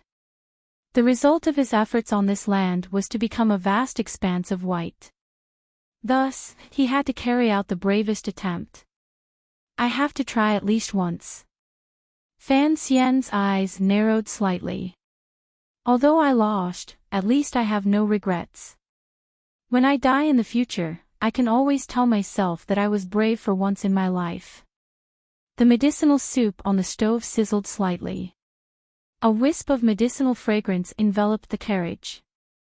Haitang looked at Fan Xian in a daze and quietly asked, "What are you going to do next?" In the present situation, Fan Xian had launched a thunderous attack but still failed on the verge of success. The Qing emperor was heavily injured and lying in the palace, but in the end, he was not dead. The Qing kingdom's powerful national strength still existed. No one could face this lion head-on. For Fan Xian, if he wanted the emperor to maintain his sincerity in fulfilling his promise, he could not do anything to anger the Qing court. The path laid out in front of Fan Xian seemed to be hiding in a small mountain village and living out the rest of his life. "I want to go to the temple. Are you interested?" Fan Xian sent out a sincere invitation. 13th Wang's eyes lit up. Haitang Duo smiled after a slight surprise and said, "Sir Wang has probably had a hard journey. I'll go drive the carriage. You know the way." Fan Xian smiled and couldn't resist coughing a few more times. Haitang didn't even turn her head. Smiling, she replied, "Back in Jiangnan, you mentioned it a little. It should be in the north."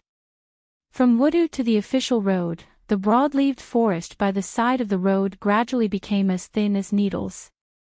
Accompanied by the beautiful icicles on the trees by the side of the road, the snow-covered road led all the way to Shangjing, the capital of the northern Qi kingdom. Shangjing's old and worn city walls were also covered in snow. Although the Jiangnan area of the Qing kingdom was presumably in the warm days of spring buds sprouting, grass growing, and insects chirping, it had snowed continuously in northern Qi this year. The temperature had been unable to rise.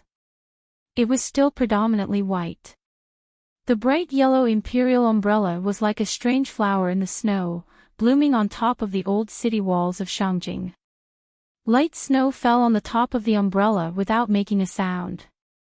The northern Qi emperor and his favorite imperial concubine Li wore luxurious fur coats and stood under an umbrella in front of countless eunuchs, serving girls, and officials of the northern Qi court. They quietly watched the road in front of Shangjing. They didn't have to wait for long before a normal-looking carriage slowly drove over from the southwest intersection. The city gates of Shangjing opened wide. A group of caravans came out to receive them. The northern Qi emperor narrowed his eyes slightly and placed his hands behind his back. His slightly pale face carried an unhealthy flush. He looked at the carriage and couldn't help but gently sigh. This sigh was very suppressed. Other than Sea Lily beside him, no one else could hear it. Sea Lily was holding a tightly wrapped baby. She lowered her head and adjusted the warm towel on the baby's head. Suddenly hearing the quiet sigh beside her, the expression in her eyes was faint. She raised her head and quietly said, "It's such cold weather. Why don't we have the nannies take Hong Dufin down first?" Between the 11th and 12th years of the Qing calendar, the Northern Qi court had maintained a rare kind of suppression and endurance toward the unpredictable situation in the south. They had only helped Fan Xian stabilize the situation in Dongyi through Shang Shanhu's mobilization of the army. The Northern Qi court did not take advantage of the Qing emperor and Fan Xian's falling out to seek even greater benefits. The most important reason was that the Northern Qi emperor had been seriously ill since last autumn. Even Sir Mu Peng, who had been released by the Qing kingdom and returned to Shangjing, could not immediately cure him. The emperor lingered on his sick bed for many months. He rarely even saw his officials, much less had to exert himself to manage state affairs. State affairs were basically handled by the Empress Dowager. The Northern Qi emperor's illness lasted for many months. Fortunately, the matter of the royal bloodline, which worried the Northern Qi people the most, finally came out this year. Imperial concubine Li, who was greatly favored by the emperor, was pregnant and had successfully given birth to a princess. Perhaps because of this good news, the Northern Qi emperor's illness gradually improved. There was no one in the Northern Qi court and people who was not overjoyed. Although imperial concubine Li did not give birth to a crown prince, the emperor was still young. As long as there was a beginning, he could continue to give birth. This Northern Qi princess had not yet been given a proper name. The Northern Qi emperor and imperial concubine Li had privately given this pink and jade-like child a pet name, Hong Dufin. Although this pet name was truly unpleasant to the ears and greatly damaged the dignity of the royal family, it drew a great deal of discussion from the eunuchs and serving girls in the palace. In the end, it was still called this. Hearing Si Lily's words, the Northern Qi emperor furrowed his brows in annoyance. Turning his head to glance at the daughter in her arms, he said with slight anger, "These little ones are truly troublesome."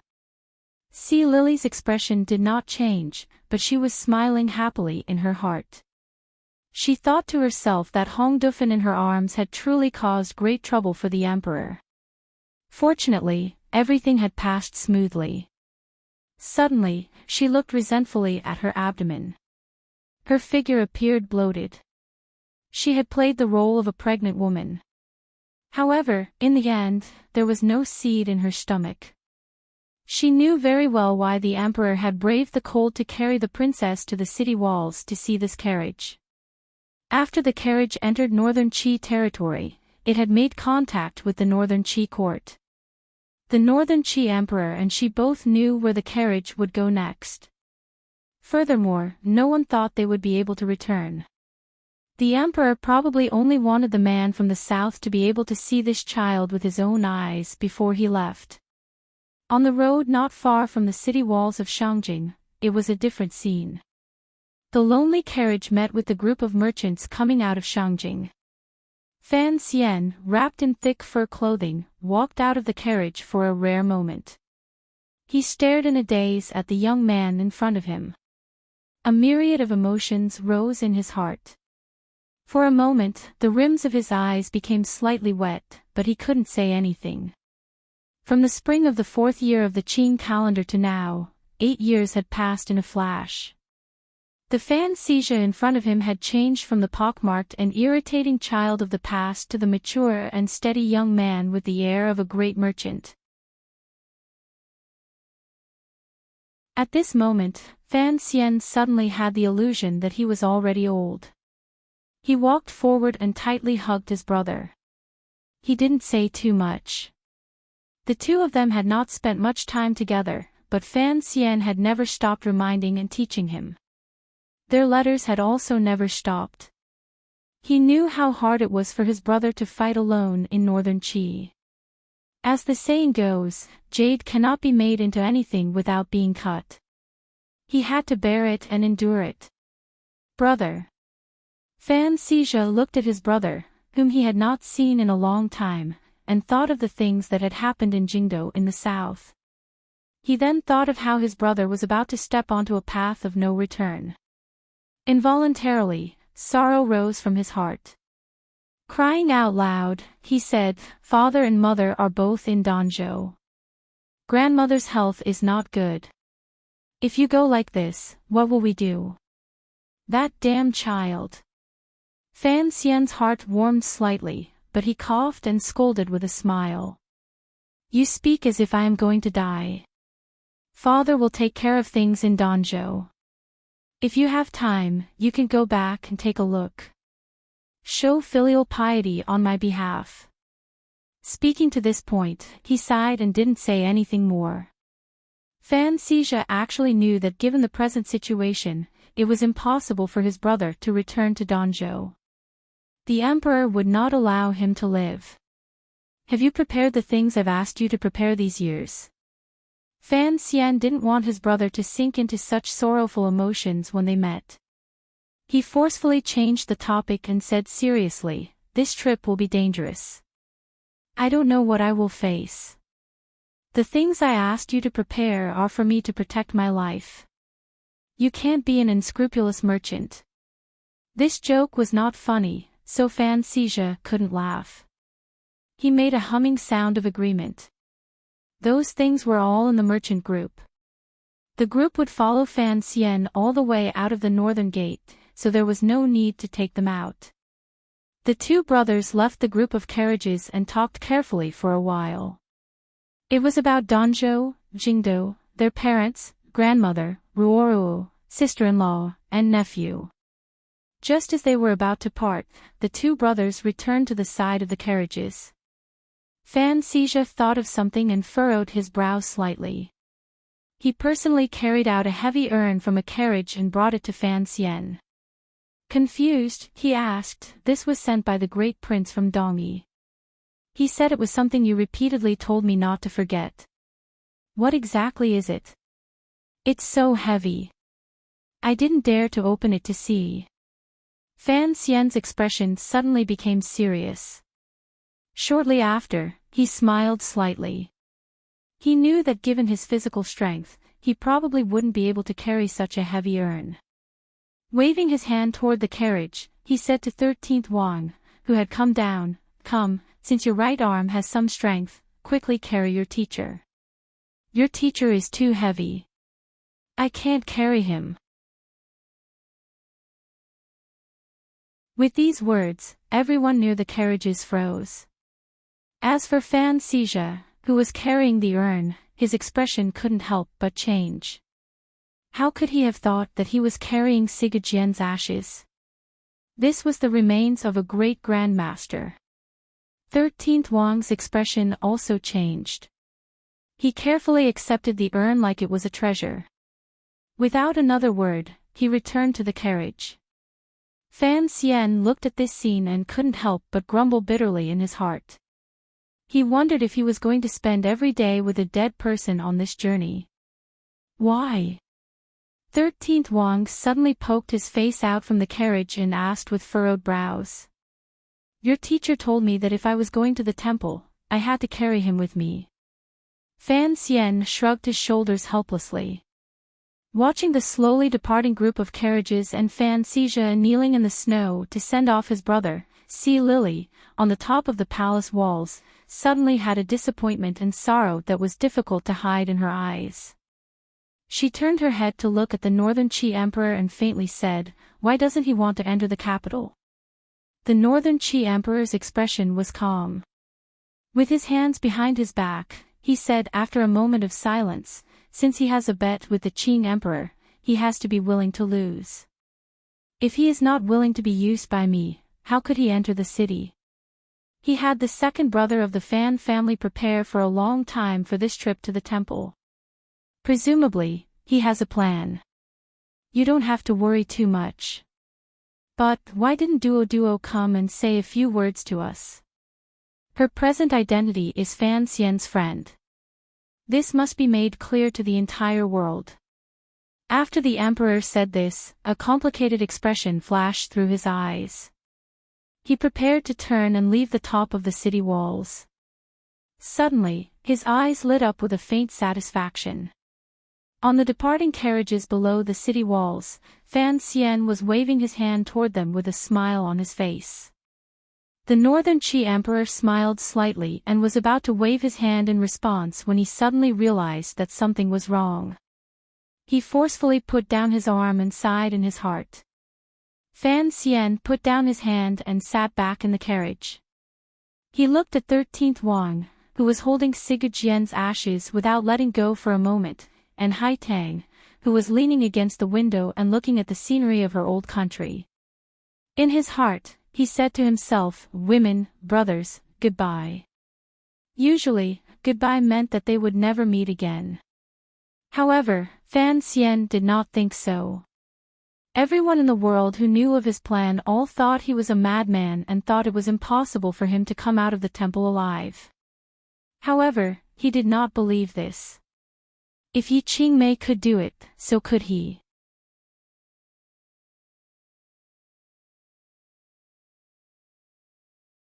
Chapter 744. Yes, yesterday I was lamenting the lack of time, but today I have to ask for leave again. Tonight my best brother will show off his certificate to everyone, and no one will be able to escape. Up until now, I have only written about 1,000 words, so I can only apologetically ask for leave. It's still the same old saying, I still underestimate the time of the new year. Drunk, looking forward to the end of the New Year's Eve, almost a full 20 months of suffering seems to have become a wishful thinking. But this is also good, I can smash that railing, and no longer set a limit for myself. I think it will be much easier. Last night, the brother of a friend sent a text message, saying, I received it too quickly, there are ellipses at the end, I can feel something. I also think a lot, I really feel that my mentality is too rushed, I am always worried about the quality of the next few chapters. We have already endured for almost 2 years, even if we continue to endure until we become old women, right? As long as the taste of the soup is good.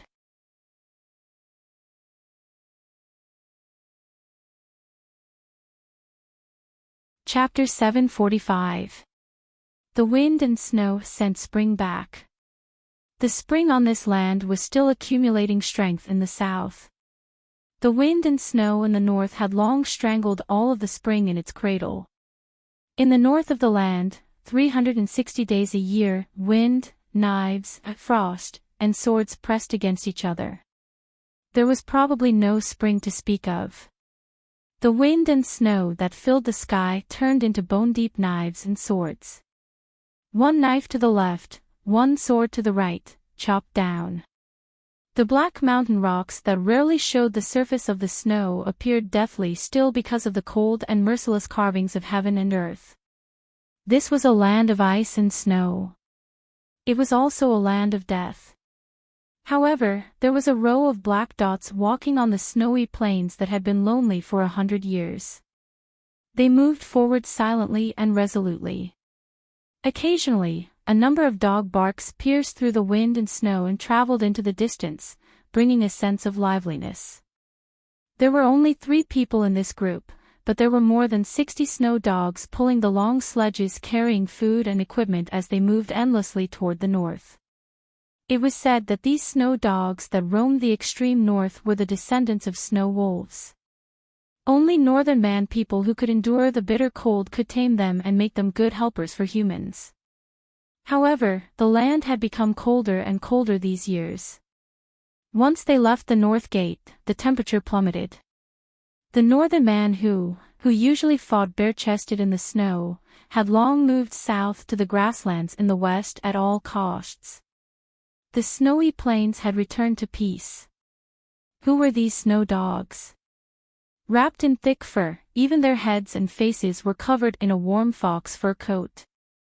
They wore leather boots on their feet and thick gloves on their hands. Their entire bodies were wrapped up like dumplings. Fan Xian exhaled and found that not long after the hot air left his lips, it seemed to have been frozen into snowflakes by the severe cold between heaven and earth. His face was slightly pale. Although he had secretly prepared for a number of years after he learned of the whereabouts of the temple in the 5th year of the Qing calendar, only when he truly stepped onto the snowy plains did he realize that the might of heaven and earth could not be truly endured just by being mentally prepared. It had been a number of days since they had left northern Shangjing. It had been 7 or 8 days since they had passed through the northern gate where there were not many soldiers stationed. Thinking of the soldiers on the snowy city watching them and their dogs walk into the snowy plains as if they were dead, the glimmer of a bitter smile rose to the corners of Fan Xian's lips. It looked like no one thought highly of them. He brought his finger to his lips and whistled. The ears of the 60-odd snow hounds around him perked up.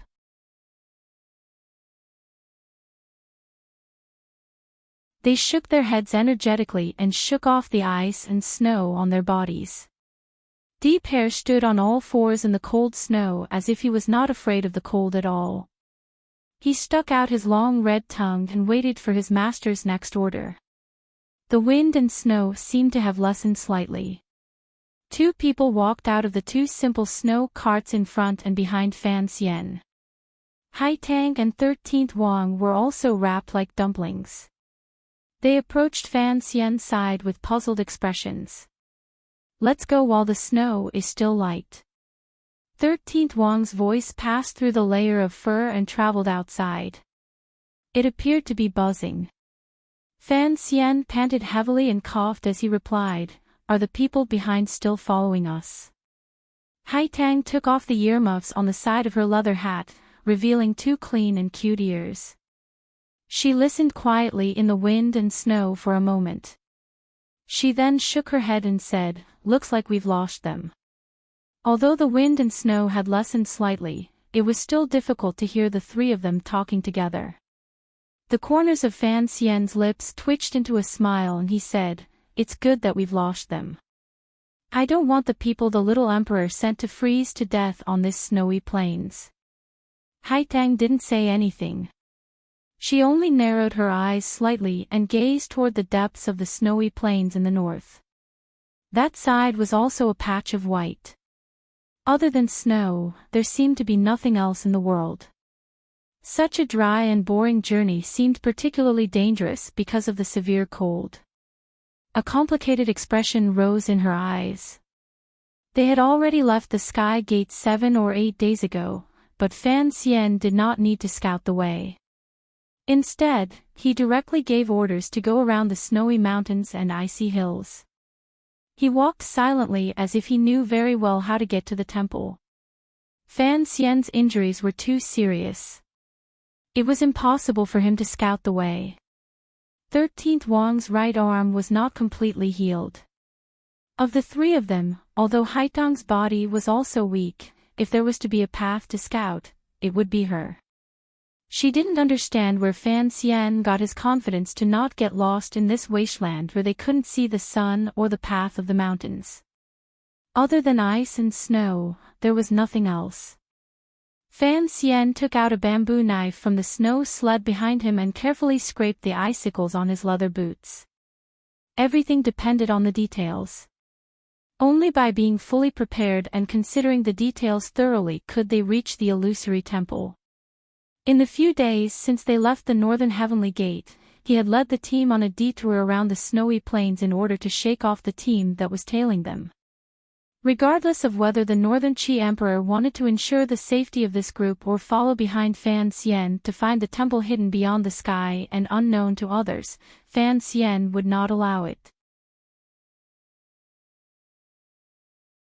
For one, he didn't want too many people to die in this cold. For another, Fan Xian himself didn't know what exactly existed in the temple. He had carefully hidden the location of the temple because he was worried that the things in the temple would spread to the world and bring unknown harm to this world. Since it was so, Fan Xian had to be careful.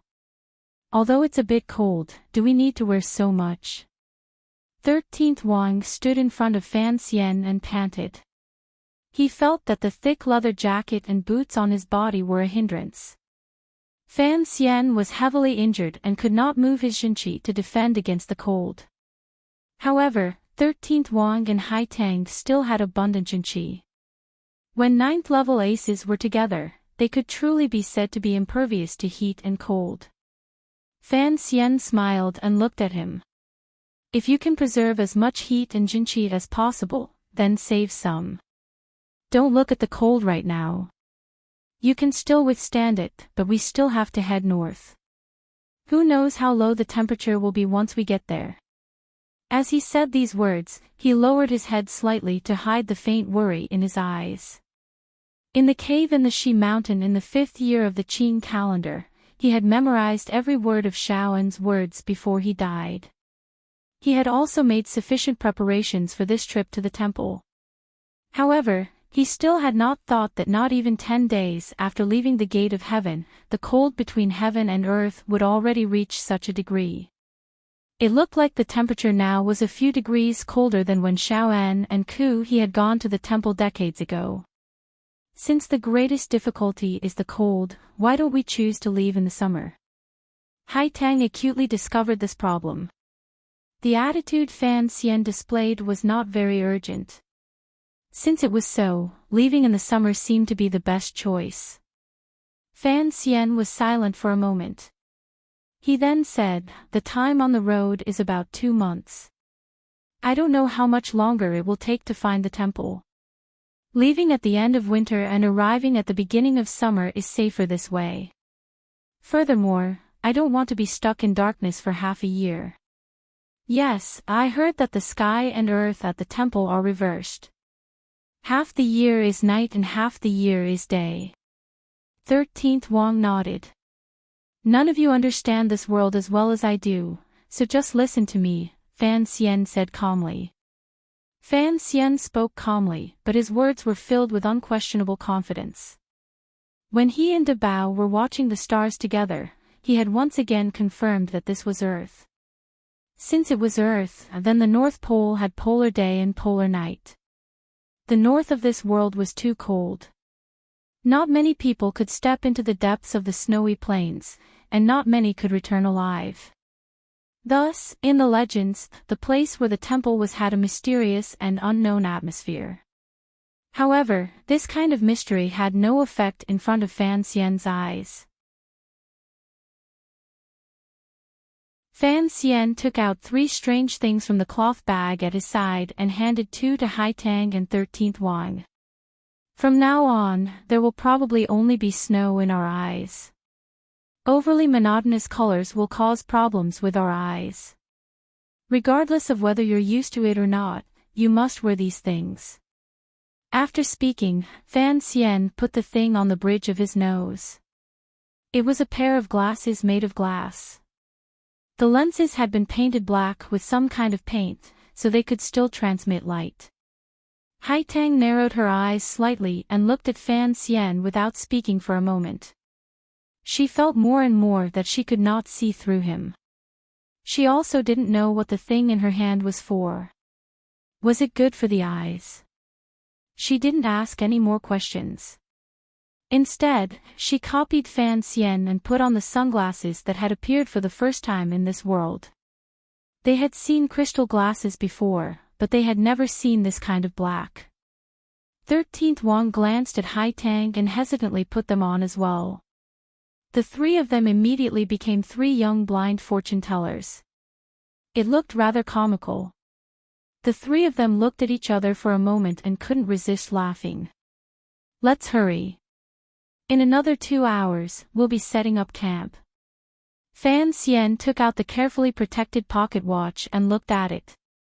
He then narrowed his eyes to look at the color of the sky in the wind and snow. As they headed north, it would probably be inaccurate to look at the time based on the color of the sky. He didn't know how many days this pocket watch could last in the bitter cold. A whining sound rang out. The 60 snow hounds, who had rested for a moment, perked up. Barking, they happily rushed toward the depths of the snowy plains. The silver-white fur on their bodies flowed with a wondrous movement. Fan Xian half leaned against the leather suitcase on the sleigh and narrowed his eyes slightly.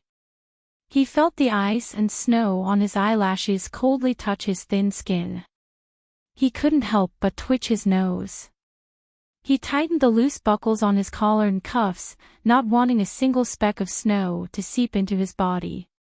From the 5th year of the Qing calendar, he had learned the location and route to the temple. Fan Xian had hidden this secret in his heart for more than 6 years. He knew that it was fated that he would eventually go to the temple. However, he had not thought that it would be because he had to find Uncle Wu Zhu and because of the rupture between him and the emperor. The journey of exploration. Once there was such a direct goal, it seemed to lose a lot of beautiful feelings. The sleigh slid quickly across the flat snowy plains. The sound of the snow hound's urgent breathing and the rustling sound of the wind and snow came from all directions. Accompanied by such sounds, Fan Xian seemed to be about to fall asleep. It was impossible for him to fall asleep. He was carefully listening to the breathing of the snow hounds to determine their state of exhaustion. During these 6 years, his younger brother, Fan Xizha, had followed his orders and prepared everything he needed to overcome the harsh cold, including food, kindling, and special tents in the snow. These snow hounds, which had been raised at the northern gate for 3 years, were Fan Xian's greatest reliance on this trip to the temple. From these aspects, it could be seen that Fan Xian was a meticulous person. He never fought a battle unprepared. In the eyes of the common people, going to the temple was as difficult as climbing to the heavens.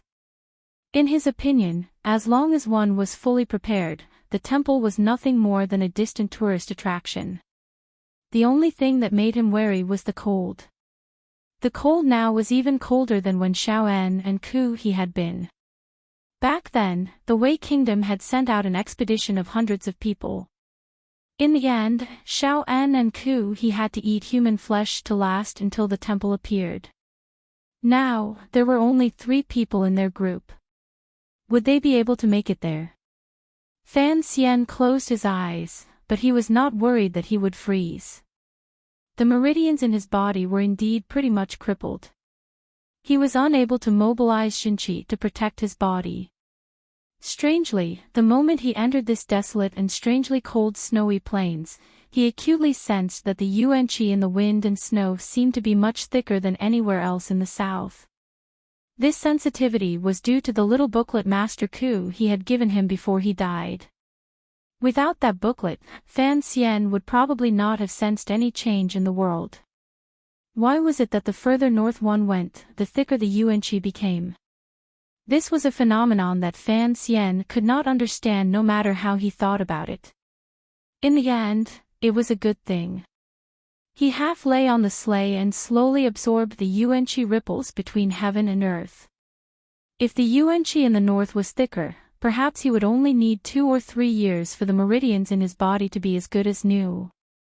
The sleigh bounced slightly on the ice and snow. Fan Xian awoke from his empty state. Narrowing his eyes slightly, he calmly observed the wind and snow in front of him through his sunglasses. Suddenly, he understood something. Back then, the Wei Kingdom dominated the world. The emperor, who had nothing else to ask for, had sent envoys to the temple to seek the path of immortality. All of this was because of Ku He's suggestion. Shaoan controlled the tiki and vaguely knew the general direction of the temple. Among the mortals in the world, who dared to risk their lives to go forward and investigate. If Ku He had not pushed for this matter and tempted the Wei Emperor with immortality, the trip to the temple decades ago would probably not have happened. Why did Ku He have such great interest in the temple to the point that he wanted to go at all costs? Was it simply because he was an ascetic monk of Tianidao and served the temple his entire life? No, Ku He was a follower of the secular world. Just looking at how he had instantly reached an agreement with his imprisoned mother, Yi Qingmei, outside the temple, it was clear that Master Ku He did not have much respect for the temple. Fan Xian's eyes narrowed even more under his sunglasses. He didn't know when he had obtained the little book in Master Ku He's hands. Had he already sensed at that time that there was a problem with the Yuan-Chi in the north and wanted to go to the temple to take a look at the source of all these fluctuations and the truth? The wind and snow grew stronger, and the temperature dropped. The white sheep and snow foxes that could occasionally be seen had run off somewhere to hide from the bitter cold. On the desolate snowy plains, there was only this group of snow hounds pulling forward with difficulty in the wind and snow. 2 suppressed coughs came from Fan Xian's sleigh. This kind of low temperature was not something a normal person could withstand. His injuries had not healed, so it was indeed difficult for him to endure. 13th Wang, on the sleigh in front, didn't seem to hear Fan Xian's coughs. Instead, he looked forward cautiously. Suddenly, his body turned into a streak of sword light. Wearing a swollen leather jacket, he broke through the air and killed his way to the very front of the snow hound group. Viciously, he stabbed into a slightly raised patch of ice and snow. The snow hounds panicked and only calmed down a moment later. A few bold and curious snow hounds circled over and stood by 13th Wang's side with their heads lowered to sniff. They then let out a few sharp cries. The cries were very cheerful. 13th Wang held the sword in his left hand and put it back into the sheath. He looked in a daze at the pure white bear the snow hounds had dug out of the snow. This was the mission Fan Xian had given him.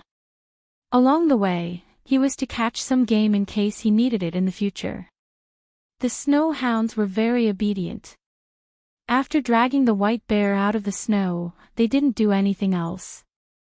Instead, they just licked their bloody mouths happily. This was because they knew that their masters would definitely leave most of the meat for them to eat. We can roast bear paws tonight. Fan Xian did not get off the sleigh.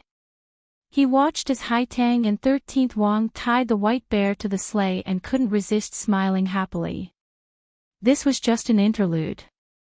The sleigh group moved again. Under Fan Xian's whistle, they moved quickly along the icy snowy plains toward the northwest. Haitang sat on the sleigh and looked at Fan Xian's back in front of her. A glimmer of worry flashed through her eyes. She didn't know if Fan Xian's body could keep going. However, the worry in her eyes turned in an instant into confusion and deep admiration. It was rare for Haitang to admire someone in her life. Now, seeing Fan Xian calm and unruffled, confident, and calmly leading the way as if everything was within his grasp, she finally felt admiration. Why did Fan Xian have such strong confidence in reaching the temple? Why did he not seem to have any respect or fear for the temple? Was it truly as her teacher had said, that Lady Yi was truly a fairy who had escaped from the temple? So, Fan Xian going to the temple was just to go home. Not many people knew what the temple was. Fan Xian half closed his eyes and huddled in one spot, conserving his strength. Faint waves were also rising in his heart. He knew that his mother had once gone to the temple to steal something. He even knew that his closest relative, Uncle Wu Zhu, was originally from the temple. Logically speaking, he was the person with the closest connection to the temple in this world. Thus, his mentality on this trip to the temple was somewhat strange. It was as if he might discover the truth of everything, even the truth of his life. Of course, this could just be an extravagant hope. The most important problem right now was to find the temple. Back then, Ku He and Shaoan were the most powerful people on this land. Furthermore, their age and strength were at their peak. Yet, they still had a hard time finding it. Compared to them, Fan Xian had no advantage. Where exactly did his confidence come from? Knowledge was power. Fan Xian had more knowledge from his previous life than other people in this world, so many mysteries were actually just natural phenomena in his eyes. It was precisely because of this knowledge and the road map he had learned from Xiao and that he was not worried he would get lost. You're tuning into the LoveLore Library YouTube channel. We're so grateful for your support and don't forget to subscribe to join us on this incredible journey through captivating stories. Your generosity through donations truly makes a world of difference, as it's the primary source of revenue that allows me to expand and enhance this channel for you. Thank you from the bottom of my heart for being a part of this adventure.